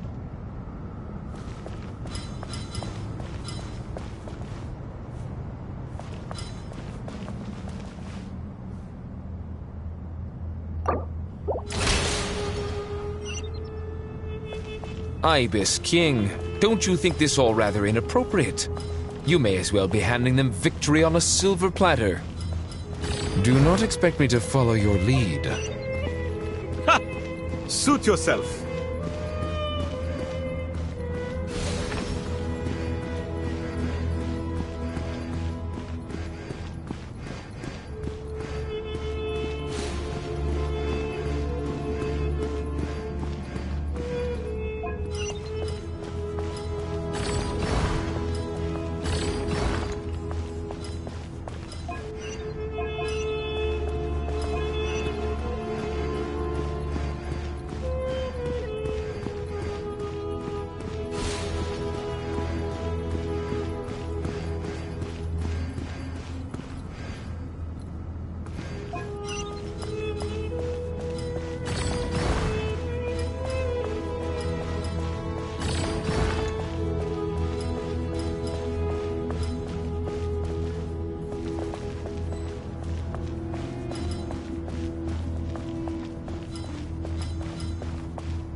Strange time to catch up on sleep. I'm not sleeping, I'm thinking! It's not that simple, you know.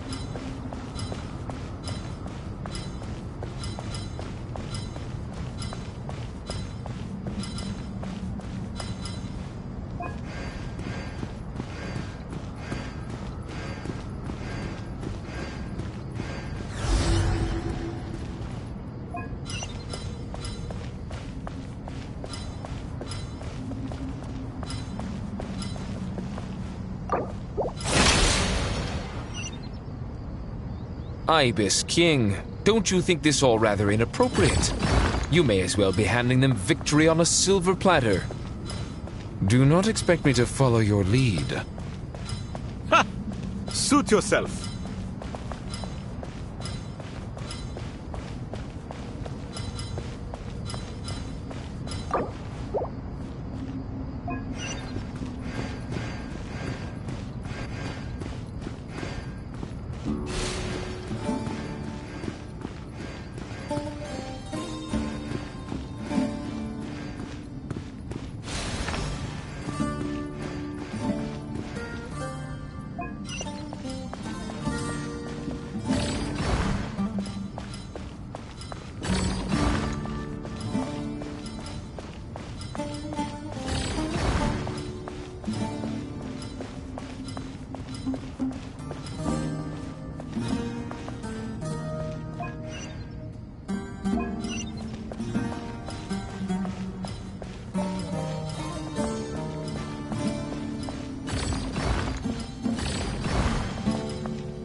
Strange time to catch up on sleep.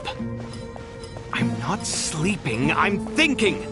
It's not that simple, you know.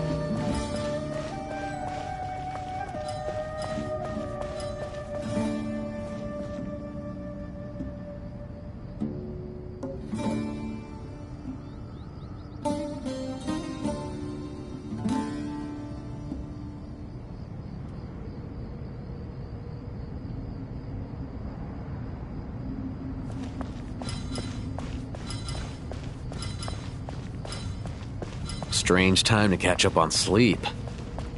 I'm not sleeping, I'm thinking! It's not that simple, you know.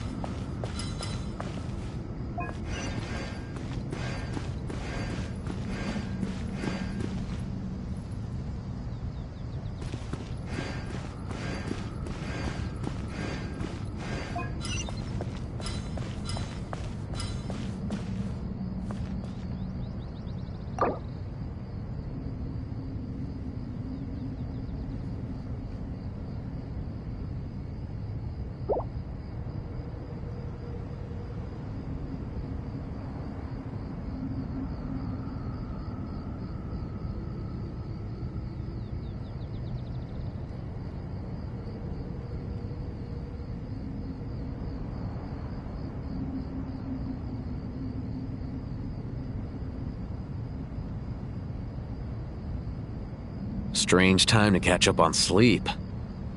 I'm not sleeping, I'm thinking! It's not that simple, you know.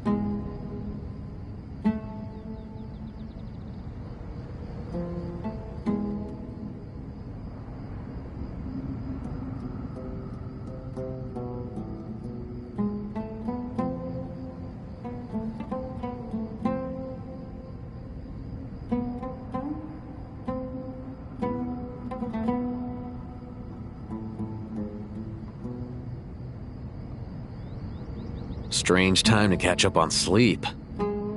I'm not sleeping, I'm thinking! It's not that simple, you know.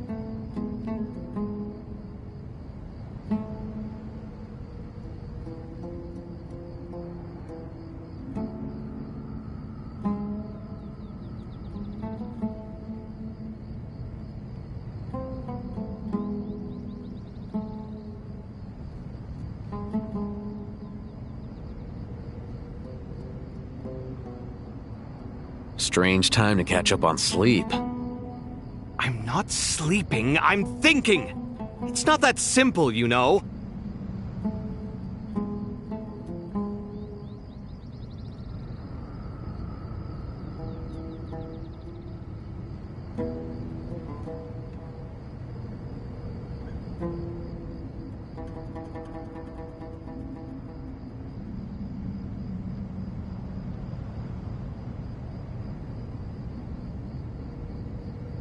Strange time to catch up on sleep. I'm not sleeping, I'm thinking! It's not that simple, you know.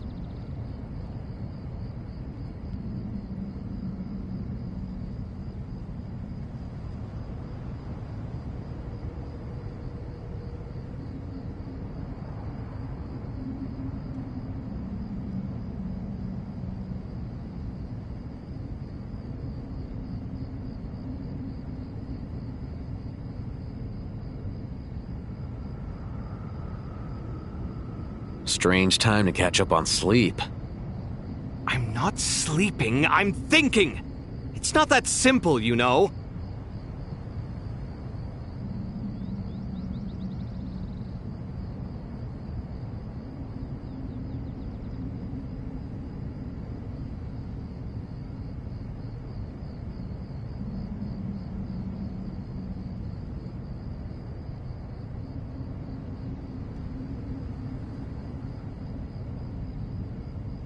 Strange time to catch up on sleep.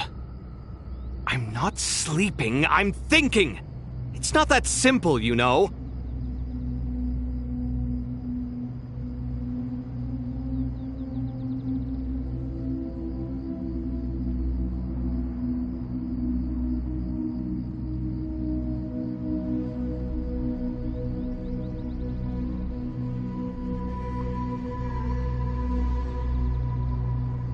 Strange time to catch up on sleep. I'm not sleeping, I'm thinking! It's not that simple, you know.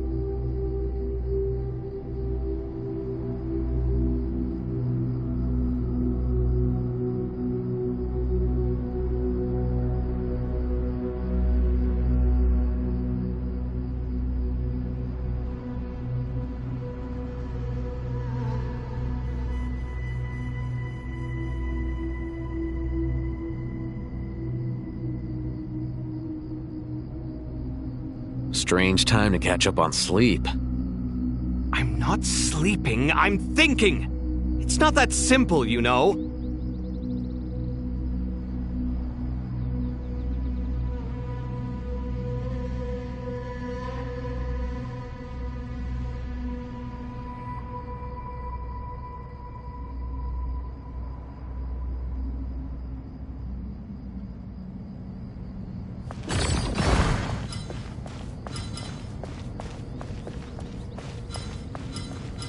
Strange time to catch up on sleep.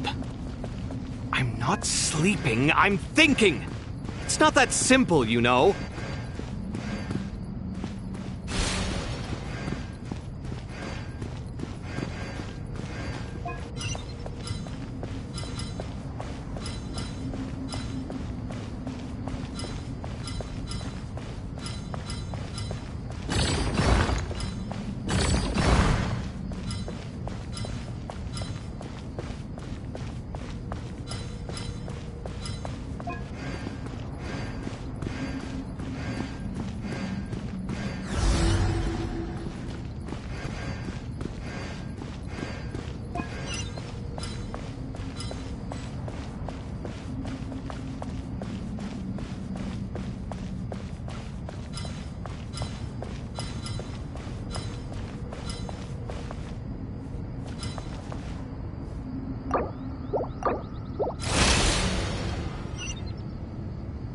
Ibis King, don't you think this all rather inappropriate?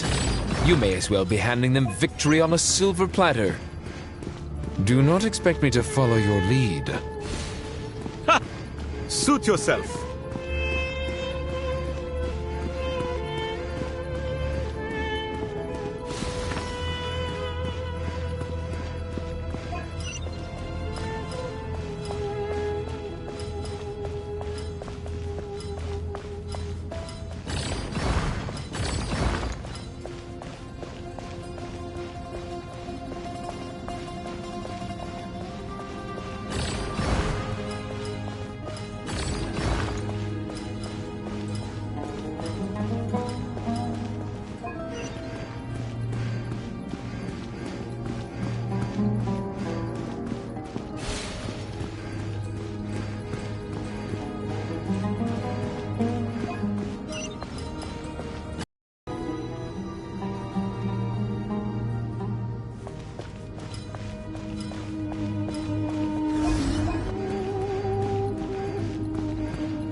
Done.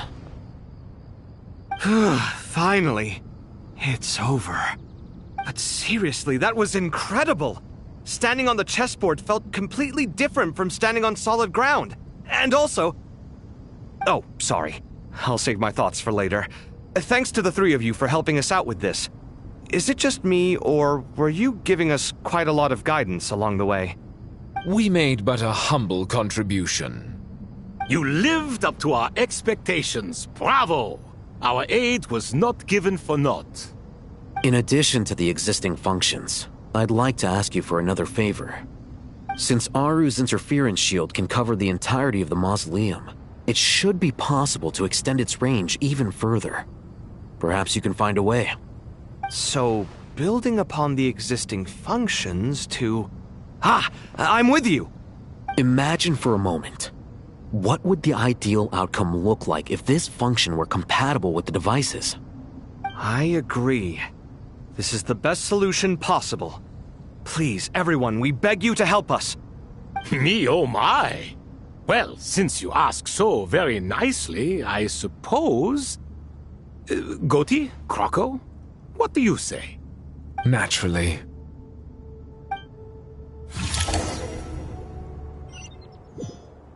Time to go! Let's go find Nahida!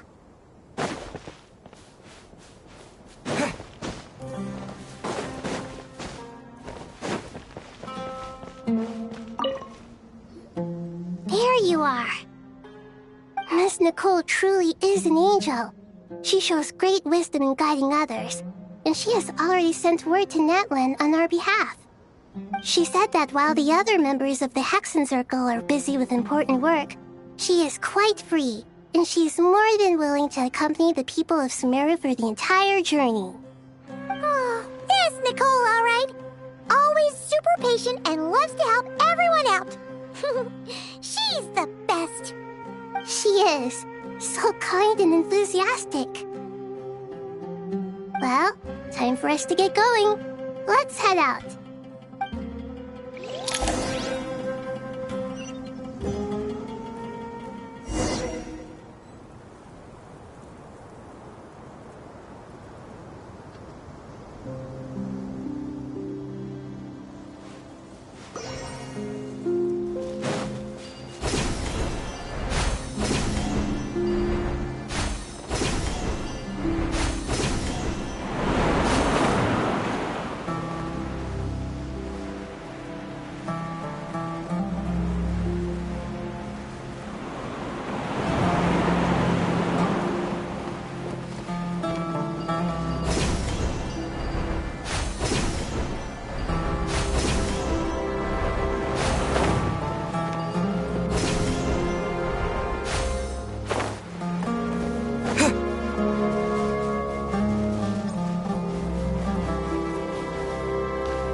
This should be one of the closest places to Natlan in all of Sumeru.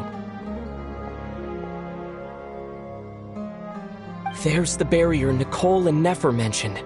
It completely cuts this nation off from the others. But why? Why separate you from the rest of the world now, specifically? And if I'm not mistaken, Irminsul was polluted once before, wasn't it?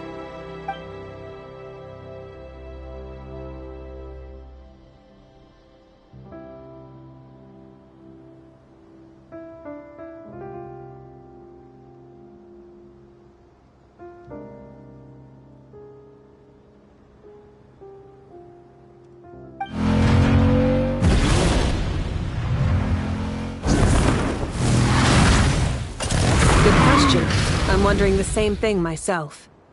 That voice. Mawika! You got here pretty quickly. Hello, traveler. It's been a while. Hello there. Hello, Dendro Archon. Mawika, I apologize for asking you to meet at the border on such short notice. I also apologize for not being able to greet you in person. The form in which you see me now is one carried by the Traveler. The real me is inside the mausoleum of King Deshret, and I am reaching out to you with my mind from here. Irminsul has been infiltrated by the Doctor. We must be on our guard, as he can spy on information in the world from within the tree. Fortunately, there is no record of the Traveler in Irminsul, and you are still within Natlan's borders. My records will be preserved in the Night Kingdom, rather than the ley lines. As long as the Night Kingdom remains disconnected from the ley line cycle, the Doctor has no way of knowing my movements. Exactly. So by meeting each other in this way, the meeting essentially never happened. No wonder Paimon didn't come. You were concerned that her activity would be recorded by Irminsul. The Natlanese have heard about the situation in Sumeru. With the borders sealed off, merchants have been forced to stop their shipments. It's pretty serious, and you're the ones bearing the brunt of it. I'd like to address the question you raised at the beginning. I can offer a brief explanation, although it will sound rather cruel. I don't reach this conclusion gladly, but Irminsul predates the Heavenly Principles. It existed long ago, when the dragons of Natlan were at the height of their power. So even when the people of Sumeru became ill because of pollution, it was not a critical issue from the perspective of Irminsul itself. As long as it continues to function normally, the barrier will not be activated. But this time, the Doctor's invasion has directly affected the tree. That is what caused the barrier to deploy. The Heavenly Principles established a rule that when Irminsul is plunged into grave danger, a portion of power will be reserved to isolate Sumeru. That way, even if Sumeru is destroyed, the outside world at least has some time to catch its breath. We'd certainly need it. The Heavenly Principles created almost everything that exists in Teyvat today. To them, preserving the existence of the world and its inhabitants takes priority over protecting Sumeru. Meaning, protecting Sumeru now falls to you. Yes. My own power may be limited, especially compared to yours. But that doesn't mean that we're just gonna sit around and wait for the end. If necessary, I will utilize any and every means at my disposal. Nicole of the Hexen Circle didn't say exactly what this meeting was about. But after hearing everything you've said so far, I think I can guess where this is going. That's right. Nahida and I discussed it at length. We both know how presumptuous this is, but... You need the pyronosis, don't you? Yes, you guessed correctly. Originally, I only intended to borrow it, but the situation is far graver than I foresaw. So instead, what I ask of you is to please give the pyronosis to Sumeru. Why do you sound so nervous? There's no need to be shy. Surely a gnosis is pretty important to a god. I guess, but it's not as if losing it would suddenly render us powerless. But I'm sure you don't need me to tell you that. With all the nations you've traveled to, and all the gods you've met, you must have realized that by now. As far as I'm concerned, a gnosis is basically an elemental energy enhancer. But I don't usually use it. You know me. I like to think I'm pretty strong without it. Yeah, not about to dispute that. So you see, you don't need to sweat it. Here, take the pyronosis. Huh? Just like that? Uh-huh, just like that. To tell the truth, I've always toyed with the idea of giving it to someone who needs it more than I do. I know you accompanied Nahida here to try and increase the chance of success. It's a good thing you did, because your involvement is one of the main reasons you've managed to persuade me. Are you sure about this? Handing over your gnosis just because of me? I won't try to quantify it, but trust me. Handing over the gnosis to Tumaini is far from the craziest idea I could think of. Besides, even if you hadn't come here personally, I think I still would have agreed to Nahida's request. Irminsul doesn't just affect Sumeru. It impacts all of Teyvat. I know all too well how difficult it can be to protect the things you care about. So logically, morally, or however you want to cut it, helping you is the right thing to do. You don't need to tell me the specifics of your plan. Where the gnosis is involved, the tighter the secrecy, the higher your chances of success. Malika, my heartfelt thanks go to you and the people of Naplan. Don't mention it. But now for the hard part. How do I actually give it to you? The Irminsul barrier is right in the way. I have an idea.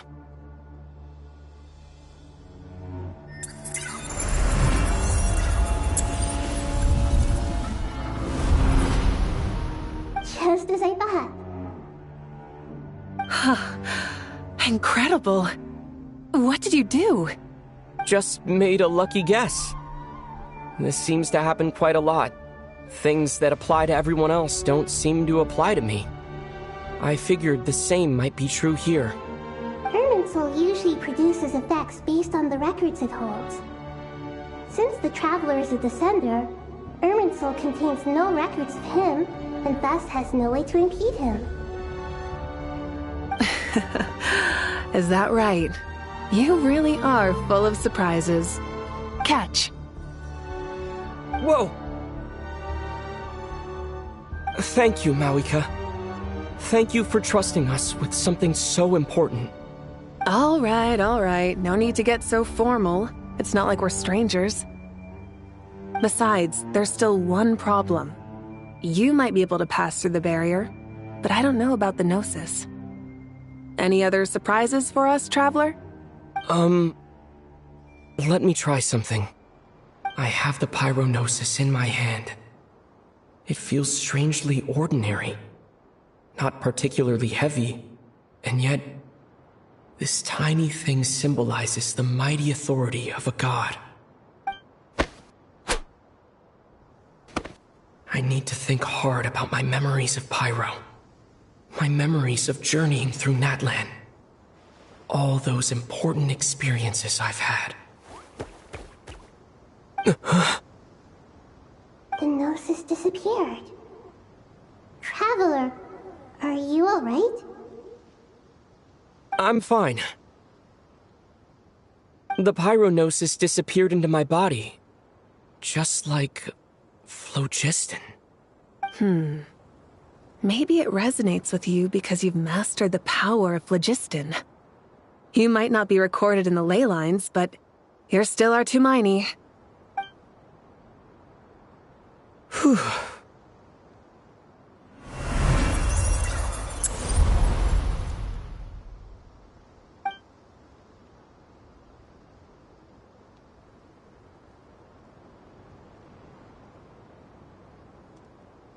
Please allow me to express my gratitude once again, Malika. Pleasure. Well, I've given you all the help I can. The rest is up to you. Good luck. We won't let you down. Yeah, we aren't about to lose.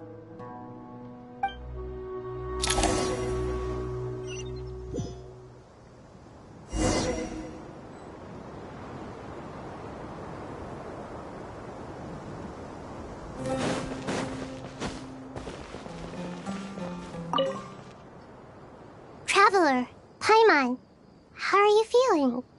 Paimon's a teensy bit nervous, but only a teeny tiny bit. Seems like she's gotten way braver over the last few years, huh? Of course.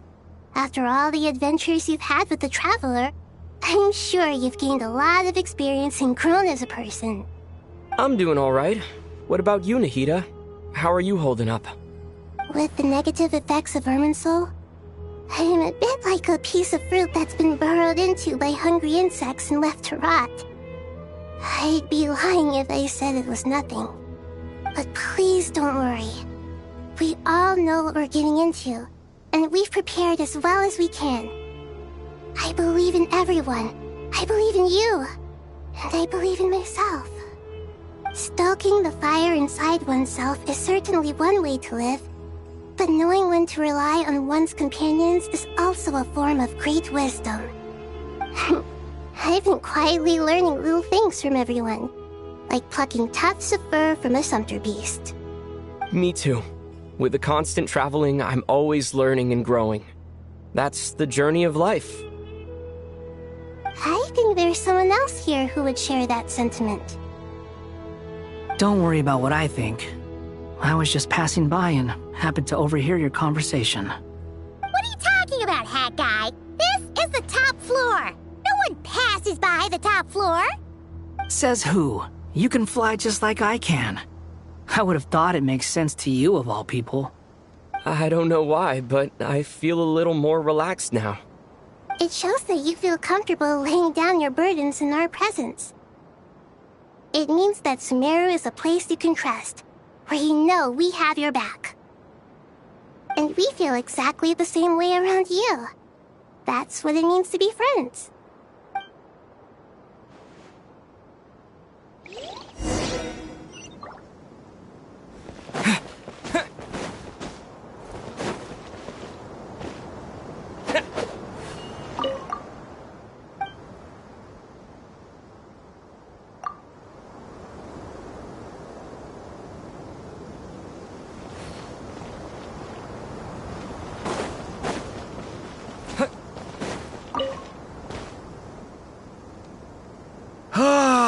It's finally done.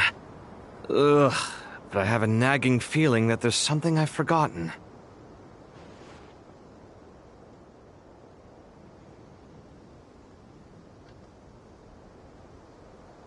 Oh, there you are. Everything wrapped up on your end?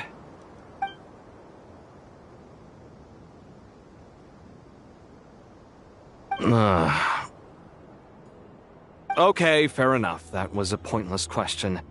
We were working in tandem, after all. You must really be exhausted. Well, it's been a busy day, for both of us. When work ends, you clock out. No looking back. Yeah, we're definitely due a break. Probably a little late to start drinking now, though. I'll stick with water. Here, this one's for you. Thanks. You want a bite to eat? I can grab us something. Or wait, I think there's a stove nearby. Let me take a look. Are you nervous? A little, yeah. Unlike you, it seems. How are you not feeling at all nervous? Because everything that happens next is beyond my individual control. I don't worry about things I cannot influence. What do you mean, cannot influence? You're the one who came up with half of the strategies we ended up using. There's only so much I can do. I was only doing my duty. Was it like this last time, too? You mean with Azar and his accomplices? Yes and no. The situation back then was easier to control, but we weren't as prepared as we are this time. So the enemy is stronger, but so are we. I still vividly remember the way you interrogated me in the library after the fact. Where were you when Sumeru needed you most? If your memory is so vivid, you might also recall that it was you who came looking for an argument. You're often the one who initiates these things, you know. I came for a conversation! I didn't know it was gonna turn into an argument! Anyway, at least I showed up this time. So, what do you think? What do I think? I think we're certainly better off for it. It's good having me around to help out, huh? Absolutely. As a citizen of Sumeru, you displayed a remarkable sense of responsibility in the face of disaster. Certainly feels that way. I just shudder to think how the world would have ended up if we hadn't gotten control of the situation. So, do you think this is what impending disaster looks like? The sky is so clear, and there isn't a whiff of decay or destruction in the air. It's hard to imagine that the fall of humanity could happen on an ordinary day like this. Awful things happen all the time. Sometimes people can stop them, and sometimes they can't. What you and I have done is increase our chances of stopping this one. Lofty ideals may provide no defense at all against nihilism, but perhaps little decisions can. Oh, nothing. It's nothing. I hope everything works out tomorrow. It will. As long as we stick to the plan, our chances of success are good. It's really strange. You're my junior, yet you always seem to act more like an upperclassman than I do. I think it's mostly a matter of temperament. Ugh. Walked right into that one, didn't I?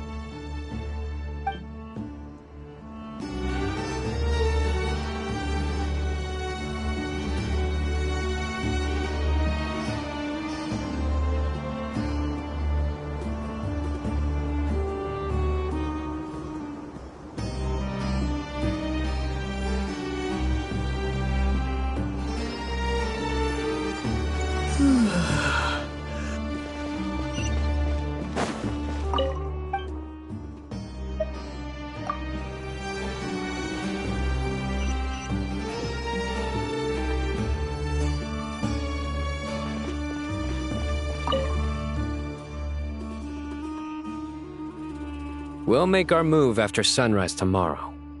Good. Is everything ready? As much as possible. That'll be enough. Don't let the pressure get to you.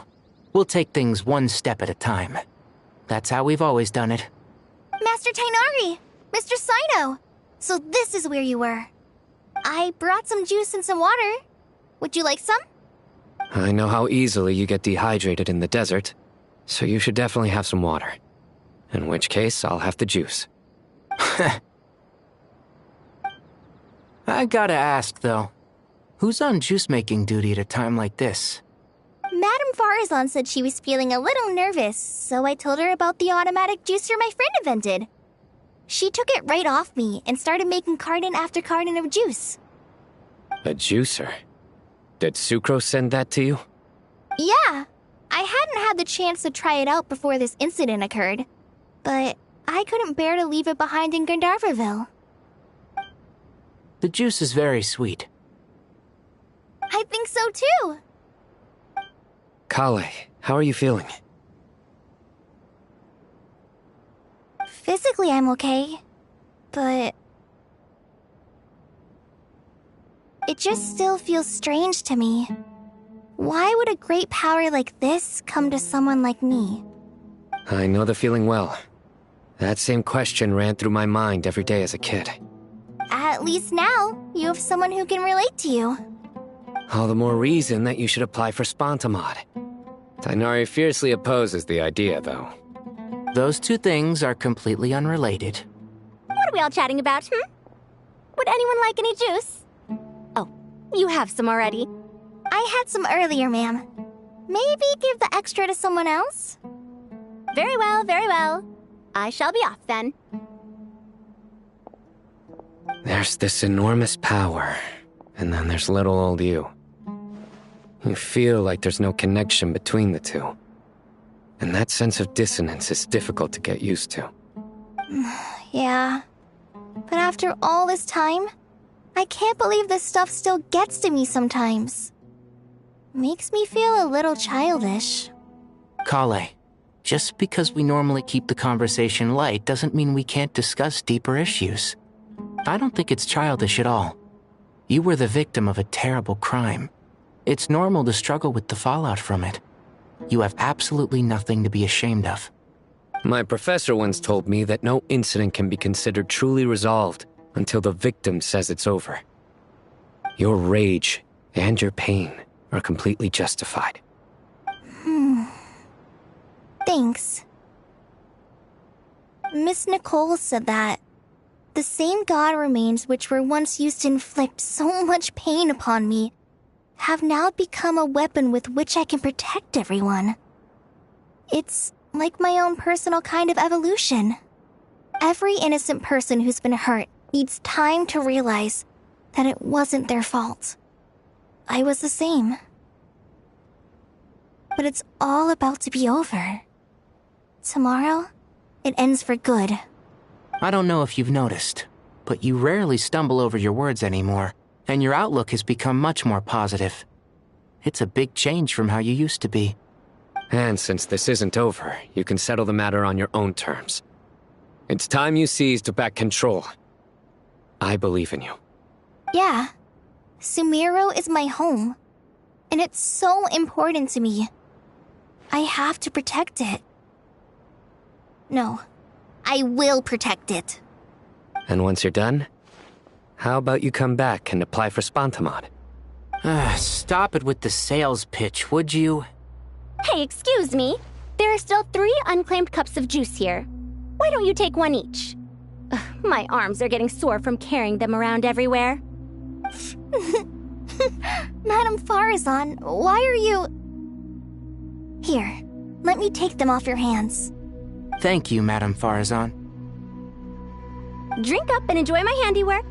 I think I'm going to make something else now instead. Please, try to relax, Madame Farazan. Your nerves are starting to get the better of you.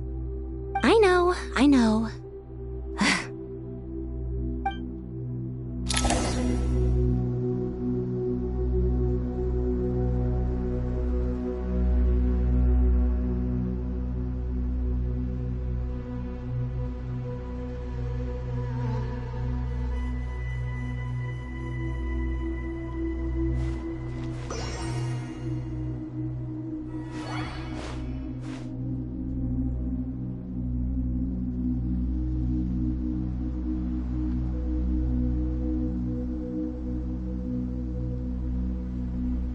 Propagate!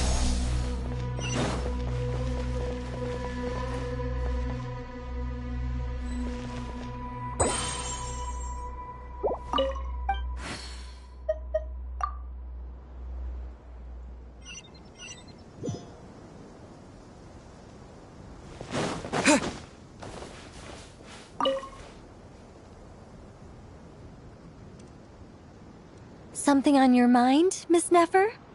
Nothing in particular. It's just... right now, the future feels strange and unfamiliar.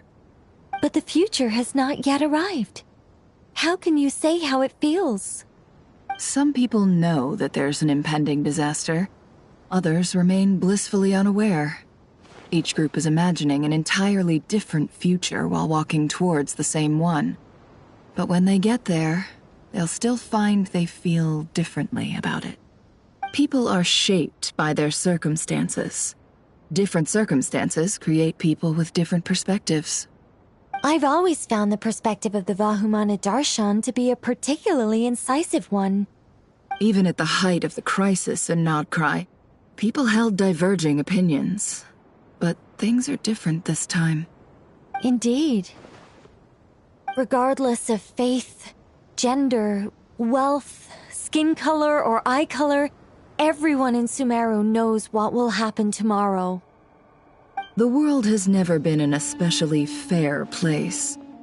Yet now, against all odds, a moment of unprecedented unity and equality is about to take place. It's fascinating. If only my father could have lived to see this era. Era. To me, that term represents a much greater span of time. It can be an unsettling word. I would even say I'm afraid of it. Do angels even feel fear? Yes, at least I do. I fear the gap that grows wider with each passing day, and the never-ending flow of time. Time renders all memories insignificant, and reduces all splendor to nothing. But those memories are the one thing I do not want to lose. You're very human in that regard. If angels draw too close to humanity, our wings burn away in the bright flame of awareness, and we fall to the earth. After spending so long among humans, I have lost much of my former glory.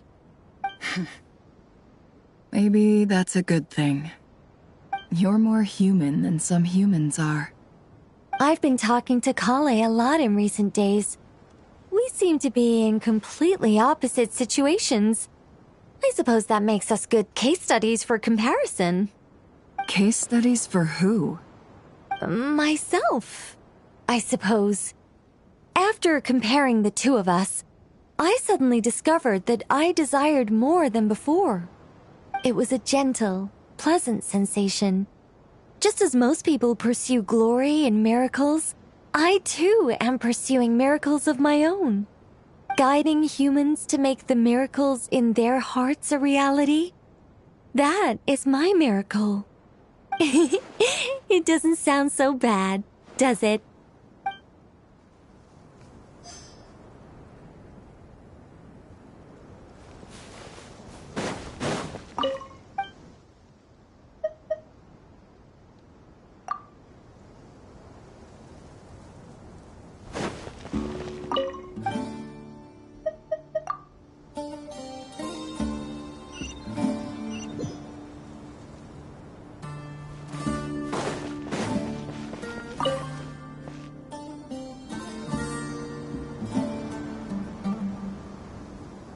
Look at the time. I should head back. I'm so sorry. I was in a hurry and didn't look where I was going. Are you all right? I'm fine. Wait, you're... Have we met? Not exactly. I think we may have crossed paths by the house of Dana before. Oh. You're Hat Guy! From Vahumana, right? You recognize me? The clue's in the name, Mr. Hat Guy. Fair point. It's getting pretty late. What's keeping you up? I could ask you the same question. If I'm not mistaken, all the workload for the Ratawa Histarshan wrapped up a good while ago. Well, I have something of a background in Satyavada life, so I was helping the Dendro Archon make some preparations. But I must have lost track of time. Did you find the experience enlightening at all? Honestly, it was tedious and uneventful at first. But eventually, I think I did sense some profound truths. But they also brought a lot of suffering with them. I was told that I even shed tears while I was meditating, though I have no idea why. Sorry. I hope I'm not scaring you. Not at all. It just proves you're very accomplished in your research. Good night. I wish you all the best for tomorrow. Thank you, sir. You too.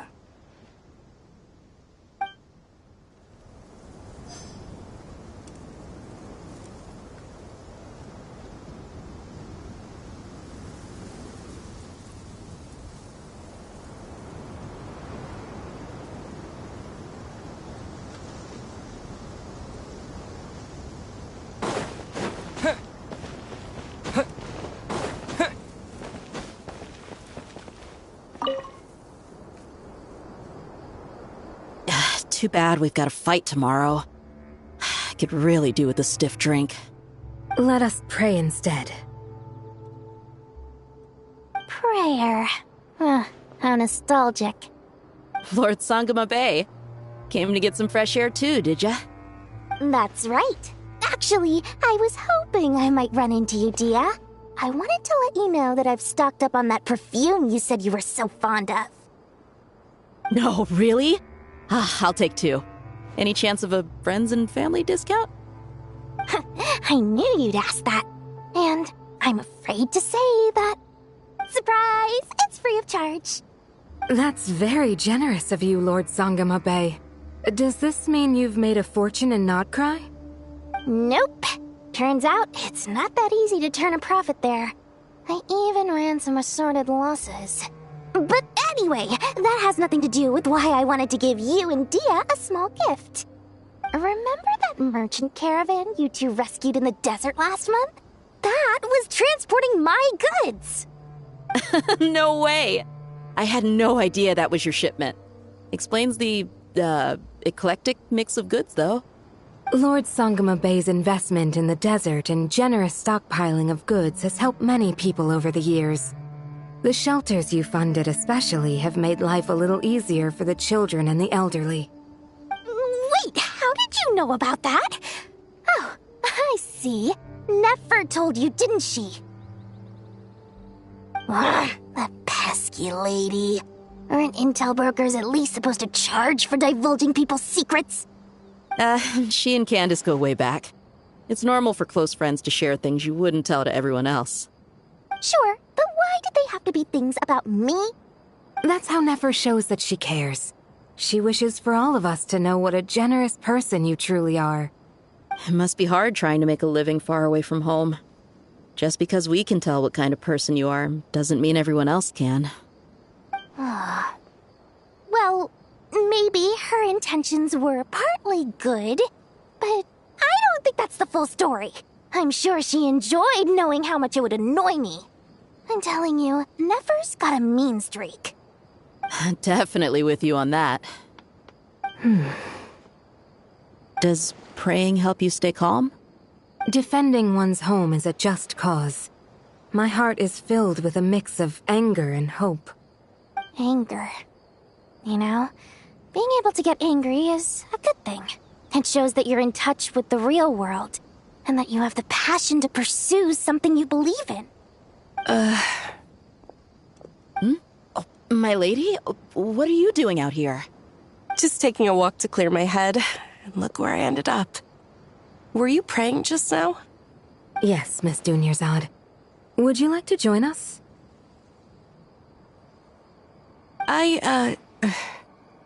Come on, it's fine.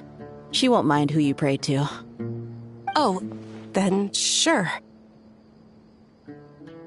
I remember you, Miss Dunyarzad. You visited my shop before. If I recall correctly, the god you worship is the Dendro Archon, correct? That's right. She is such a gentle and kind god. But to me, she's more than just a god I worship. I see her more as a friend. And so do many others. She's not some almighty god who reigns on high, but a genuine friend. Agreed. She's a wise teacher and a good friend. I spoke with several people during the evacuation. Everyone's aware that tomorrow's battle is one that ordinary people can join too. A battle to fight for our friends and our homeland. Oh, it makes me glad. I can finally do something for those who protected me. You've grown so much since we first met. Oh, a compliment? Ooh, more please. Thank you. My lady, you've always been a remarkably strong and ambitious person. It's indisputable. And that's not just a compliment. It's a statement of fact. What are you praying for? Our beliefs may not be entirely the same, but we both wish for the same thing. I pray that everyone will rise to the challenges ahead and return safe and sound. I pray for the safe return of all my companions.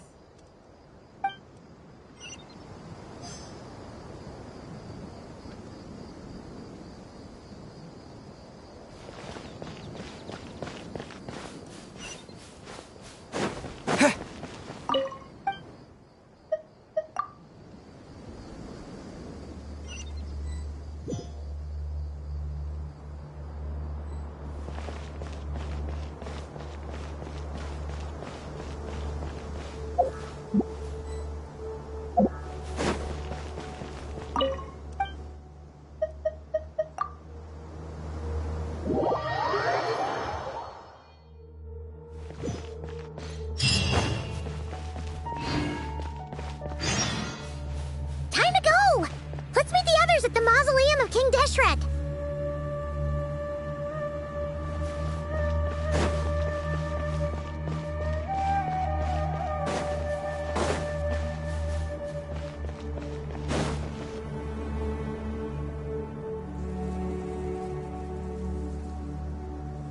I have not felt this way in a long time. Standing up high, gazing out at the rolling dunes. One cannot know what freedom truly means without first losing it. The golden slumber truly lives up to its name as a dreamland. Though desert sands exist there too, no mirage, no matter how glorious, can compare to true beauty. Dendro Archon, what is on your mind? I was wondering whose counsel I should seek on the questions in my heart. What kind of questions? So many. More than can be put into words. As I once said to a friend, we look, we see, and we comprehend. But the question still troubles us. What are the many disasters that this world faces but the sum of all irresolvable questions? The biggest question you should be asking is how to seize victory. Yes. Although, I would express it differently. I must not fail. And so the question I am most curious about now is whether the path to victory will be an arduous one. What we declare to be a young sapling, we may, in fact, find to be a towering tree, if we would only cast aside our ignorance and look beyond the veil of time to see her true form. Nahina! We're here! Just in time. The preparations are almost complete. Ready when you are. We're here too. Miss Nicole! Miss Nicole! You run so fast! I thought I'd get a lot of exercise as a forest ranger, but I can barely keep up with you. Sorry, I got a little carried away. Lesser Lord Kusanali, the equipment is ready, and the modifications to Aru are all complete. As discussed during our meeting, Accessing Irminsul via the Akasha is no longer feasible at this stage. There are other options, it's just they're a little more extreme and more technologically demanding to implement. Maybe you should take it from here. The architecture and functionality of the Akasha terminals overlap considerably with Aru. There is reasonable evidence to suggest that one was developed based on the other, or that they both utilize technology of the same origin. As long as the transplant and merge operation succeeds, Aru should theoretically work on a scale greater than the Akasha and approximately equal to Irminsul. It will become the largest active computing device in all of Teyvat. A system this powerful is capable of a lot of different things. In the past, the Akasha was primarily used for one-way information transmission, but I suspect it could also serve as a central bridging hub. In the pursuit of greater knowledge, some scholars have attempted to connect their consciousness to Irminsul through the use of terminals, incense, and meditation. Correct. In academic language, scholars who reach that stage are said to have entered Satyavada life. Hypatia has performed this practice many times in the past, and she was once under my care for a period of time. Right. And this at least proves that there is a zone within Irminsul that can be connected to. That's right. Providing wisdom to the people is one of the very reasons for Irminsul's existence. I think I understand where you're going. Please, continue. In that case, I'll skip to the conclusion then. We need to further modify Aru, merge it with the Akasha, manufacture terminals, and distribute them to every single person we can reach. Every person? Even the desert folk? Yes, everyone. I've already calculated the amount of raw materials we need. So you mean we're going to get new Akasha terminals? Yes, but this time the people of Sumeru won't be using them to acquire knowledge, just to connect to Irminsul. That's the key. When we evacuated the city, we brought all the important assets from the House of Dana, in case we ended up needing them. Fortunately, this included the Akasha system's main terminal. We've checked all the relevant records, and one thing is certain. Nothing like this has ever been done on this scale before, so... Everyone in Sumeru is part of the plan. Whoever controls the people controls the situation. Since this function of Irminsul was introduced, it has only ever been made available to scholars, who don't constitute a particularly large group of people. But by expanding the scale to include all the people of Sumeru, all the individual connections will stack up to create a significant load on the system. Under normal circumstances, Irminsul would be able to cope with the additional load. But with it already being under strain from other activities, its remaining capacity is limited.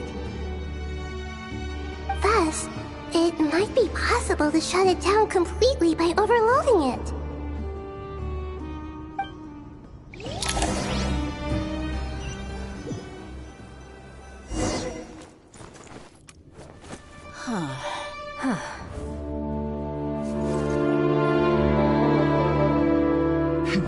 Counting down.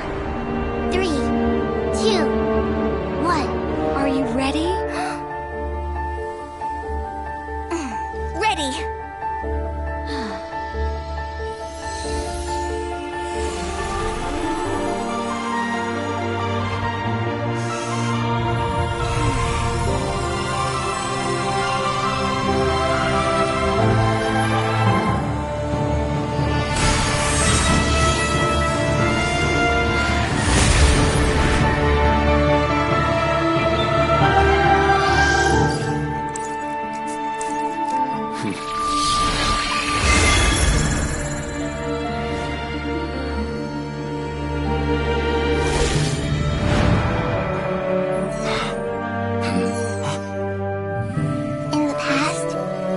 People sought knowledge, they turned to the Tree of Wisdom.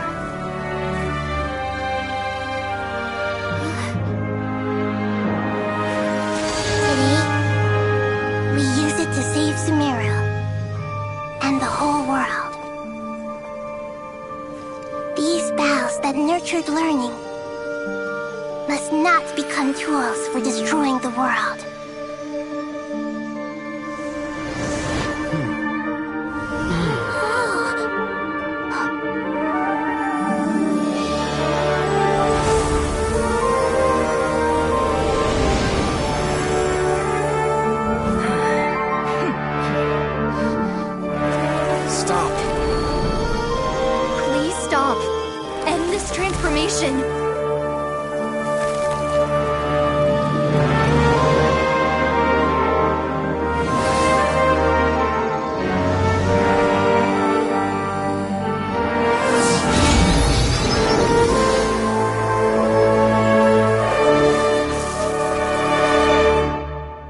Shut down Irminsul just to stop me? You fools. I have all the time in the world.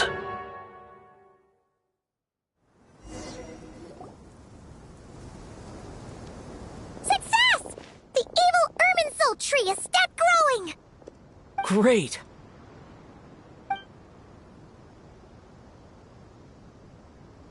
What a display of true courage! The courage to think and the courage to act! I never thought I would witness the shutdown of Irminsul with my own eyes.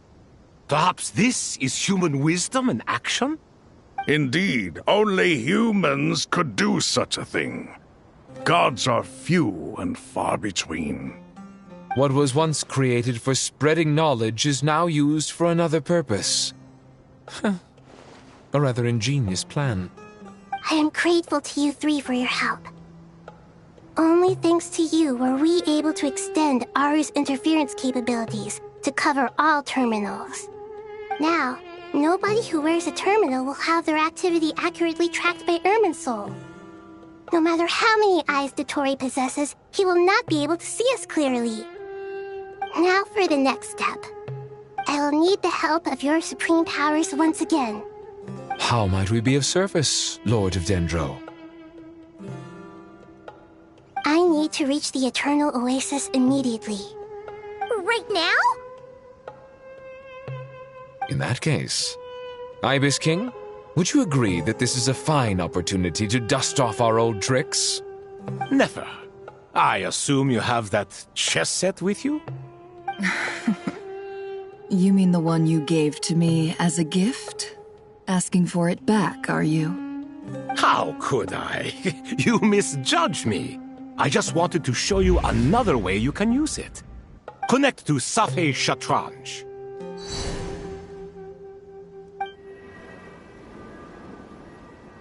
Safei Shatranj? You mean that place in the desert? Thoth's chess set gains its power from the chessboard laid out in the desert by King Deshret and ourselves. All ceremonies conducted using the chess set must be activated via Safei Shatranj. In other words, the chess set is an extension of the chessboard. In the past, moving a chess piece was a sacred and momentous act. Transfer initiated. Entering live combat mode.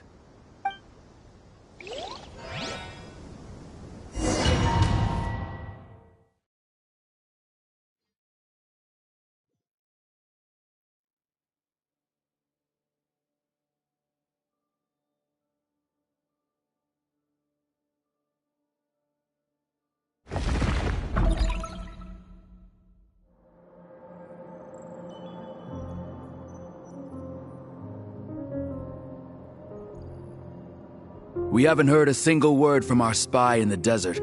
I'm afraid he might have been captured. Never mind. But we spent years turning him. And a lot of Mora. Nothing comes for free in this world, but the loss is not without its purpose. For a small price, we have wasted a precious amount of the limited time they have. Quite a bargain, if you ask me.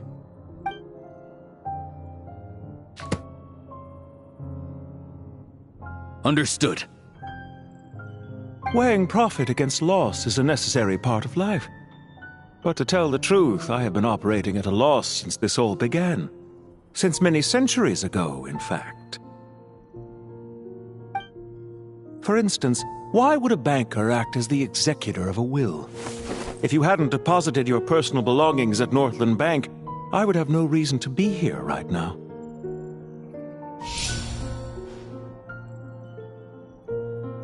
Dottore, I've placed your final data backup into the ley lines as per our contract. I trust we are now square for the safe deposit fees you paid. Is it not a little petty to split hairs like this, given our amicable relationship? I consider sound bookkeeping a matter of principle. Do not forget that you only live to every day of your life since you met me. You've been living on borrowed time. Why, that's hardly a fair assessment. I will concede that my survival was perhaps at your whim, but I became a harbinger on my own merits. Managing money is not like other professions. Mine is not a role I could have acquired based on your recommendation alone, and certainly not one I could have lasted so long in without genuine ability. The information stored in the ley lines is quite comprehensive. Rest assured, I have not forgotten how strong your pride is. Well, I presume you have no sense of fragmentation while talking with me. How could anything possibly go wrong with such strict measures in place? The remainder of your soul was split in two, with one half sent to Nodcry and the other stored in the most secure vault of the Northland Bank. Though I must say, your disdain for the other segments is quite amusing. Zandik is you, and you are Zandik. Zandik created the segments, yet you, a segment yourself, reject him.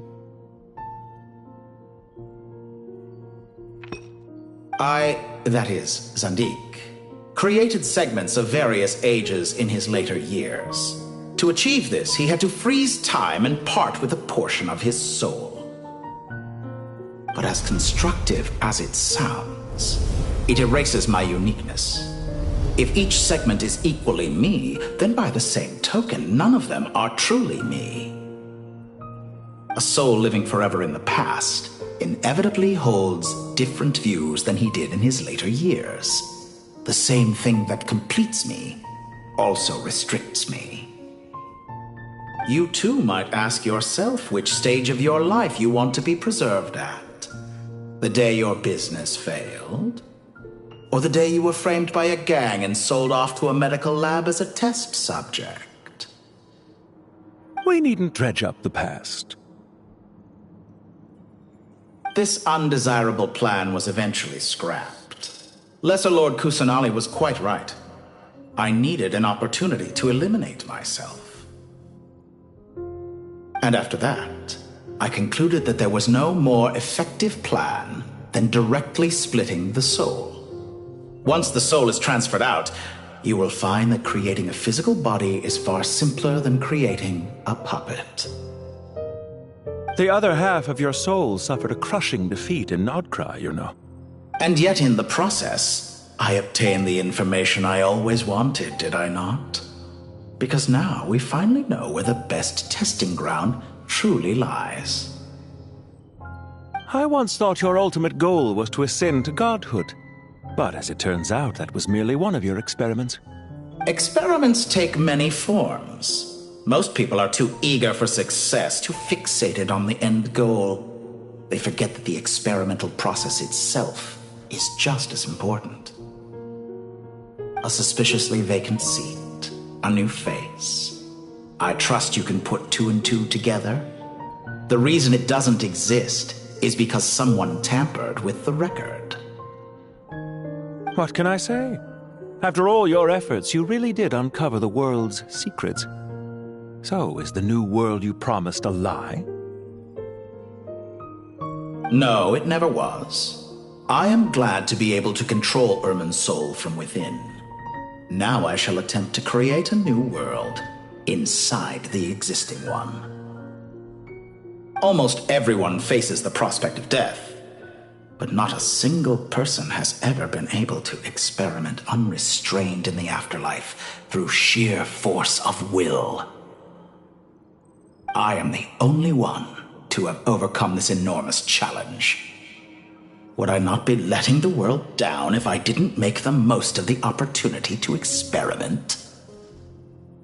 Clearly, the dividing of your soul did not affect the magnitude of your ego. Out of all the versions of you that have ever existed, this you is the most insane and the most radical. Is that why you chose to work with me? Which was it then? My insanity? Or my radicalism? Could I call myself a venture capitalist without a suitably ambitious plan to invest in? Yours happened to fit the bill quite perfectly. Well then, I must say, while I am surprised enough that you showed up at all, what surprises me more is that you chose to present yourself as my former subordinate, and not as the banker Pantalone. Why make things harder than they need to be? Exposing my true identity in a situation like this would only serve to destroy diplomatic relations between Snezhnaya and Sumeru. I daren't imagine the consequences. Showing up in the name of the original antagonist gives you the recognition you rightly deserve, while also being sensitive to Snezhnaya's predicament. It was an easy win. As for why I'm here, If you're suggesting that your credit is in the negative, I won't argue with that. Many people say that about you. I'd argue that a significant factor in your willingness to cooperate is the fact that you have but a few years of life left after my death. Living and dying together has a way of binding two parties together rather closely. Is it not true that a relationship should be judged by both the positive and negative returns it yields? So some of what I said actually made it into your head after all. It's true that I hope you don't die too soon, but don't you find that a strange thing for me to say?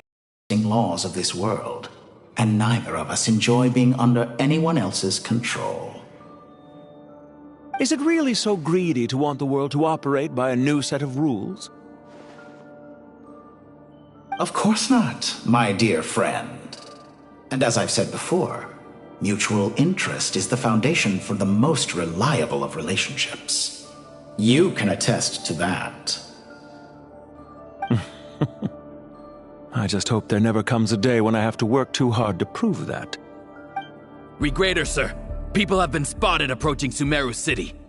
How strange. Despite your access to Irminsol's data, it appears the soldiers noticed before you did. They must have found a workaround. Well, Dottore, I trust you know what this means. The fact is... They're coming. They'll breach the city gates any moment now. But even so, I would say Irminsol is a wonderfully convenient thing on the whole. If you do manage to create a new world, perhaps you could plant one outside my office, too. I'll consider it. What do you need me to do? Stall them? The experiment will take time. Stall them for as long as possible. Very well. But you're really asking for the moon here. Have you heard this story? There was once a guilty man, kneeling in the center of a church while an angry mob outside waited to bring him to justice. He pleaded with the gods, begging them to grant him one final request, the chance to finish confessing his sins before he was sentenced. Many suns and moons passed, seasons changed, and still his confession continued, as if he intended to speak until the end of time. Are you suggesting I worship you as a god? Or were you hoping that I might confess my sins to you? Certainly not the latter. That would make my life miserable indeed.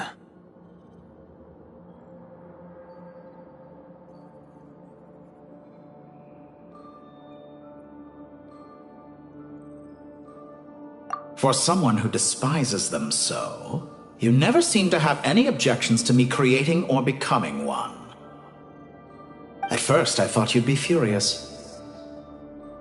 Concerned I would terminate our partnership, were you? Not at all. You had reasons why our partnership must continue. Don't you find people's attitudes toward gods amusing? A god descends from the heavens and people worship it unreservedly, blindly following whatever rules are given to them. And yet, when they see an ordinary person gain godlike levels of power by virtue of their own hard work, they treat him with nothing but suspicion, even if he is a compatriot. Is that supposed to be a compliment? No. I was just thinking. I pity the man who would call you a compatriot. There's no need to be so self-critical.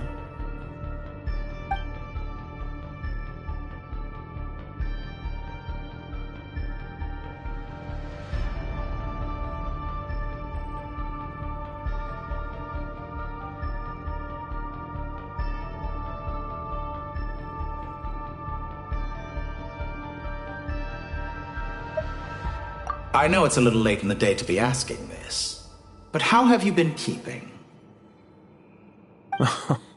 I'm flattered that you would take the time out of your busy schedule to consider my well-being, Doctor.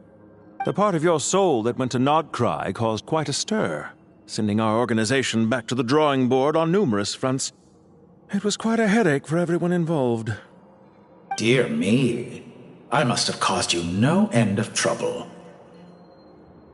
You certainly did. I had the rare honor of being summoned before the Tsaritsa with Pulcinella to answer for myself. A terrifying ordeal. Don't worry, I pulled through. At most, it's a public relations nightmare. I made sure of that. Now I'm curious. How did you explain yourself? Oh, it was quite simple. I just pinned the blame on someone who wasn't there to defend himself. I could hardly be expected to defy the demands of someone as insistent as the Second Harbinger, now could I? How you slander me. You know full well that I am perfectly amenable to reason. There's no question that you are partly to blame for the ruin of my reputation over the years.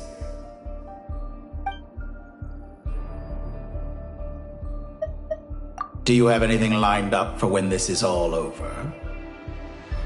Hard to say. Field work always takes quite a toll on me, as you know. Once I'm back at Snezhnaya, I'll start with a well-earned cigarette. Why are you so eager to ruin your lungs after I went to the trouble of replacing them for you? If you have an issue with it, feel free to try to stop me.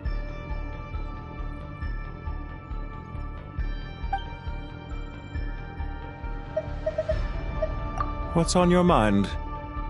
The limits of humanity. It's a pity. Despite running countless calculations, I find there is simply no way to reduce any further the amount of one's soul required to sustain an individual. It's rare to hear you admit to being unable to achieve something. I beg to differ. For instance, as I've told you before, the original me was prone to motion sickness and couldn't make long train rides. Ah, yes, of course. One of the reasons you often sent yourself out on errands. What are you thinking about now? A new experiment. In the event that my soul was depleted, say we extracted my data from someone else's memories, yours for instance, and then combined it with your intact soul as the base material, what would we create? Such a scenario would be impossible. Oh? As long as your current soul survives, there will be no need to create a new individual. Don't forget, you were the one who approved of the present situation wherein only one Dottore remains. And if you ceased to exist, who would be capable of performing this experiment?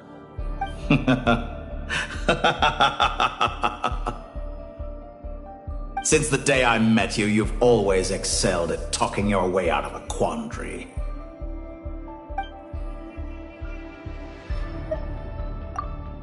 Isn't it a little too early to be saying goodbye? Not that I wish to keep you from your business, of course. Very well. Let's leave the conversation there for now.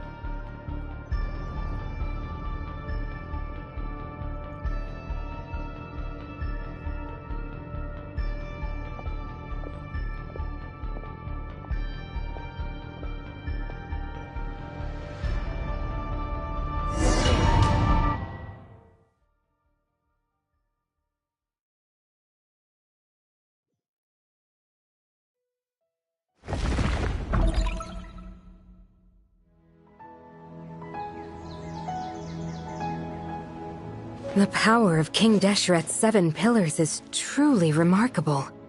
With just a chessboard, you can move an entire unit across the material plane. Yeah, sets us up for a much easier fight.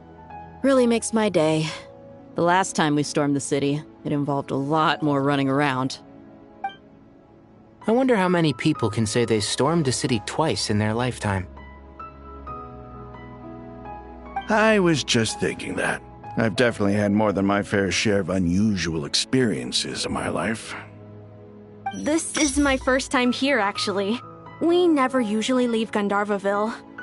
I hope this will be my last time. Does everyone have to chime in? Can't we just fight? What an amusing comment, my dear lady. Yet humans often alleviate tension via small talk, do they not? Whoa! Why is Candace's shield talking? Because the image on her shield is one of me. And I, of course, can appear wherever I wish to. Well, la-di-da. Isn't that fancy? Could I get in on this? You wish for your gauntlet to speak? Why, certainly. Ahem. I think you'll find that it is I whose image is carved hereupon. Thanks. Definitely feel stronger now. You're welcome, my lady. I am glad to lend you my power. Sino, what's the situation? There are troops stationed at every entrance. As we expected. A frontal assault will suffice. Everyone, stick to the plan. We'll take the main entrance. You head for the House of Dana's side door. Move out.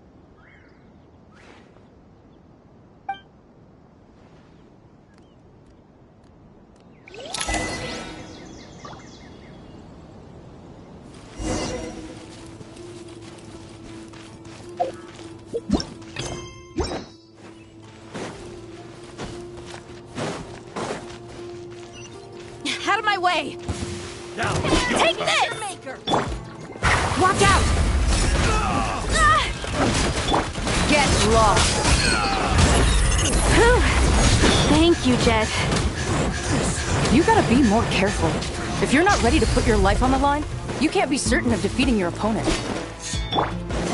She's right. Keep your wits about you, Rana.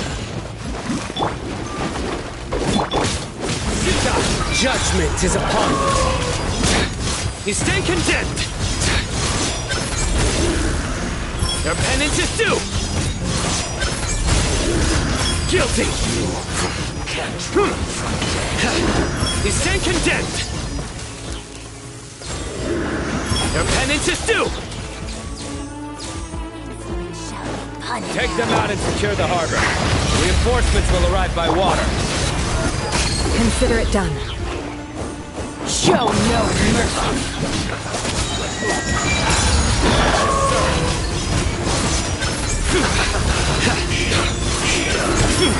Stay condemned!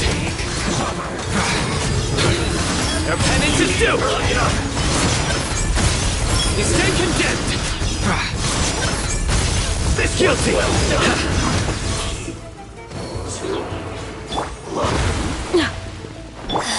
Look alive! Ha!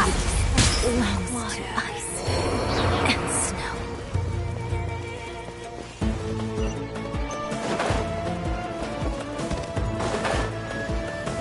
Looks like we're in for a tough fight. Grant us your blessing! Gloves off!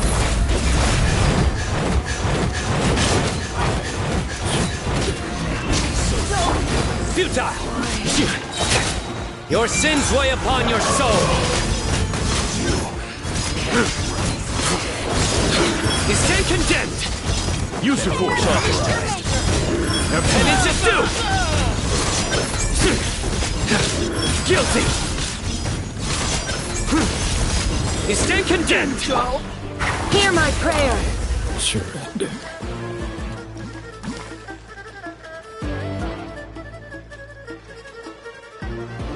Waterway secured.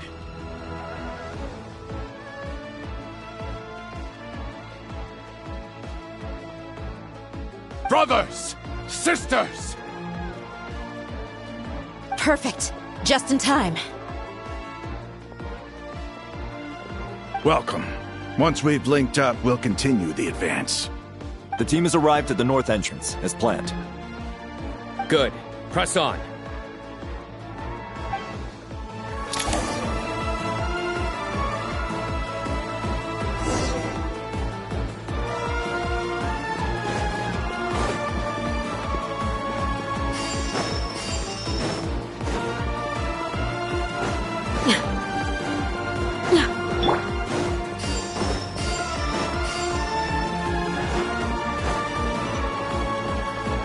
Are you let's get it on!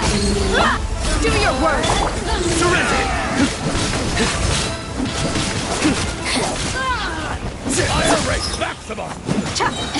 You're dead meat! Over here! Buckle up! futile! Grant us your blessing, please! Judgment is upon us! There's nowhere to hide!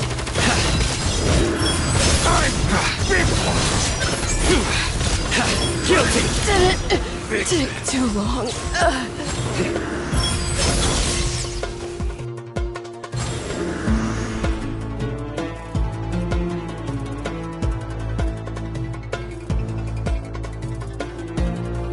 Look out! It's an ambush!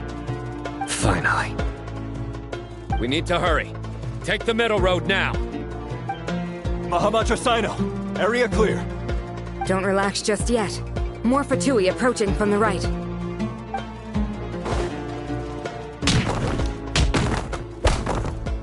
Irminsul cannot track our movements. If necessary, we can split up. Don't worry. We'll wipe them all out. As you can see, our people came raring to go. Good, good. How are things with the Traveler? Can Tainari keep him safe? Don't underestimate Tainari just because he's a forest watcher. He can handle it. All right. You know that's not what I meant.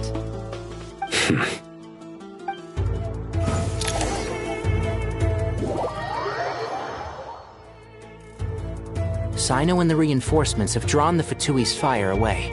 It's our turn. By using a cluster leaf of cultivation, we can pass through certain terrain silently.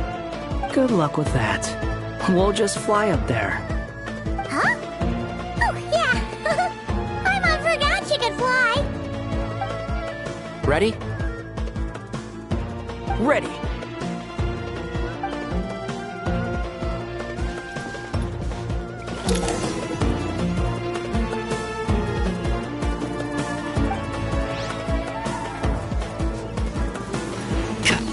One with the forest.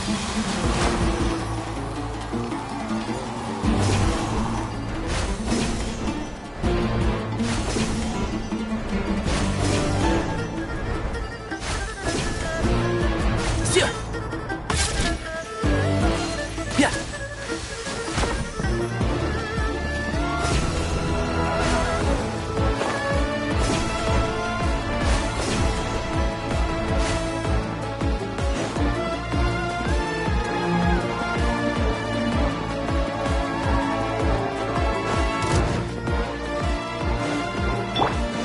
A new dawn rises! Time to ignite! I'll uproot you! Can't see?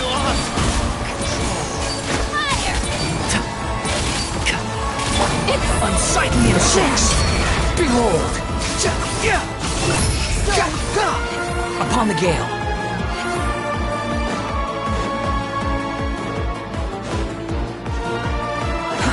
Too slow.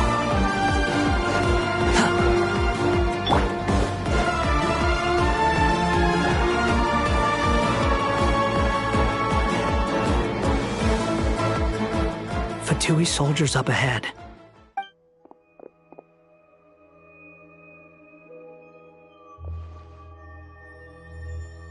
Careful. Prepare for battle. Hey! There's people over there. You have some nerve showing your faces here in the center of Sumeru City.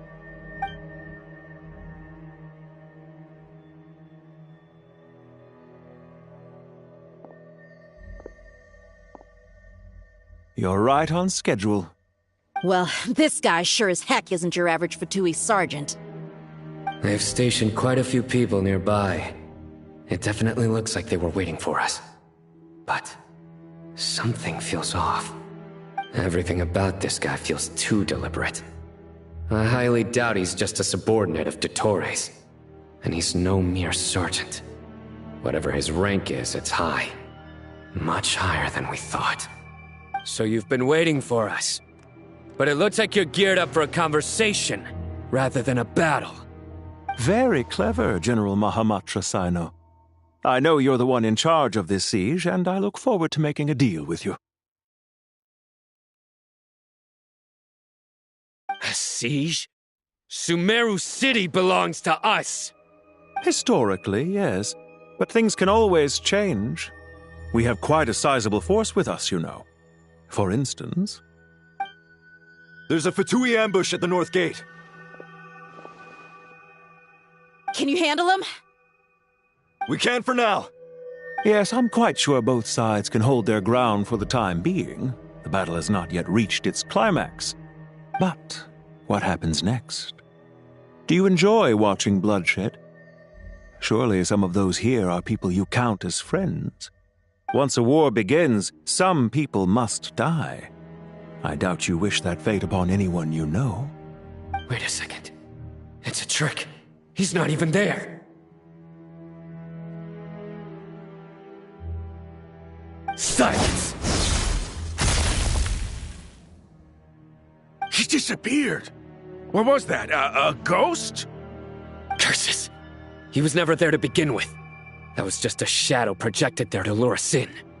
Enough talk! Attack! I apologize for being unable to accompany you at this crucial moment, but I am compelled to leave for reasons beyond my control. Please excuse me.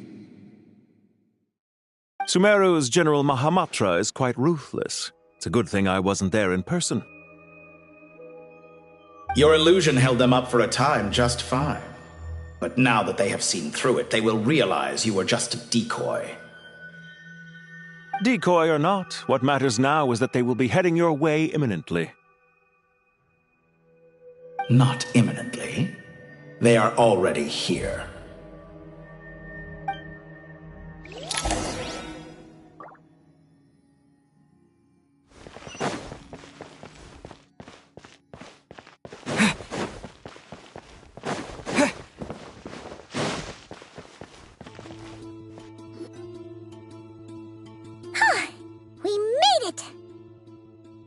This is far enough. Tainari, you go help Sino. Don't worry about us. We'll manage from here. Are you sure you don't need me to stand guard? No need.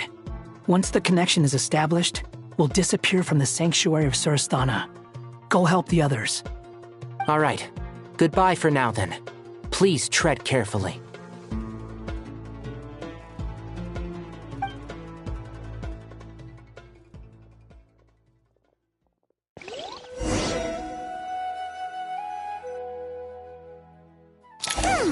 Now where's the interface Nahida mentioned? Come on, where's it hiding? Found it. It's over here.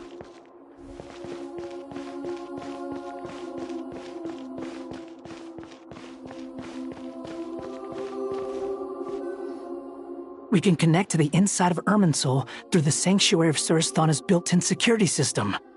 You should be pretty familiar with the process. Is it the same route as last time? For the most part, we don't need to adjust any of the parameters. Then I should be fine. And Paimon? Once you're both ready, we'll set off. Wait! The stakes are way higher this time, right? Maybe Paimon should stay outside and help the others. Then, you can focus on the fight without having to worry about Paimon! Huh? Why are you staring at me like that? It's nothing. I just suddenly realized how much you've grown. Hey, you've grown quite a lot yourself. Don't you two start getting into it again. Well, anyway, Paimon thinks she's pretty knowledgeable. Who's the best guide in Tavatigan? And don't forget, Paimon's a college student now. If we say Alhatham's not a weirdo, it's hard to explain how he came up with the idea of you applying to the academia. But for all that he counts, you're doing surprisingly well in your studies. She just goes to show how important it is to have someone supporting you. And Paimon's not the only one. Let's not forget that you only became a student because of Nahida's personal recommendation. That's fair. I have learned a lot in Sumeru. Oh yeah, did you ever come up with that ugly nickname you promised me? What? No way! We're friends now! Paimon gave up on giving you one ages ago. Anyway, isn't Hat Guy enough of a nickname for you? Fine. Suit yourself. We need to go. Paimon, if you're staying, look after yourself. Will do. Paimon's gonna link up with Tainari and Sino. You guys are the ones who need to be careful. We will be. Bye for now.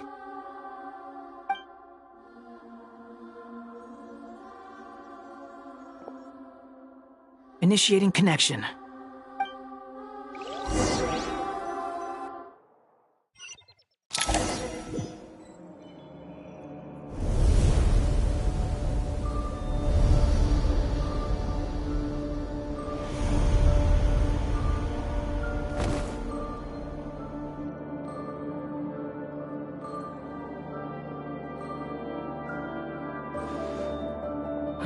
Well, here we are again. Come to think of it, I still don't even know where we're going. Thanks to our terminals, it should be impossible for Irminsul to read. I can... Don't tell me. Only you need to know. That way, whatever happens to me next, it won't affect your progress. Listen to me. Your safety is just as important as mine. Don't even think about sacrificing yourself for the greater good. We came here together, and we're leaving together. All right, if you insist. I won't argue with you.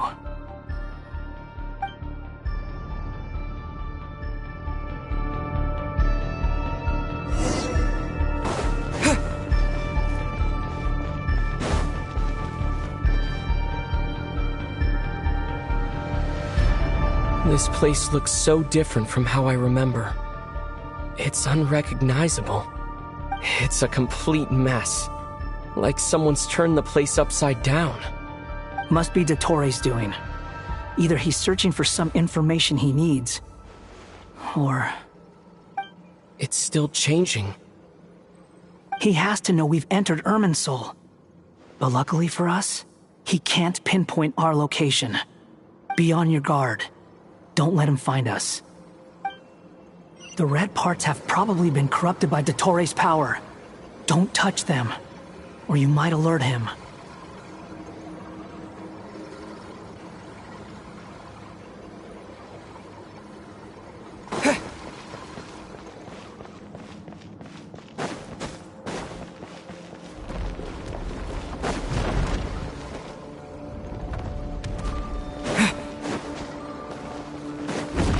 He's looking for us.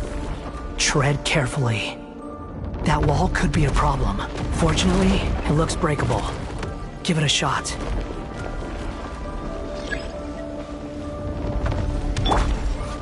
Ah! The wind rises. Upon the gale.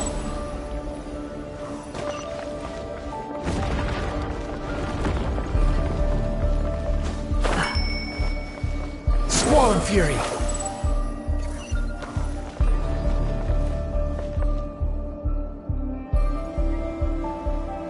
Behold!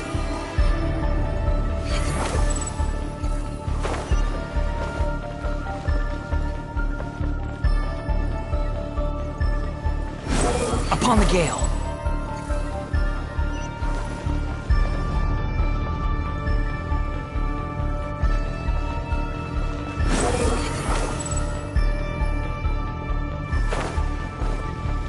The same old trick again?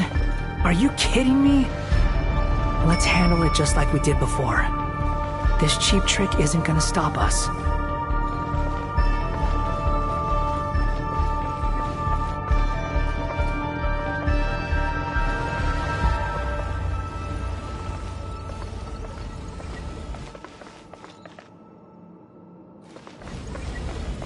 Too slow. Search for it. Oh no, it's a trap. Is that why he's using it over and over? To get us to lower our guard?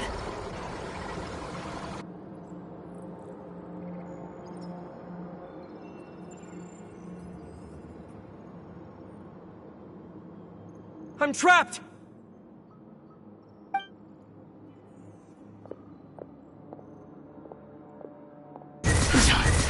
Why won't this thing budge? Hello? Hello? Can you hear me? Nicole, is that you? Yes, it's me. I'm monitoring your progress from inside the Eternal Oasis, and I have to say, this terminal is simply marvelous. It makes tracking you so much easier. I couldn't see anything at first, but now that you two are inside, I can use your location with support from the terminals to get a partial view of the situation inside Irminsul. It's not the clearest image, but it's better than not being able to help at all. So, here I am. I can't intervene directly, but I can help to guide you out of the jam you're currently in. So please, just follow my lead. Dottore in his current form is a blight upon both Irminsul and the ley lines. Pay attention to your surroundings. There must be sources of his contamination nearby. The corrupted information is his means of manipulating. Is that one of them? Precisely. Take it out. Good work. But we're not done yet. Stay close, and let's see if we can find any others like it nearby.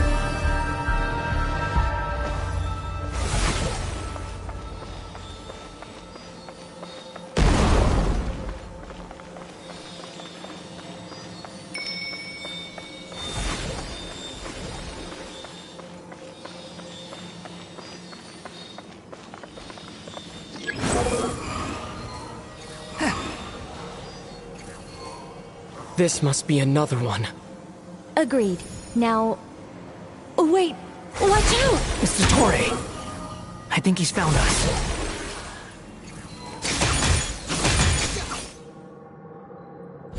The seal is broken. Quick! Get out of there!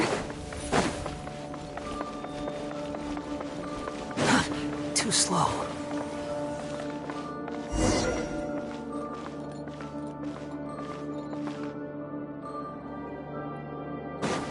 And where exactly do you think you can run to? What is that? Pursuers! That's gotta be it! Run! Don't let that thing touch you! Dodge that attack!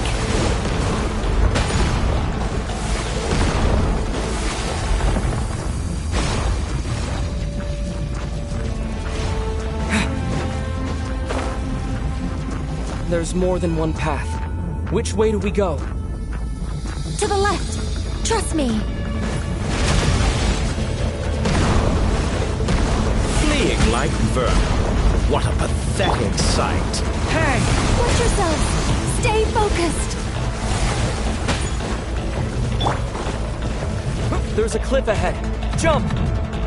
More of those corruption sources. Destroy them as you did before, and open the exit as quickly as possible. They're relentless.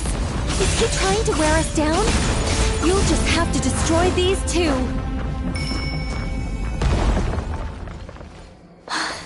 I think the pursuit is over. Hard to say. Stay alert.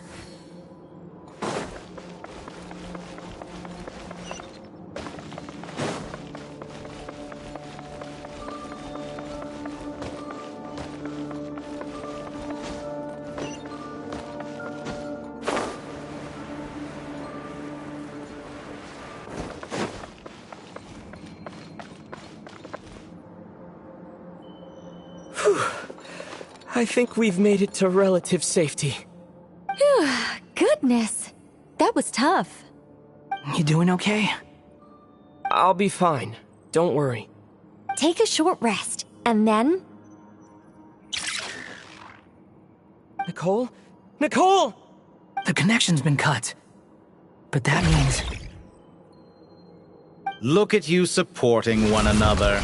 How very touching.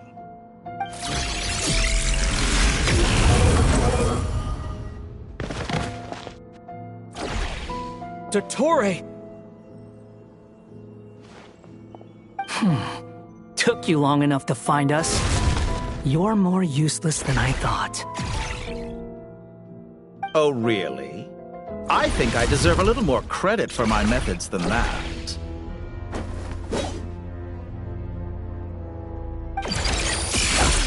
Rather than hunting you down, I chose to let you roam free. I indulged your presumption that I was unable to track your movements, played along with your clever little plan. Fleeing is for animals, but I rather enjoy watching you flee. Some things lose the will to run altogether as soon as you put them in a cage. If that's true, then why did you come looking for us? Because I wanted to observe you up close, of course. Don't misunderstand me, I'm not here for a fight. Is it so unusual that I wish to greet my old acquaintances in person? After all, it's been a while. Scaramouche.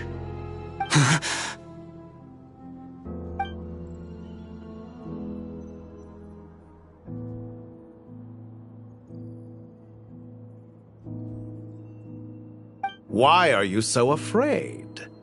I have done nothing unprecedented in discovering the truth. Nor did I go to any great lengths to uncover your story.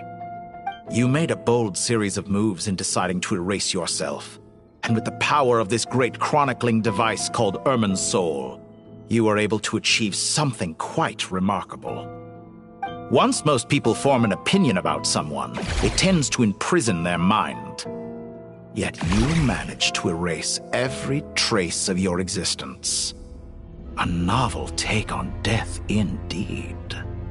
However, this meant that you stood out to me all the more when I saw you in Nodcry. I didn't even have to go looking for you. Just the sight of you was enough for me to intuit the truth. For someone in my position, connecting the dots was a trivial affair. It would have been more surprising if I hadn't managed to piece it together. You seem very pleased with yourself for figuring it out. I'm sure you'd even be more delighted to learn the full extent of your crimes. That would hardly be necessary. Besides, isn't there something that concerns you more right now? Something that fills you with dread? Let me put your mind at ease. I have no intention whatsoever of restoring any of the records you deleted. For one thing, it would be exceptionally difficult. But more to the point, I doubt that the prospect of losing your current life is all that frightening to you. Because in your case, the cruelest twist of fate is that you'll never again have the chance to make up for any of your mistakes. Isn't it? Dottore?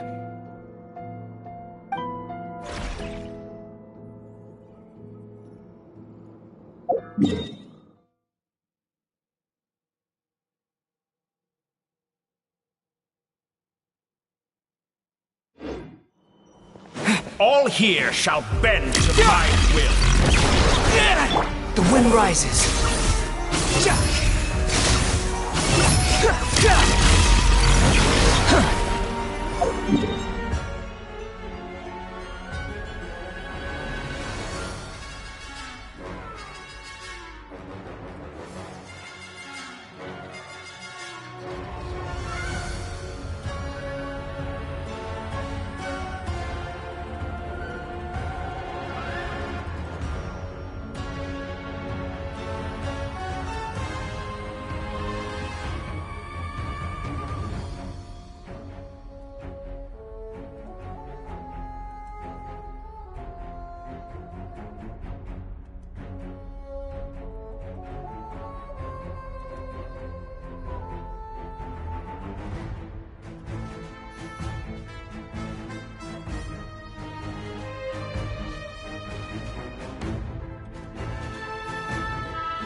afraid you'll need to do better than that to take me down. I expected you to have grown stronger. Ah, how foolish of me. I forgot that you lack any means to increase your power. You will pay for everything you've done! Oh, will I now?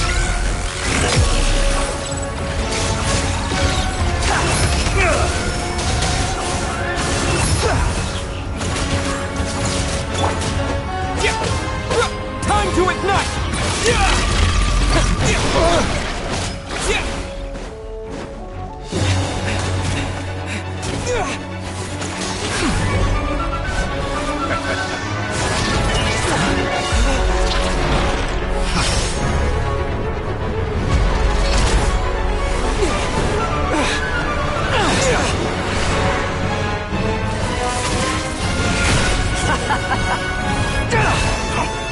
Does the prospect of death amuse you? I could ask you the same question! I'll distract Ettore. You focus on the mission. Got it!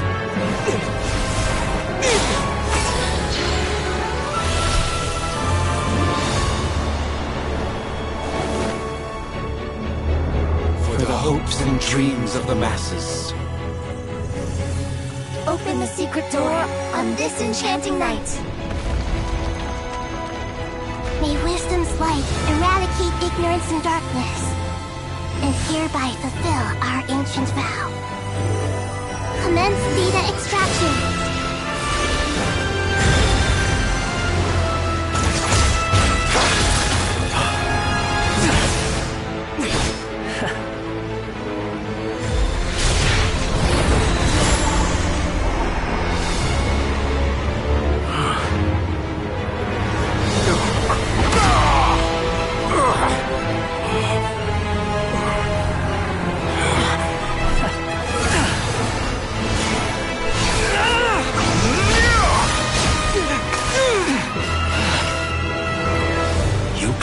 Outdated ideals and stand in the way of progress.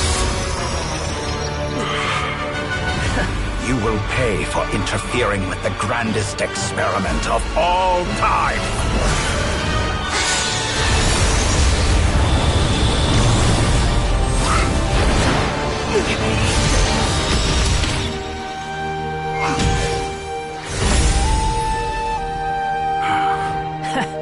Good timing. Ettore, as clever as you are, you fail to understand wisdom. Wisdom takes many forms, but the path you have chosen eschews them all. Huh.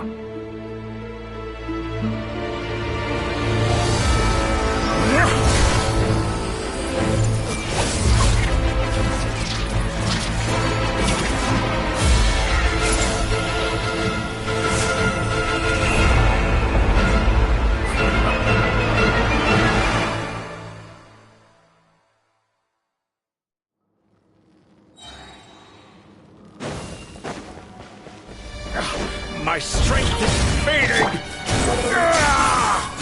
Since you are within Irminsul, it stands to reason that any power you wield comes from Extracting the information from Irminsul, just to strip me of my power.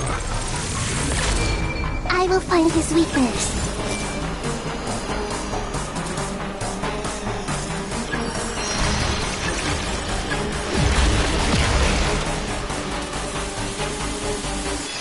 Everyone hold hands!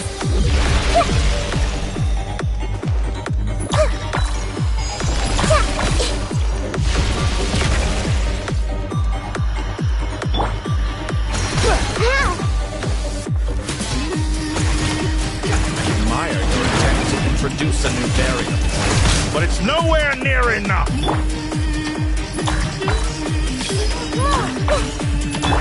Try like a little buzzing fly!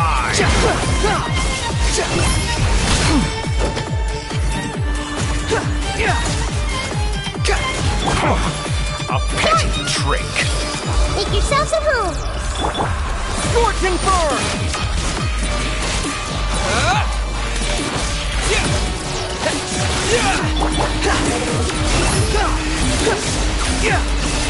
Search for it!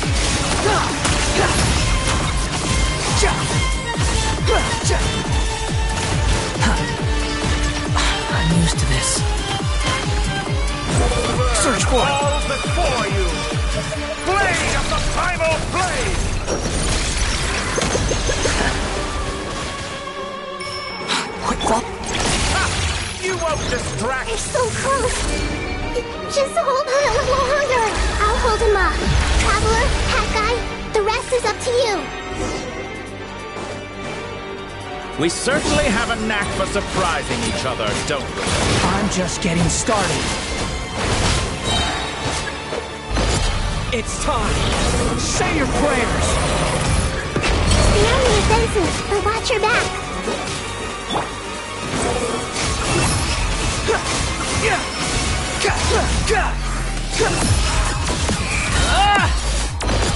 It's time. Say your prayers. Upon the gale. Let's try this. Muso no Hitotachi!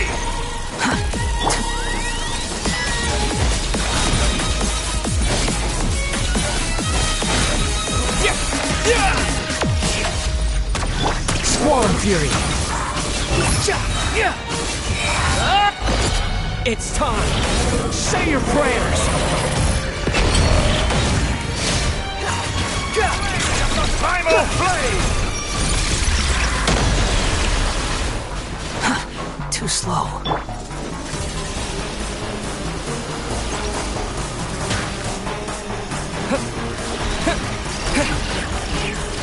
Time to ignite!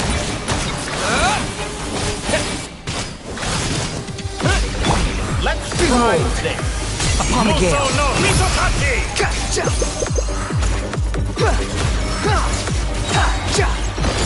It's time. Say your prayers. Squall Fury. Burn all before you! Quit following me. Blade of the Primal Blade! Quit following. The wind rises.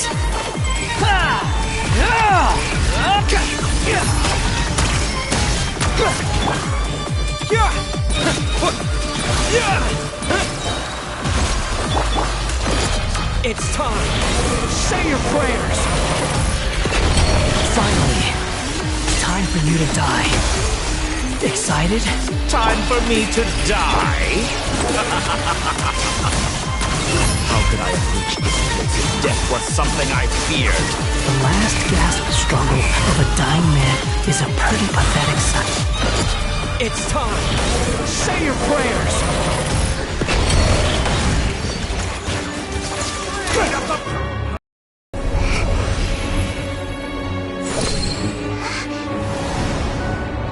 It's all yours. Do with it as you see fit.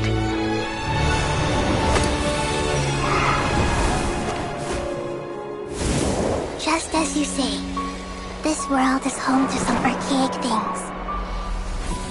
And as you suppose, you are a formidable opponent. You have long coveted the secrets of wisdom. So now, I will demonstrate true wisdom in action. I invoke my supreme authority as the keeper of Irminsul. Commend me or condemn me, but give your verdict now!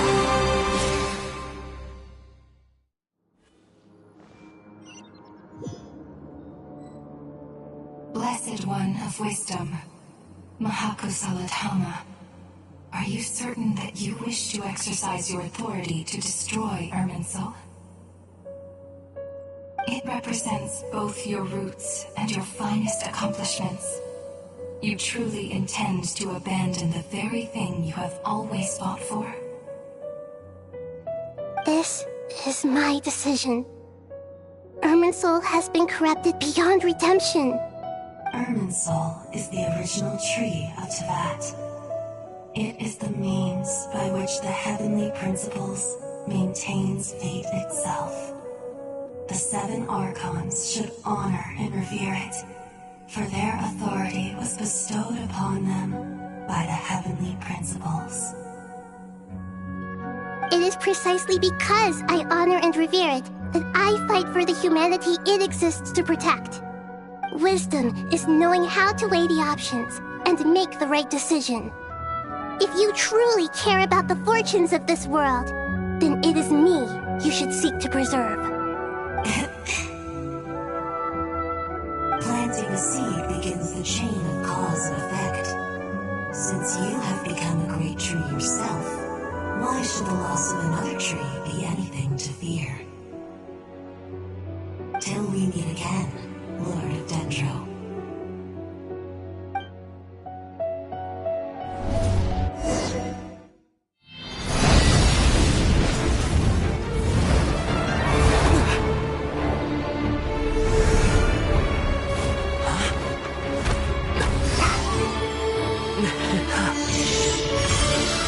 The first flame. The pure, cleansing fire.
Shall we?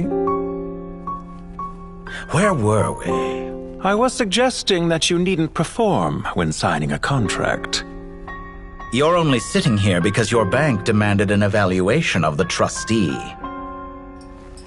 So you told a story about a young scholar from a merchant family in Sumeru? I told a compelling tale, didn't I? The post-expulsion story is far more captivating. The human experiments or the elixir of immortality? The part where you die. Ah, yes. My favorite part. The 35-year-old Segment thought of himself as Dottore, reserving the name Zandik for the original specimen. Of all the Segments, he was the most selfish. After his expulsion, Dottore searched for a new direction. He joined the Fatui, studied Elazar in great depth, secured resources. He was rather fortunate in his career. Zandik turned to Conrian technology and successfully created his segments. But this was not immortality. Even with backup segments, his body would still age. Still, thanks to Snezhnaya, Zandik found the ideal base for his experiments. Then a perfect partnership materialized at a crucial moment. The year that both parties realized they needed more time. Fortunately, Zandik succeeded.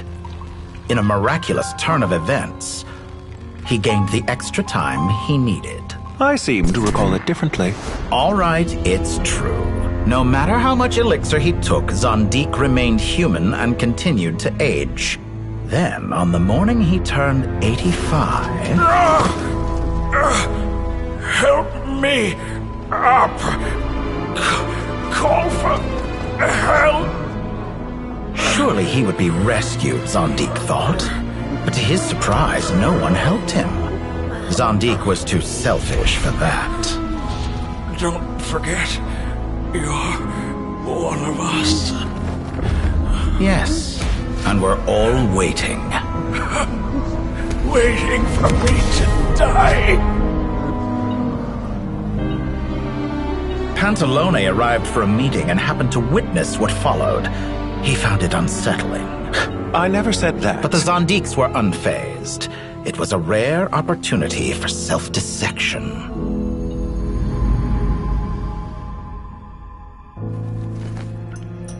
What does all that have to do with you depositing your data at Northland Bank?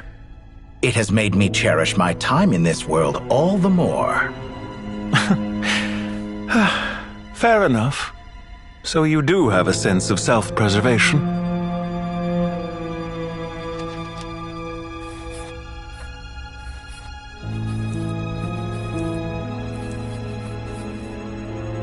What do you mean? You're hardly normal, and you don't cherish life. You just don't want to admit defeat in the limited time you have. Even so, don't I deserve an interesting ending? I'm counting on it.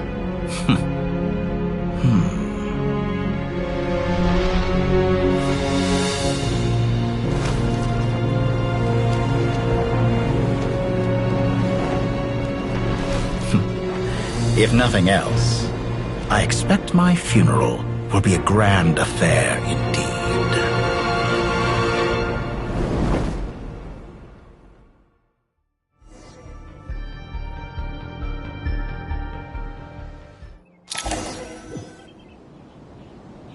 What a magnificent fire. In Snezhnaya, we light fires to ward off the cold. Fire, it seems, is antithetical to ideas such as cold, frozen, and unchanging. Perhaps it has always been that way. From the beginning, fire has been used to drive away wild beasts and warm the body and mind. You could say it's a form of treatment. One that cures the human heart of mortal fear. Mortal fear? Something you haven't been acquainted with in a long time, by the sounds of it. Whereas you, I'm sure, must know the feeling quite well indeed. I remember when we first discussed the elixir of immortality, you claimed that extending your lifespan was about buying more time. But was that really the truth? You fear the prospect of dying a wretched end in this world, don't you? Of course I do. I'm only human, after all. And while you may have forgotten it, you cannot deny that you too were once human, Dottore. I do not believe that there is no such fear in your heart. Perhaps you are right. But I abandoned it long ago and devoted myself to my experiments. I have felt no fear since. From the very beginning, I never thought you could win this game. But still you came. Contract in hand. To honor our agreement. Because I am a reputable partner. And as we have discussed, experiments are about more than results alone. The process is equally important. I have come here and completed my creation, and I do not regret my decision. I'm afraid your journey ends here. After I die, there will be no one to make the elixir of immortality. And your remaining stock will only last a few more years.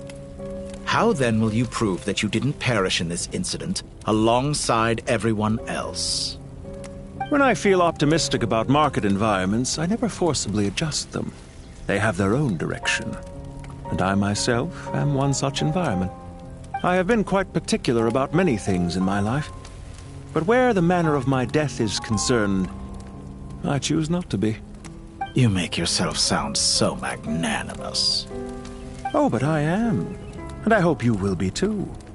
It may have been a long time since anyone told you this, Dottore, but I recognize that you are a truly rare talent. Ha! I can see it. The experiment in blasphemy that I've been performing all this time. It has been a long process, and I do not care about the results as much as people might imagine. If the very goal of your experiment was to explore infinite possibilities, then there was never any reason for it to end. Indeed. Yet now, the experiment has officially drawn to a close. What should I call you? Zandik? Or do you prefer Dottore? Suit yourself. Goodbye, Feofan. This time, that's what it truly is. And don't I know it? Goodbye, Zandik.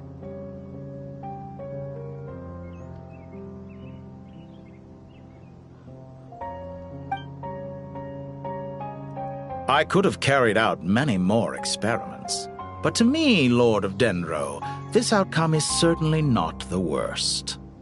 I believe you. But unfortunately, this is where it all ends for you. This experiment does not belong to you, nor do any of the results. Experiment. It sounds like you're trying to outdo me in my own field. Wisdom is conveying information in terms that people can clearly understand. You know exactly what I mean. Indeed. I can see no further outcomes. Ha.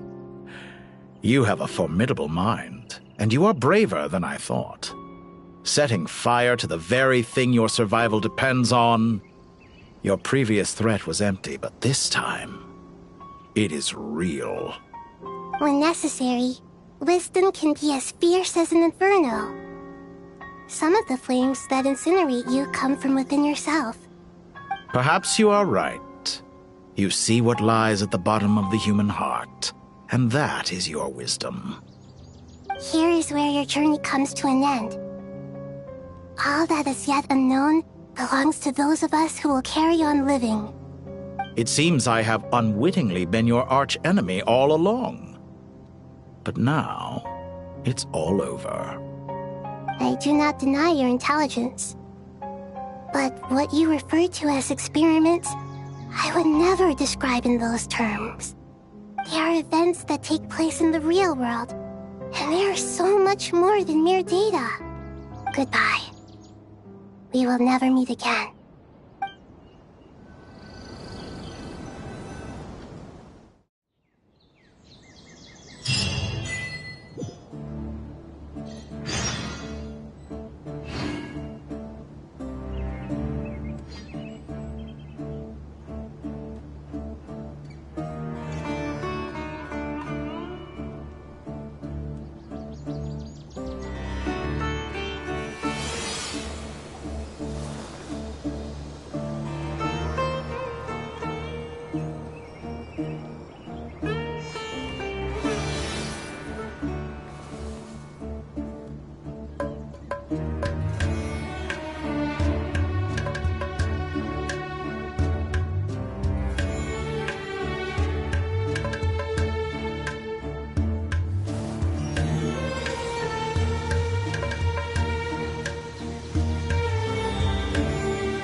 Well, that's the last of them.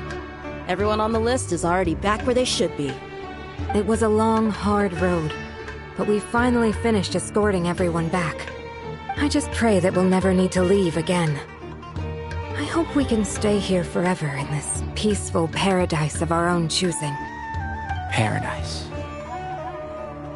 In the annals of the Temple of Silence, that word carries great significance. It represents the hopes and desires of the gods. Their longing for a place to rest. I wouldn't think gods need such a place. People always think they're the only ones who can lose their homes.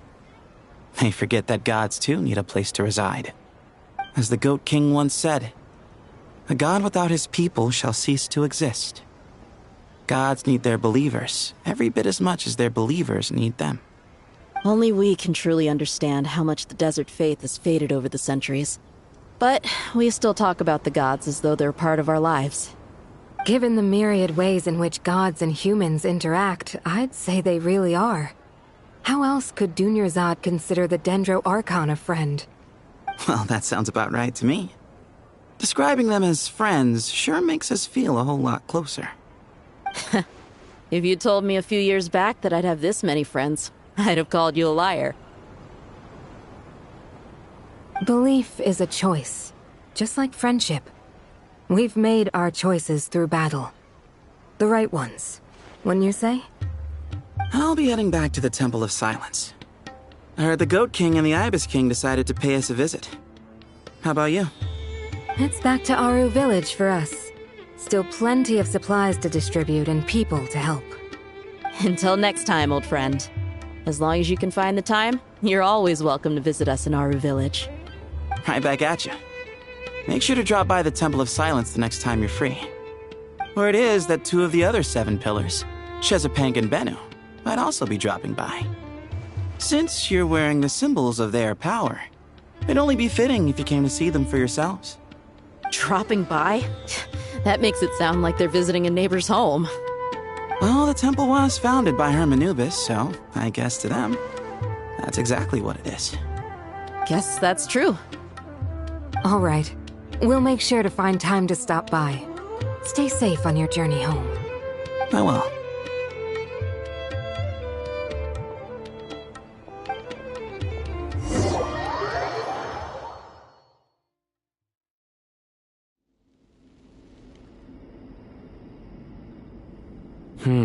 You do have a point.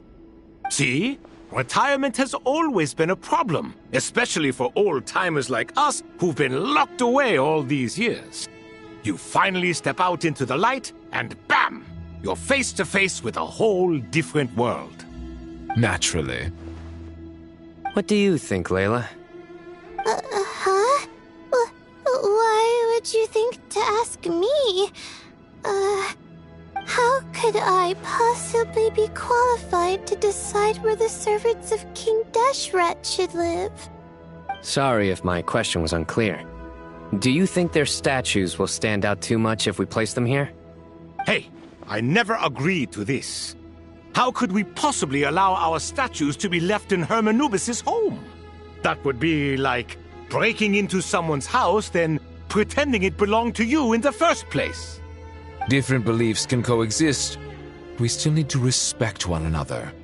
By which you mean, you two plan to stay at the Temple of Silence, for a while at least, but you have no intention of relocating your statues here. So, you see this as sort of a family visit? Is that correct? Family. You could say that.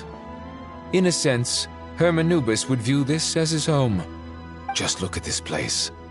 Magnificent, is it not?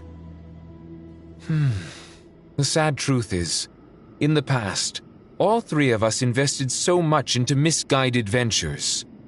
We failed to build what we should have, and wasted so much time instead. And what do you mean by that? I mean that for the most part, time spent associating with the likes of Sobek, and, let's say, Thoth, might reasonably be considered wasted. Why does that not surprise me?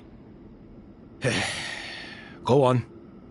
Anyway, given how much time we'll all be spending together, I'd say that the bonds we built will end up proving to have been a sound investment. Once Sethos, the current leader of the Temple of Silence, returns, you can discuss the matter of staying here with him. But judging by the expressions of everyone here, I imagine you'll receive a very warm welcome. This sacred ground houses untold knowledge, after all. What better place for the servants of King Deshret to appear in the mortal world? How about we share a meal together first? I imagine it's been many years since you last tasted fresh food. Oh, that sounds wonderful! After so many hundreds of years, I can only surmise that desert cuisine has become a lot more varied. Are we having a get-together? If you'd like, I can help prepare some food. After all, Lord Thoth, you helped me so much in the desert, and I still haven't properly thanked you. Oh, my, that would be wonderful. I'm touched that you still remember. How the times have changed! To the people of today, it seems the Ibis King has become a kind and passionate god. And you, Mr. Herreshoff? What kind of god do you wish to be? To be honest, I haven't given it much thought. How about you, Dendro Archon? Do you have any hopes for your future? Me? I'm very happy with my current life. Forgive my bluntness, but you do not seem to derive your authority from majesty and might, like Lord Al-Ahmar. Clearly your approach has its advantages, but also its dangers, don't you think? I do, but projecting a majestic front doesn't really suit me. Besides, my relationship with others isn't simply one of a god and her people. Not putting on airs might earn you more adoration. Exactly. Besides, I really like parties where everyone brings their own food and we all come together to share. You should join us. I'm sure you'll find it fun. Last time when we got together for a picnic near the Avidia Forest, it was quite the occasion. Seeing as you're already here, how about we hold the next one in the desert? Can we do that? Wouldn't Tainari have to transport a ton of drinking water? Don't worry, I can help out. Layla, would you like to join us next time? Me? Sure. The more the merrier. That way we... Don't take this the wrong way. I just think you should know. When it comes to passing the time, chess is more our thing. In that case, Dendro Archon, what do you say? If I were to compete against you, I can't say with certainty I'd win, but I certainly wouldn't mind giving it a shot. Where's Sobek? I'm sure he'd be good for a few rounds. Cards, cards, cards! I'll always prefer chess. I wonder what variant of chess we're talking here. Mr. Thoth, is there some sort of astrological significance to this game? Oh, I'm glad you brought that up. As long as the leader of the Temple of Silence agrees, we can search Hermanubis' place for books to teach you how to play.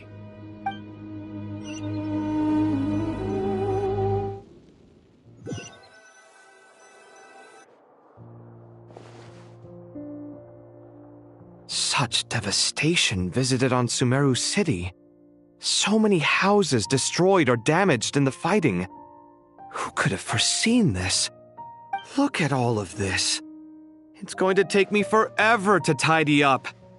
I suppose living below the academia doesn't always work out to your advantage. I would have thought a little appreciation of my sincerity and effort in helping to clean up this mess might be in order. Helping? Effort? This is your house! Of course you should be putting in the effort! If anything, I'm the one who's helping! So you see yourself as just a helper in this situation. I must admit, I'm rather shocked. If you're trying to say that since I live here too, I have an obligation to tidy up, fine, I suppose I do. Wait a second, stop changing the subject! Nevertheless... In the wake of a great storm, a missing roof is a predictable inconvenience. Can you stop making it seem like I care more about this house than you do? Doesn't it upset you at all to see your home in this state? I won't pretend it's ideal, but that's no reason to be upset. This is the roof over your head, your shelter from the cold. The furniture is scattered, the paintings have fallen off the walls, the windows are shattered. Don't you feel even a little disheartened? The way I see it, these problems are easily solved. Ugh, this is precisely why I hate talking to you about sentimental things. It's like banging my head against a wall. You simply don't understand just how much work goes into making a proper home. It sounds like this is causing you a lot of anguish. You mean the house or the paintings? I mean your sentimentality. Oh, well, yes. But I'd rather not dwell on such things right now. Generally speaking, when anguish becomes the norm, people usually make an attempt to improve their situation. But there are so many people and things in life that are difficult to change. It's not like you can force them. Besides, anguish can be a source of inspiration. And I'm not sure I could break my reliance on it. I'm glad you're able to make yourself think like that. What kind of a response is that? I was stating a profound truth about the very nature of art. Suffering is the cradle of all creation. Even you can't deny that. And I wasn't trying to. I'm just happy for you. Pure and simple. Can't you tell? Happy about what? Happy that you can always find an answer that backs up your views. You... More often than not, life is a process of running into problems and then searching for answers. Yours more than most. Not everyone's so good at justifying things to themselves. It's something that you've been steadily mastering. Huh. What about you, then? What skills have you been mastering lately? Pass me that box. Huh? Okay. You may consider this my progress on the path to mastery. What? Wait a second. Isn't that box mine? Hey, it is! It must have fallen off that shelf! I'll hate them! Those are my paints and inks! Would you like me to put it in your bedroom for you? Huh? I mean, sure, if you don't mind. What kind of progress is this? Does he think he can bribe me? Not that giving me back my own things is much of a bribe. These books on the floor, they're a complete mess. And this one, didn't he say it was an out-of-print collectible? It's completely covered in dust, and some of its pages have even fallen out. Ugh, guess I should help him repair it. This one too. And this one.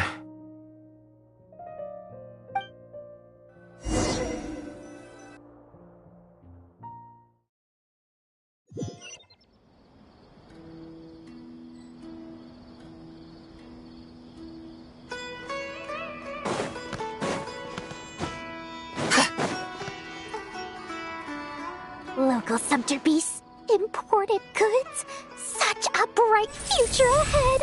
I can picture the Mora just rolling in.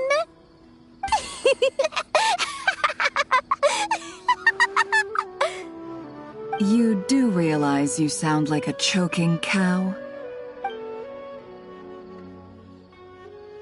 It's called being imposing. Can't you feel it? Are you not intimidated? Oh, I'm positively shaking in my sandals. What commands do you have for me, oh mighty Lord Sangamabe? You've got a lot of nerve, Nefer. You went and told Candace and the others everything, didn't you? Seriously, do you have any idea how differently they see me now? Surely that's a good thing. I presume they're more disposed to actually like you now, maybe even view you as a friend. You traded my secret for sympathy! Thanks to you, I've lost every last shred of my mercantile majesty. How am I supposed to make anyone think I'm a big, scary investor now? The dark days of Lord Sangamabe are behind you. Why not take this chance to make a few honest friends? Speaking of friends, since when did the notorious Lady Nefer gain such an admiration for holier-than-thou types? A moon chanter here? An angel there? Who'd have thought it? A coming together of fates, nothing more. No need to throw around accusations of admiration. Forget it. You're right about one thing at least. Making friends is never a bad thing for a merchant. So, I really took a loss this time.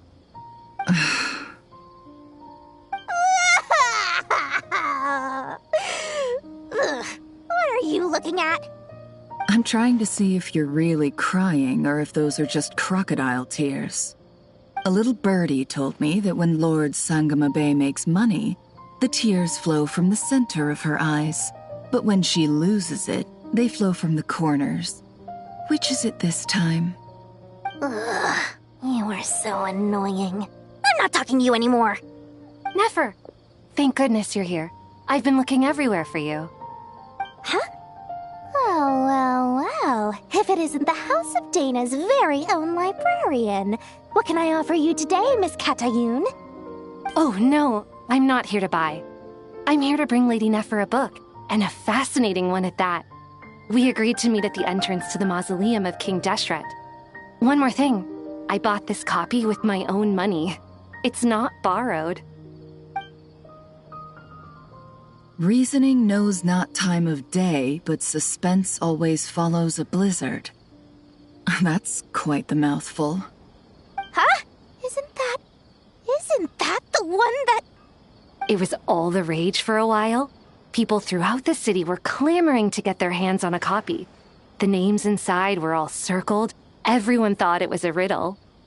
Don't bring up that book in my presence. I don't even want to hear its name. That thing was nothing but a scam! Surprisingly enough, I've actually heard of this book, though it doesn't seem of much consequence. So, what truth lies behind it? You're from the Vahumana and you're asking me what the truth is? I'd say the actual truth was about the least important part of the whole episode.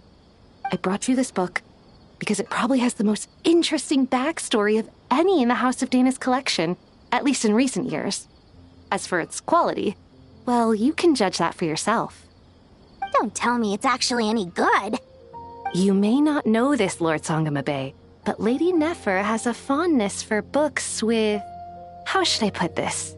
Mixed reviews? No eye for good literature, huh? Perhaps she feels that bad books hide interesting secrets?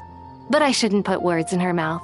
It's probably fair to say she prefers the conversations that books can spark over the substance of the books themselves. Suits my style as an intel broker, wouldn't you say? Very interesting, thank you. I'll return it to you once I'm done reading. And as it happens, I have something for you, too. Incense? I imagine you've already used up the incense I gave you last time. Here's some more. This batch is from Nodcry, so the scent won't be quite the same. Well, actually, I've been saving the incense you gave me. I couldn't bring myself to waste it without a special occasion. But I'll gladly accept this, too. And I promise I'll use it this time. Katayun, you haven't changed a bit.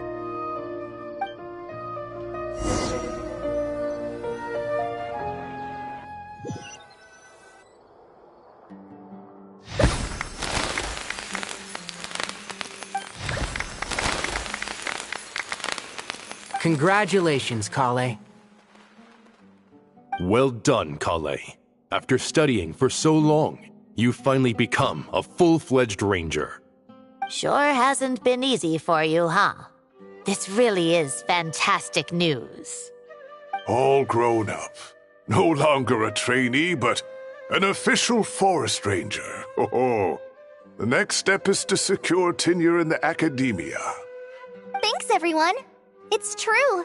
I'm an official forest ranger now. Master Tainari, thank you for your guidance and support. I wish Mr. Sino were here so I could thank him too. Sino had a matter to attend to at the Temple of Silence. I don't imagine he'll be back for some time. But don't worry, we can celebrate together once he's finished. I'm afraid the party will have to wait. Kale still has some matters to attend to first. Kale? Is everything all right?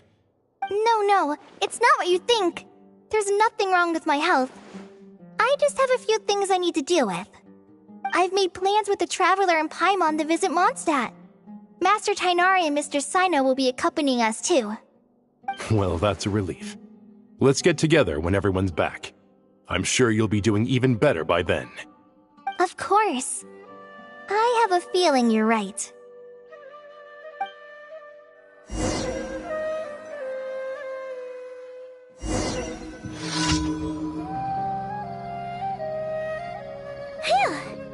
After all that catching up on sleep and food, Paimon's feeling full of vim and vigor again. For someone who spends so much time resting, your recovery routine is surprisingly simple. Hey! Paimon's been working her butt off too, you know. She flew all over the city helping everyone out. Don't worry, I saw how hard you worked. Alright, we all know you're the most hardworking person in Teyvat. As long as you're rested and full, that's what really matters. Paimon's been been looking around the place, and it seems like the city's already on the mend.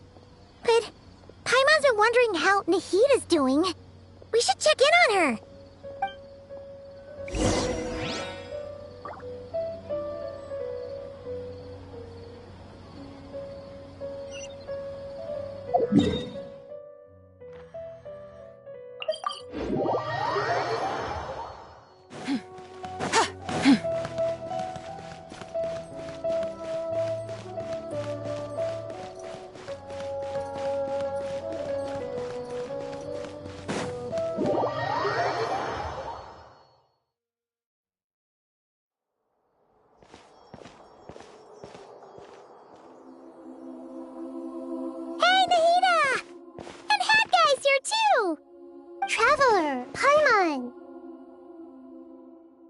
What's going on here? Nothing much. Nahida was just expressing concern for my physical and mental well-being. Oh, the Traveler told Paimon all about that. We've both been very worried about you. Are you feeling alright? You make it sound like I'm on the brink of some kind of breakdown. Truth is, I'm doing much better than you might imagine. If we can just get to the bottom of Dottoro's intentions, we can minimize his negative influence. That's the sort of thing I excel at. Just listen to that newfound optimism. It seems like having you enroll in the Bahumana was a truly inspired move. I can really see the positive influence. Observe, a classic Sumeru specialty. Chalking everything up to education and learning. To be honest, even I can sense the change in you. Everything Dottori said to you was a way to manipulate your mind. Fortunately, you're no longer under his sway. Can someone as old as me really continue to grow? If it helps, just think of yourself as a late bloomer. It's all a matter of phrasing, and it comes down to what standards you measure yourself by. For a puppet, developing at such an age is perfectly normal. But if you choose to call yourself a late bloomer, it sounds more like you consider yourself human. However you see yourself, well done. All right, I see what you mean. Anyway, what's your next step? What else can I do but complete my current courses? Everything else can wait. Anyway, that's enough chit-chat. There are still things in the city I need to help out with. I'll be heading there now.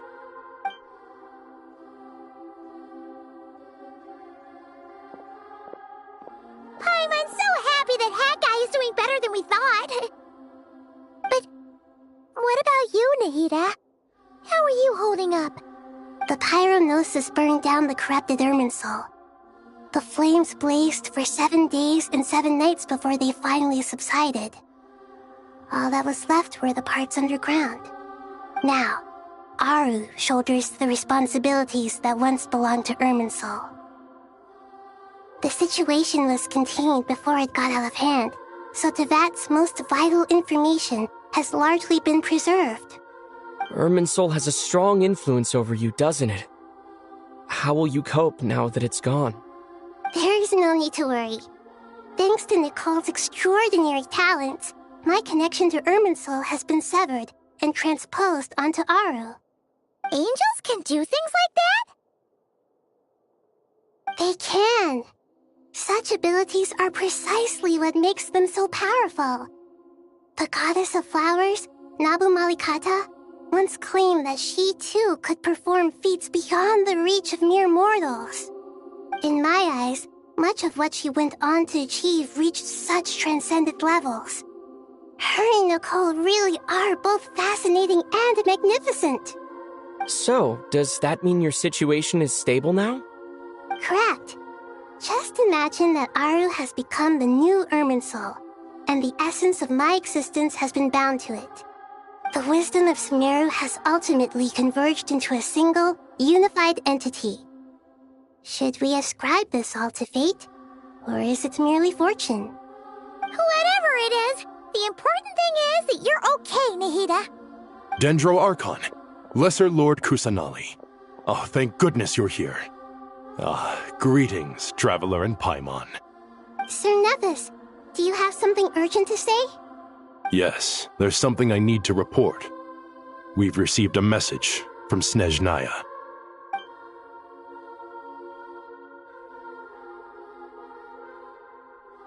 The Fatui Harbinger, the Rooster, sends us his sympathies, along with all the usual pleasantries.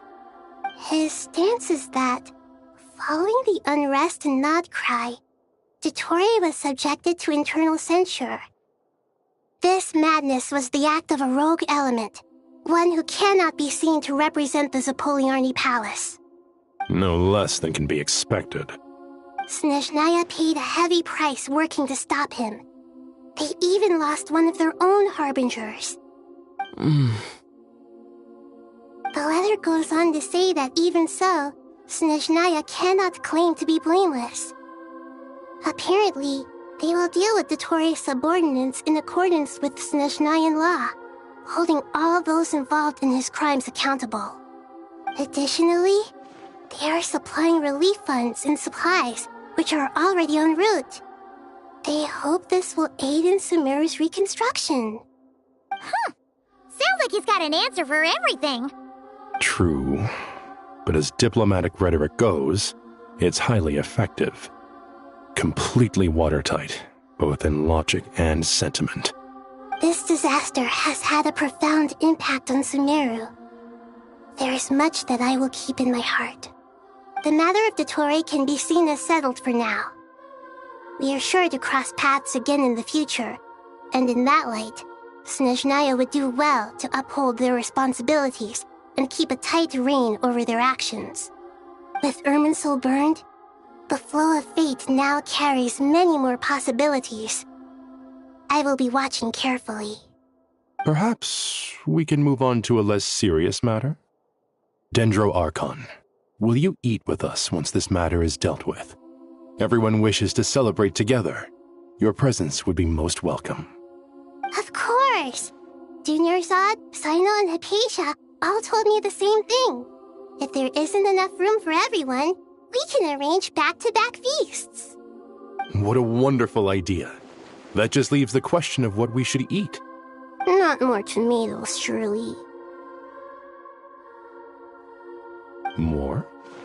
Dendro Archon, what do you mean by more tomatoes? Those good friends of yours are always talking about tomatoes. Sometimes when I'm walking through the city, I can even hear them arguing in the fields.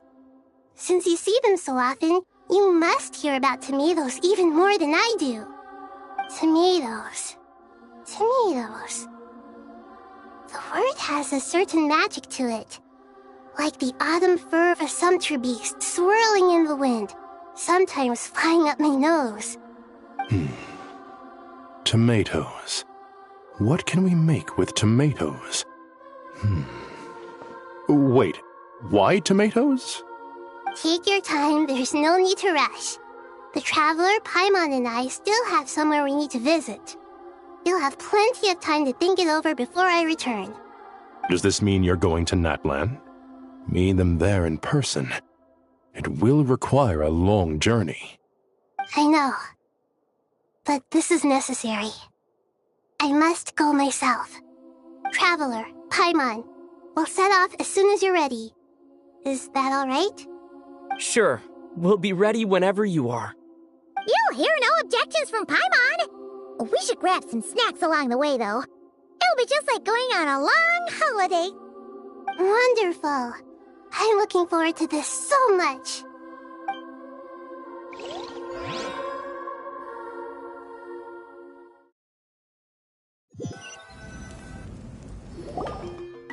Natlan is such a lively place. It's super cheerful and positive, too. I can see that. There are people outside exercising at all hours. Such a healthy way of life. You came. Welcome, welcome. You must be hungry from your journey. Would you like something to eat? Oh, thanks, but no thanks. We've been eating the whole way here. We had a mushroom platter, Sab's meat stew, butter braised chicken, hot asara pudding. Paimon's positively stuffed. All right, all right. No need for all that detail. I'm starting to get hungry myself. Maybe later then. We can wait till everyone's got an appetite. Then I'll head out for a meal together. Sounds like a plan. Let's find somewhere to sit down.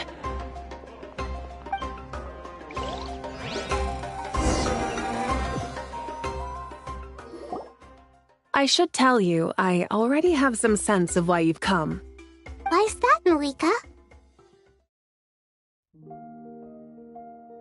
To say thank you.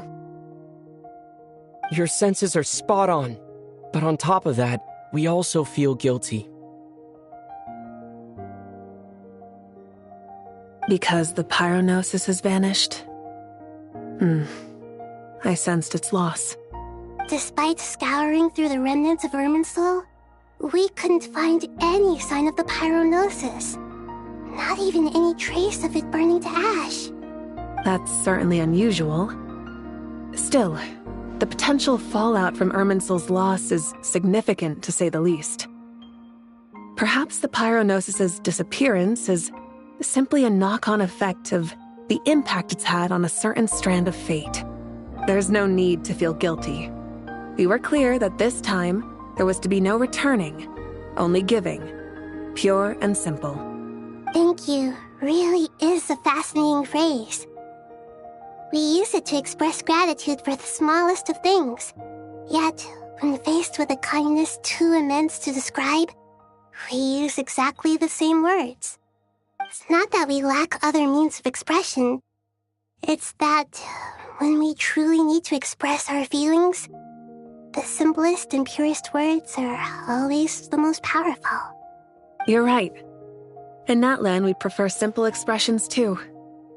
Companionship, friendship, support. They might not sound fancy, but the sentiment behind them is sincere. That's wonderful to hear. Sincere feelings are often a vehicle for the deepest wisdom of all. Irminsul's destruction doesn't seem to have done you much harm. I'm glad to see you're doing well.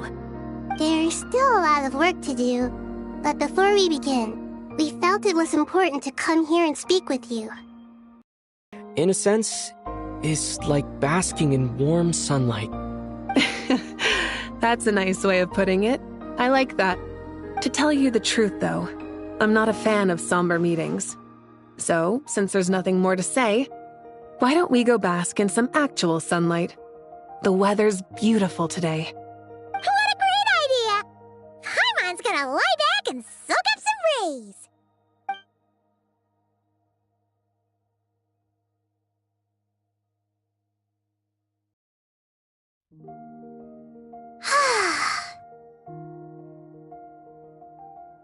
In that case, I think I'll lie down for a bit too before we head to our next stop. And where might that be? Mondstadt. Paimon and I are gonna head back there with Kale and the gang. Long ago, I sensed that the god remains inside Kale had come from the goddess of flowers, but I kept it a secret. Those remains weren't hurting Kale, not as she is now. They simply exist. Besides, I could sense a deep yearning within her. A yearning for an ordinary life. A yearning to hold on to the hard-won happiness she now enjoys. With someone like her, I have a responsibility to keep her secret. She should be ready to face the truth by now. Whenever people meet, there is always the potential to create warmth and kindness. Every child grows up. But even as adults, they are still children in the eyes of certain people. Oh, just like how Paimon sometimes sees Nahida as a little kid. Is that so? Well, anyone who's friends with a kid is probably a kid themselves. Of course! And there's nothing wrong with that. When we get back, we'll actually be hanging out with another of our friends who happens to be a kid. Or more like looking after, in her case. Anyway, we'll always be there to watch out for our friends. Dear Sucrose, when you receive this letter, I'll probably be as busy as always. But busy with wonderful things. That's because I'm no longer a trainee. I'm now an official forest ranger. Impressive, right? Sino said that official rangers sound much tougher than trainees.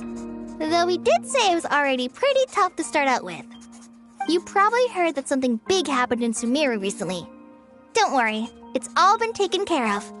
We're heading to Mondstadt soon, so if you're free, maybe we could meet up? Plus, it's not just me. A few of us are going.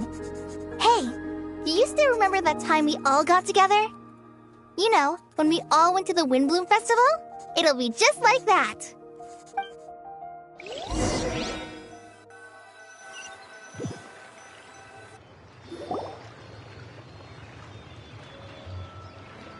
Dainari, is that... Don't you say it! Is that the great Vayu-Vyastra? Behold, the great Vayu-Vyastra, General Mahamatra. How times have changed. I wasn't expecting you to beat me to the punchline. You've changed. You've really upped the aggression in your battle against Sino's jokes. Kale, how did you know what I was going to say? For the love of... Hey! Traveler! Paimon! You're right on time! I hope we haven't kept you waiting. Kalei! Sucrose! It's been so long! How have you been? I've been well. Everything's going great. What about you? Are you still busy? Not at the moment. Oh, right! That juicer you gave us works amazing! Farzan loves it! Seriously? That's wonderful. I don't suppose you drew up a detailed test report. Oh, what fruits did you use? How is the texture of the final product? Sucrose, you might want to try asking your questions one at a time. Albedo! Paimon didn't see you there! It's been a while since all of us were together like this. How about we follow the same plan as last time?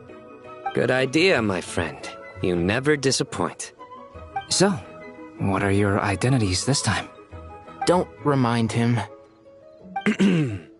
First things first. Allow me to introduce our very own official Forest Ranger Kale. The rest of us are simply her humble travel companions. This sounds like one of those mushy stories that gets people hooked on some corny, heartwarming premise. Oh, is our story not heartwarming? If I recall correctly, there was even a scene like this in King of Invocations. Besides being heartwarming, our story's also about tough, impressive-sounding job titles. At least that's what I think.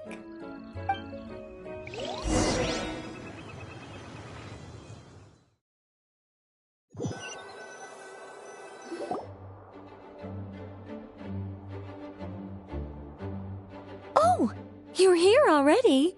I'm still giving Dodeko a little trim. I won't be a moment.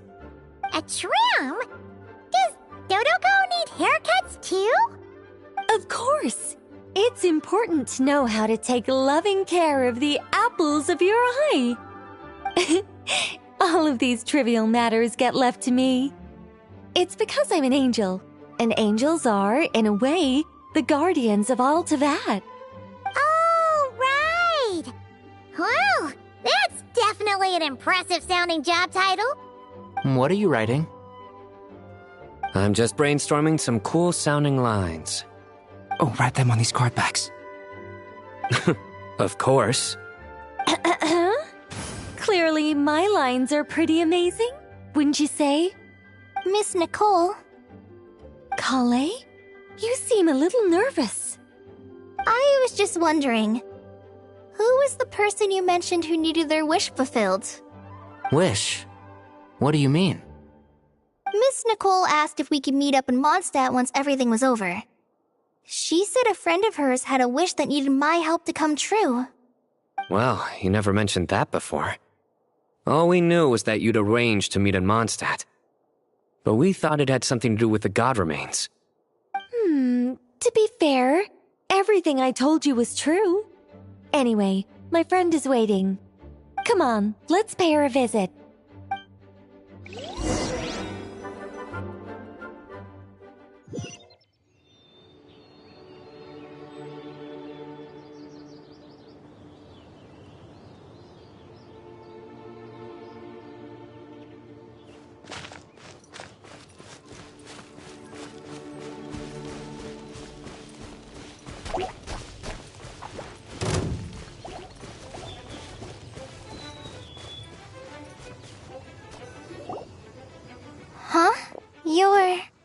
Surprised?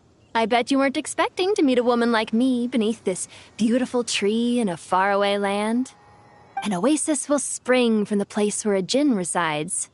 That saying falls somewhat flat here in Mondstadt, given that everywhere is already so lush and green. Lilupar, what are you doing here? I made friends with Miss Nicole. I asked her to bring me here and then invite Kale to come. The prologue to this story is that I have a wish. It has stirred within my heart for centuries. Millennia, even. Originally, it was merely Al-Ahmar's lie, but now it has become reality. Could this be... Related to the goddess of flowers? My dear young lady, my mistress left her final trace in this world upon you. I can't tell you how glad I am to see you here. And now I have seen you, and peered into your heart. You have experienced hardships and suffered setbacks. The torment an ordinary person might expect to face has befallen you threefold. This is the source of your resilience.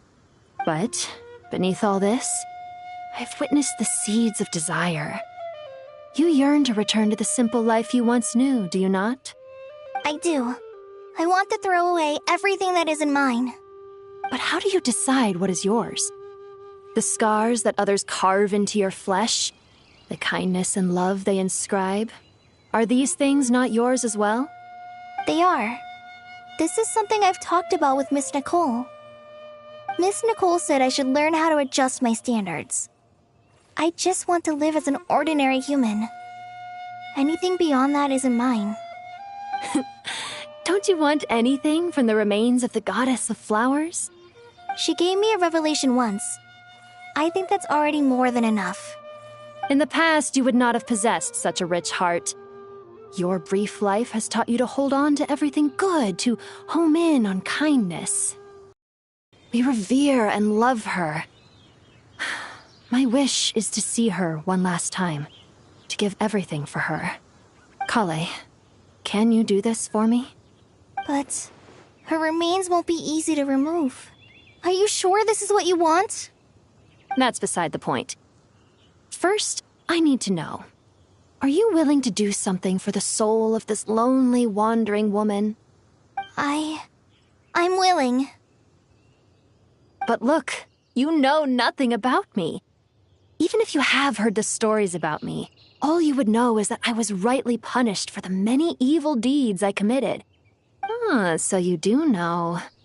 Your lips are quivering, your eyes trembling. And still, you're willing to do something for me. Life has been cruel to you, and yet you've learned to be kind. My dear young lady, to repay your kindness, I too must play my part. Are you sure about this, Lilupar? I yearn to see my mistress. For this moment, the world can burn to ashes, the universe be engulfed in flame. I care about nothing else. And you, Kale, I can give you a gift. You'll become just another ordinary human. But Miss Lilupar, what will happen to you?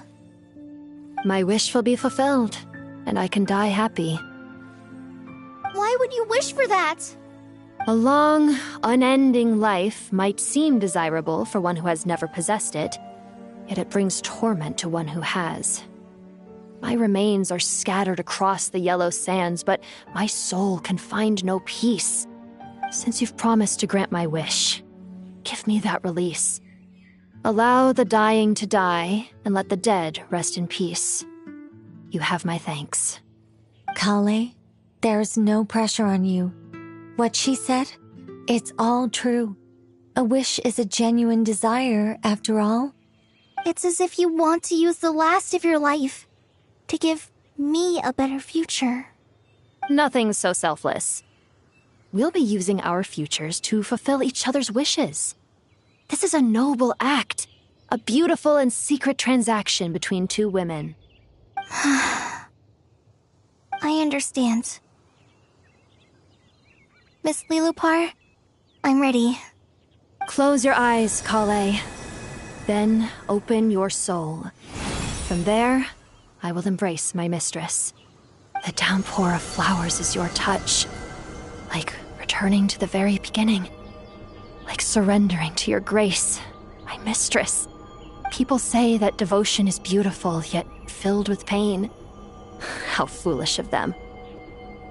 For me, devotion is beautiful, pure and painless. Devotion is my love. Thank you.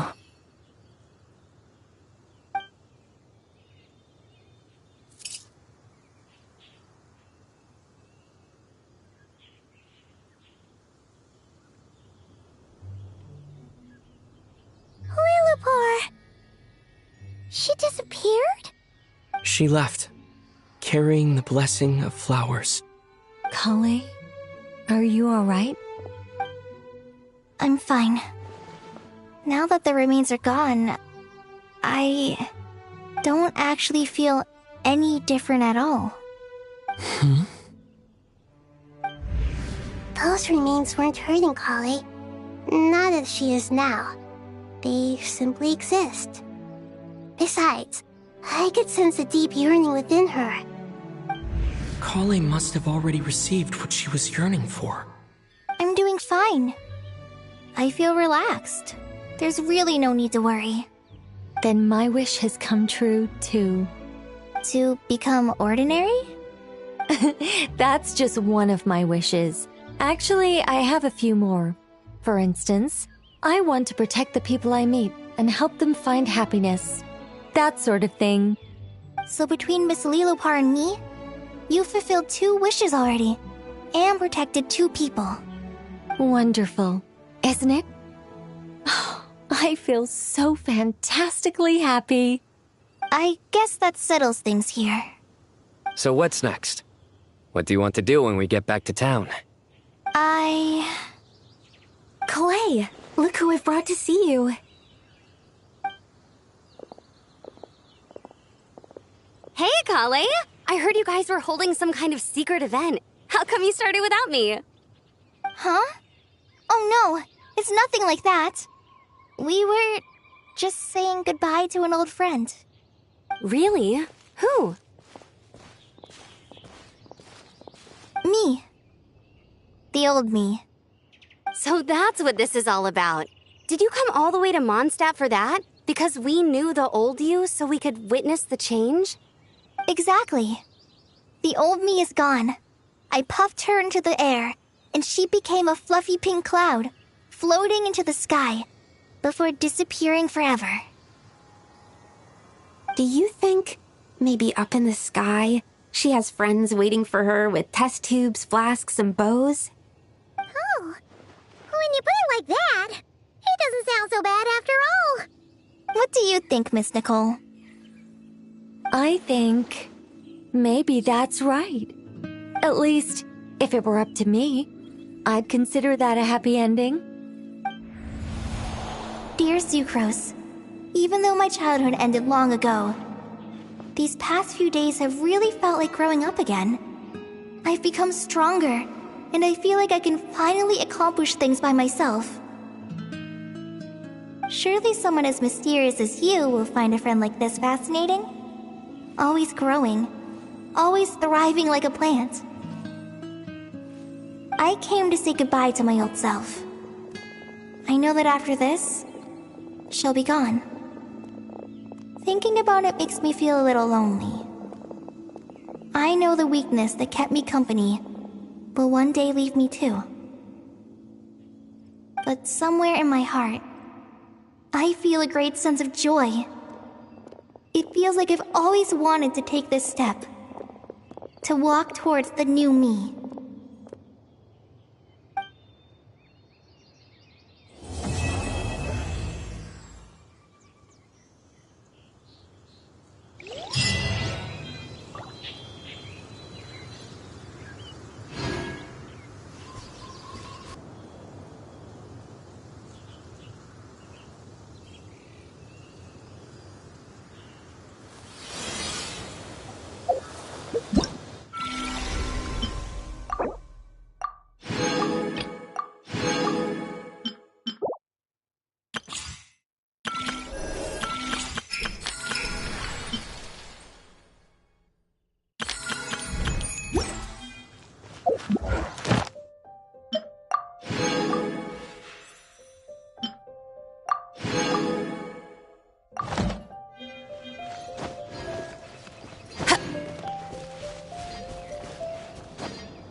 This realm...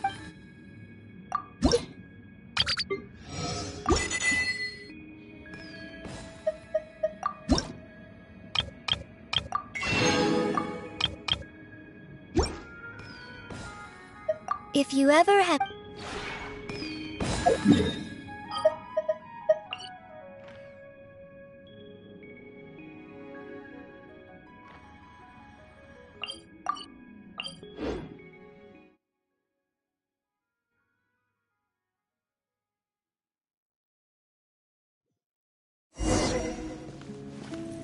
Look! It's that ball of light again! Let's follow it!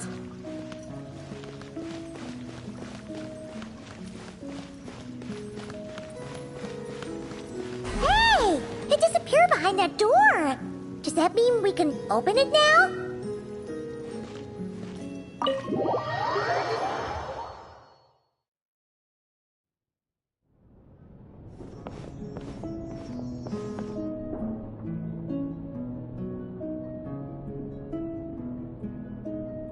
Welcome. Wow! Your home's so pretty! Paimon loves what you've done with it.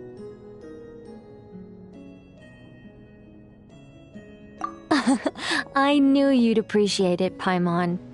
Hearing that makes it all feel worthwhile, even if I had to squeeze it in during my spare time. It all started the day I finished building the secret lodge. I was planning to keep the streak going and build a few more, but there was no one around to inspire me. So after a while, my enthusiasm just sort of fizzled out. Is there no way to have fun, enjoy myself, and feel like I've accomplished something all at the same time? Then the answer suddenly popped into my head.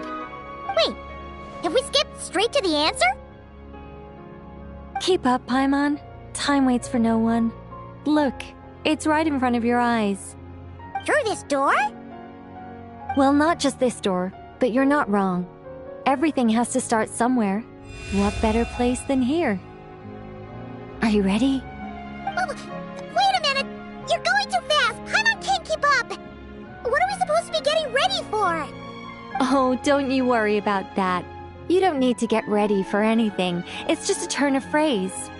Based on my observations and understanding, you're not a fan of complex introductions and explanations.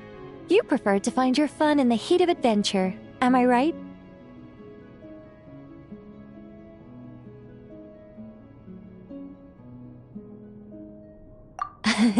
Glad to hear it.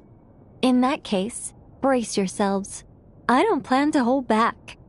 You know us angels. We just can't resist the satisfaction of guiding adventurers to treasure. Well, seeing as the goal is to be kind and help others find happiness, why shouldn't I start by giving my own friends a few happy pointers? So, I had a sudden stroke of genius. I transformed my little lodge into a place where you can relax and have fun. I even hid treasure in each and every room. To tell you the truth, even compared to the other angels, I'm quite the expert when it comes to hiding things. If I were to bury a chest in the wild and not show you the way, I'm afraid you wouldn't be able to find it even after months of searching. Anyway, I digress.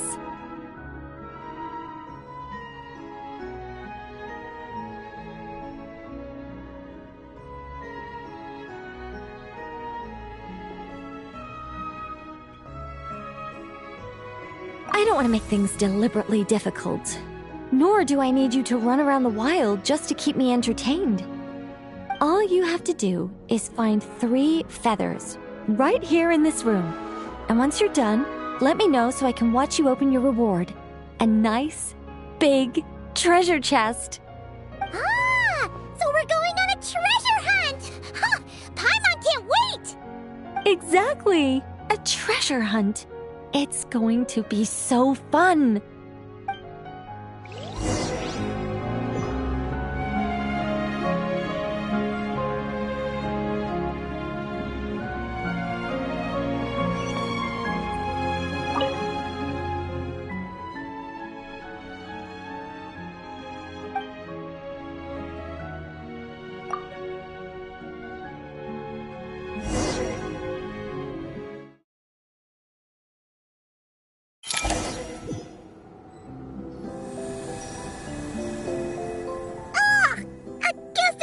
sweet wind just blew right down Paimon's throat!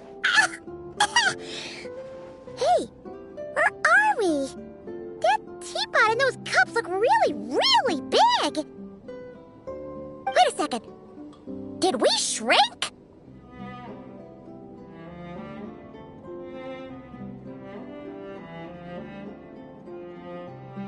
Apologies. I was hoping to invite animal actors, but alas, I'm used to dealing with thespians of a more stony-faced persuasion. Huh? Nicole, you shrunk too? Paimon thought you were gonna be huge! Nicole, the magnificent, massive mage propping up the heavens while crouching down to talk? No thank you. I'm quite happy with my current size. Anyway, welcome to the Great Mage's Tea Party. Now, pour yourself some tea.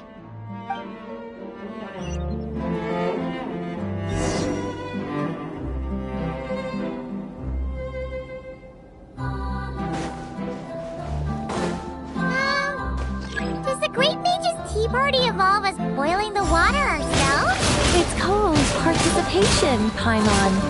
This is all about creating a sense of participation.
We need to add sugar ourselves too? Alice takes 3 sugars, Anya prefers 1, and Barbeloth likes hers without. Okay. Should Paimon be writing this down? No need, no need. I'm just thinking out loud.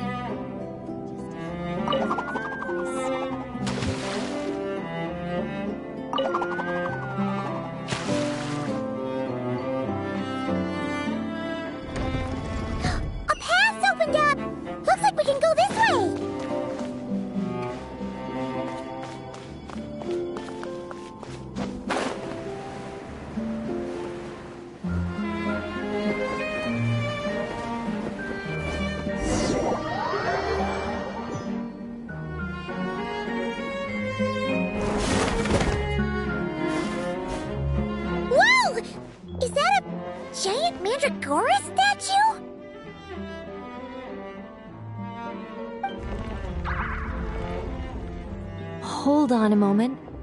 Sorry, just a minor technical difficulty. Let me see.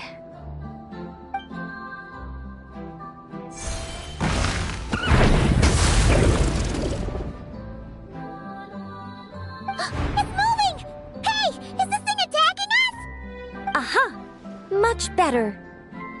What do you mean, much better? Come on, it's barely attacking you. You can handle a little spirited tickling, can't you? Besides, this is the perfect opportunity for the traveler to show off some skills.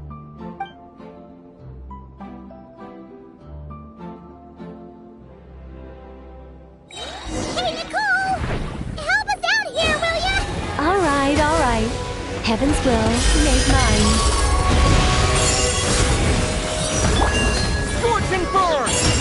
A new dawn rises!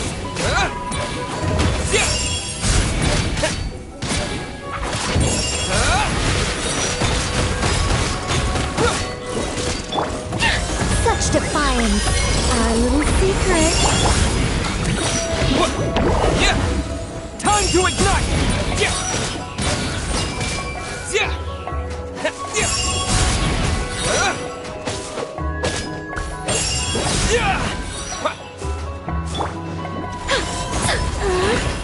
I think not.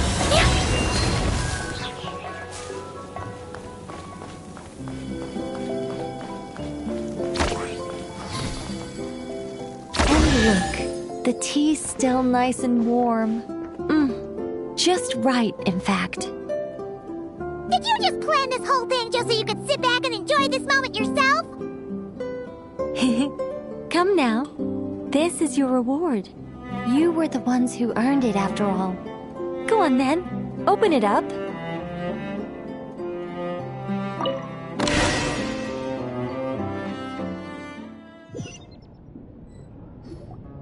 Paimon can't help but wonder why you're so excited about these rewards, Nicole.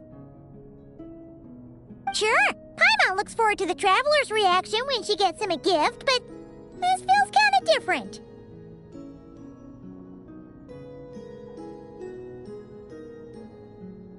Oh, don't worry about that. I don't mind. At worst, my answer might shatter a few illusions you have about the angelic race. If you thought we were all selfless, benevolent beings, the truth may make you think again. As for your question, my dearest Paimon, my excitement has nothing to do with sharing the joy of those I guide. Instead, it derives from completing the duties I am burdened with. Huh? It all started with the birth of the angels. We were entrusted with the mission to love all living beings on this land. But unlike the gods who came after, our ability to perceive emotion was crude and undeveloped. Most of the time, we simply executed our orders from above, like automatons following commands. Aside from enlightenment, guidance was our primary mission. It was one of the few instincts retained by my former peers after they were stripped of their wisdom. Upon completing our missions, we gained a certain sense of joyous relief. It was the most intense emotional experience an angel could normally undergo. Isn't it kinda sad? Maybe, but I prefer not to think of it as something worthy of pity. After all, not even the great ruler of the firmament can deny the truth of the emotions in my heart right now. Besides, guiding others is a good thing in itself, don't you think?